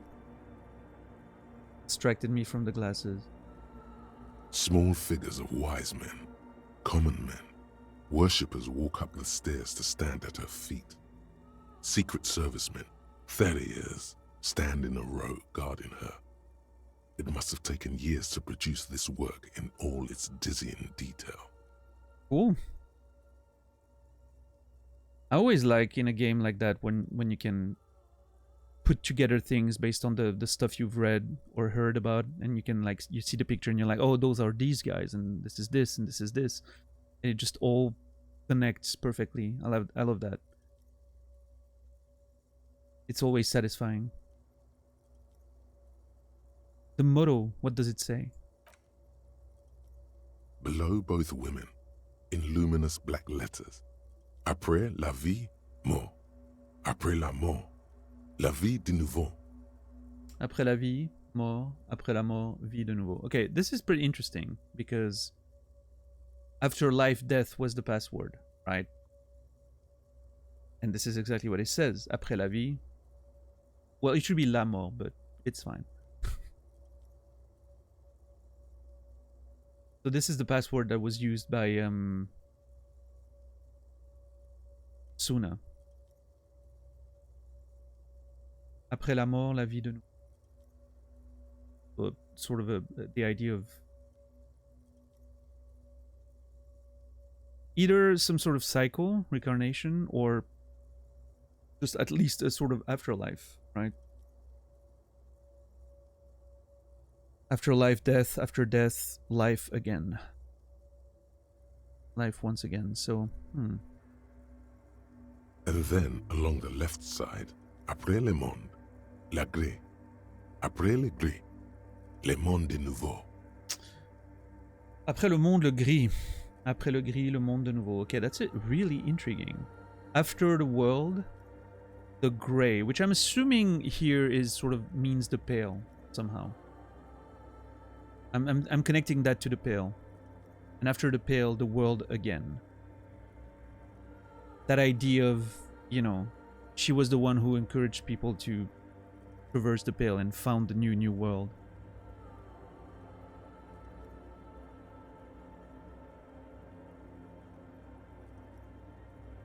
But this again sends me on that whole thought process of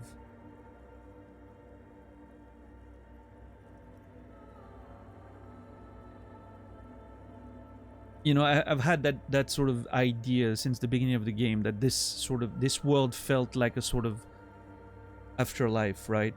As if my character was dead, and then this is just, a sort of representation of the afterlife. And this all sort of keeps working into that idea, at least on a symbolical level, right? Après la vie, la mort, after life, death, and after the world, the pale, and then the world again, right? You go through the pale, you find another world there. It's fascinating. Disco is a Souls-like, confirmed. Sure.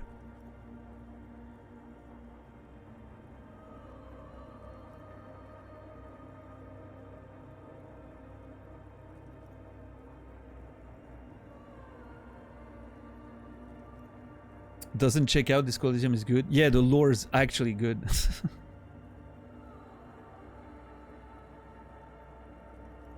After life, death. After death, life again.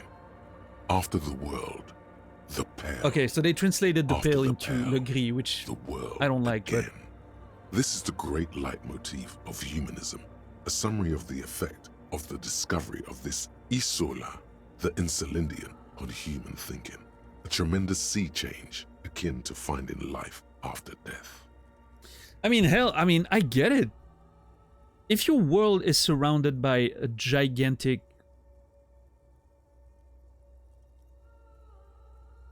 ocean of nothing, and then you suddenly traverse it and you find another world out there, right?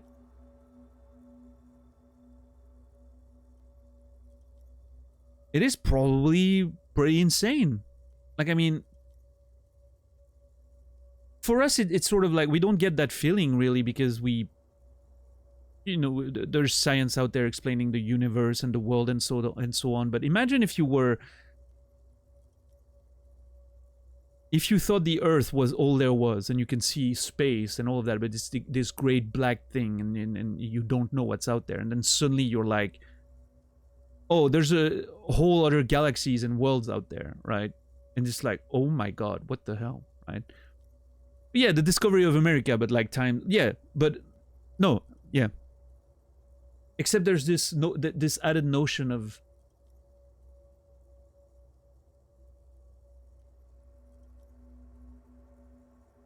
this whole pale that you think is maybe intraversable or impossible to go beyond, because the people who tried probably died or went crazy and so on, and then suddenly something's in there, right? Yeah, it's fascinating.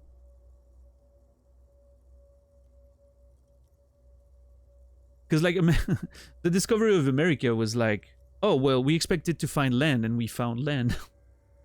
They didn't realize it was not the land they were looking for a while. So it must have been a bit it must have been a bit diminishing the effects of, holy shit, there's something out there, right? And also, you know, you've already, like, there was the notion of traversing a body of water to reach another island or continent, you know, already existed, right? So it wasn't a completely weird thing that you thought was the end of the world, and then suddenly you find something after that.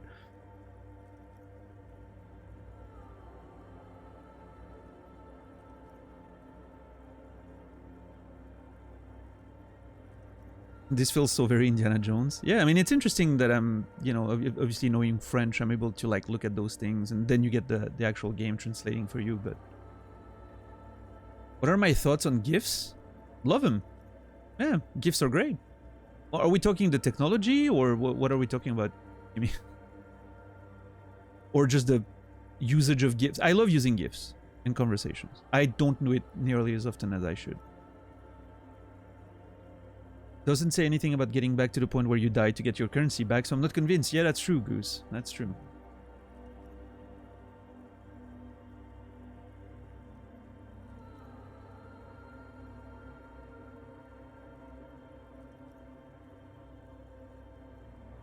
Why did you decide to have 1 HP only? Well, I mean, I didn't, technically.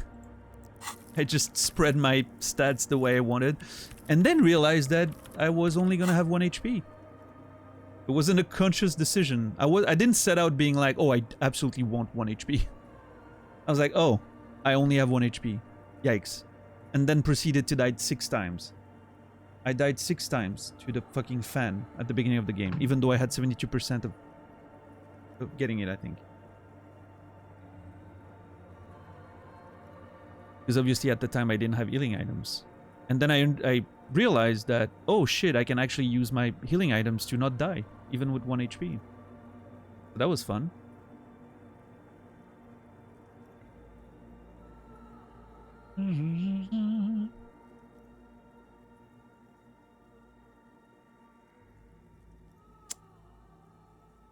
What shattered this mosaic? Unknown. Don't level vitality is the leitmotif of this stream. Yeah, that's true. We've done that in quite a few games, actually. That's true.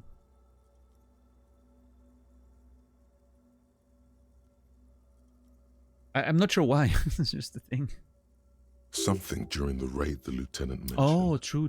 Or just hooligans looking for something to break. It probably was during the raid.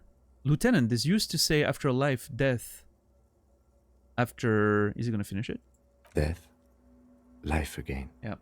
Probably after the world, the pale. After the pale, the world again. Probably a big Dolarian saying, right? This exaltation is common in Dolarian sacralism. Right. In the early years, it was even incorporated as the RCM slogan. No more, however. Huh. Is the RCM and the moral intern trying to separate themselves from the Dolarian ideology? Why? It was deemed subservient to use a strongly moral intern-related motto. We already suspected of bootlicking. The sentence was also seen as too feminine. It was a macho thing. I'm sorry, how? Okay, so it's not the moral intern who decided that it was too close to the moral intern, and the RCM wanted to separate themselves from that. Interesting. How is that a feminine thing? Okay, let's see what the RCM motto is now. Maybe that will maybe that will shed some light on the matter. What's up, Matchless? How are you today? Justice, union, prudence, and force. Of course it is. Cool. Not very feminine. I like the other one better. I like this. Puts the fear of God back in the...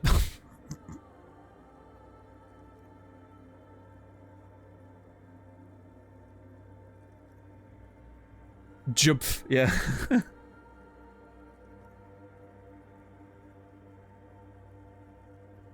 Not very feminine. I like the other one better. I'm gonna go with that. So do I.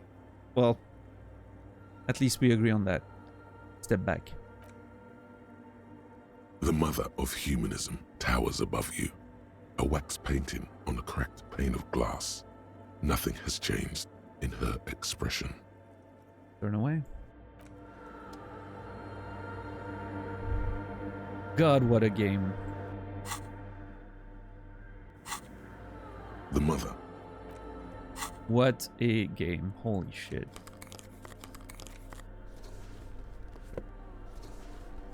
See, my glasses kind of look like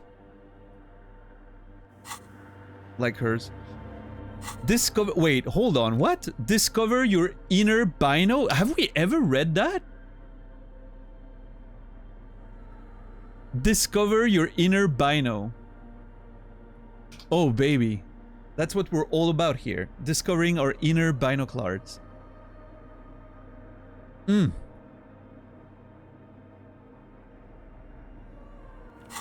Certified nerd glasses? Oh, hell yeah. Yeah, love them.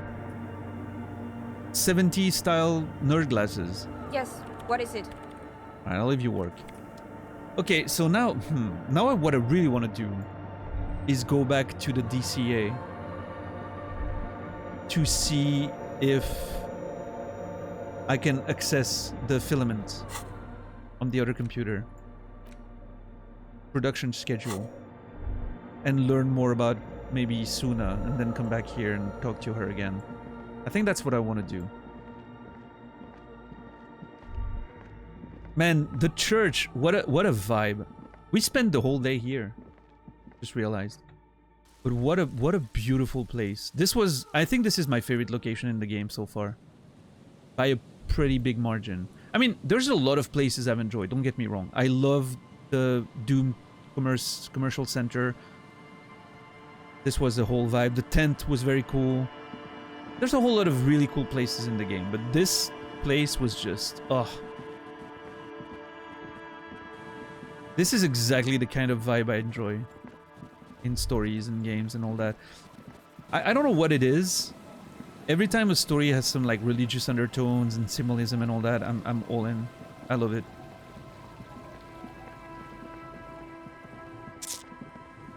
I do love a healthy dose of religious symbolism in my stories as well.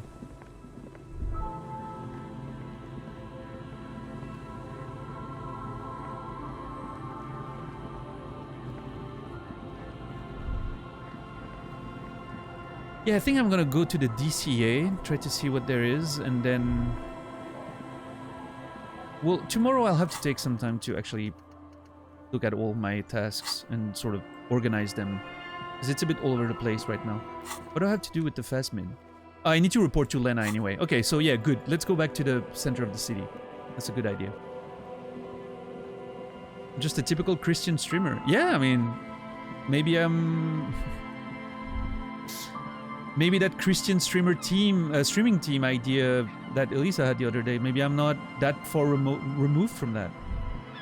After all. Oh!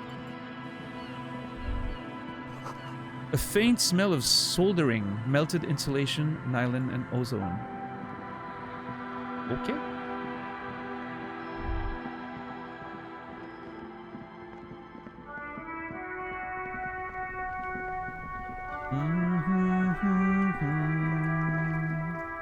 I love that contrast between 1 HP and like 15 moral. I have 10, I think, but yeah. Yeah.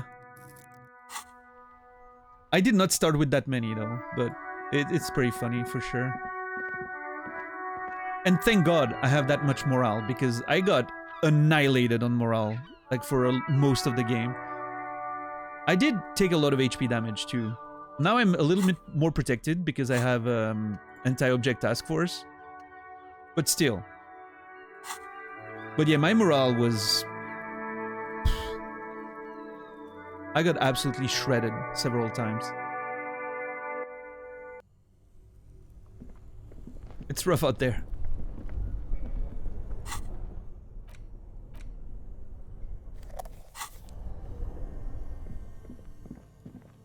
Yeah, the call was brutal. I think that was the specific worst instance we've had, but I'm sure there will be plenty of other.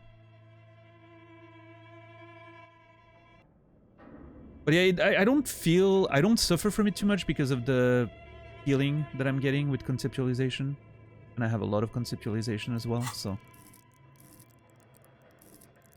And that sort of helps counterbalance it, right? I think I have another one that heals, right? Oh no, I had one, but I removed it. Never mind. No, the call to Dora, I think she was called, Malachaz, which I'm thinking from context clues that she's my ex-wife, but I'm not sure yet. We had a long phone call. A weird phone call. Yeah, I'm gonna have to put the filament in there and see what happens. But that, ladies and gentlemen, will be for tomorrow. It's already the end. What the hell? Today absolutely flew by. I barely noticed time passing. This is very strange. Another cliffhanger? Well, not really. I had to stop at some point, right? Insane, weird. I don't know what happened today, but time flew. Anyway, thank you everyone for watching. If you don't mind waiting, I would appreciate you following me on the raid. Yeah, crazy stream. Holy crap. Thank you everyone. Very much appreciate it. I hope you had a good time. Thank you everyone for, you know, just hanging out. Thank you for the lurks and the conversations. I appreciate it. Thank you, Natus, for the resub if you're still here. Much appreciated. And yeah. More adventures of Disco Elysium tomorrow in about 19 hours, 7 p.m. Central European Time, 1 p.m. Eastern, 10 a.m. Pacific. We're gonna continue our quest for whatever truth there is to find out there. What a world. I am thrilled. I am engrossed. I am fascinated. I don't even have the words to express how this game makes me feel. It's an inspiring product. It's an inspiring video game, an inspiring story. It makes me want to write books. It makes me want to go back to writing more.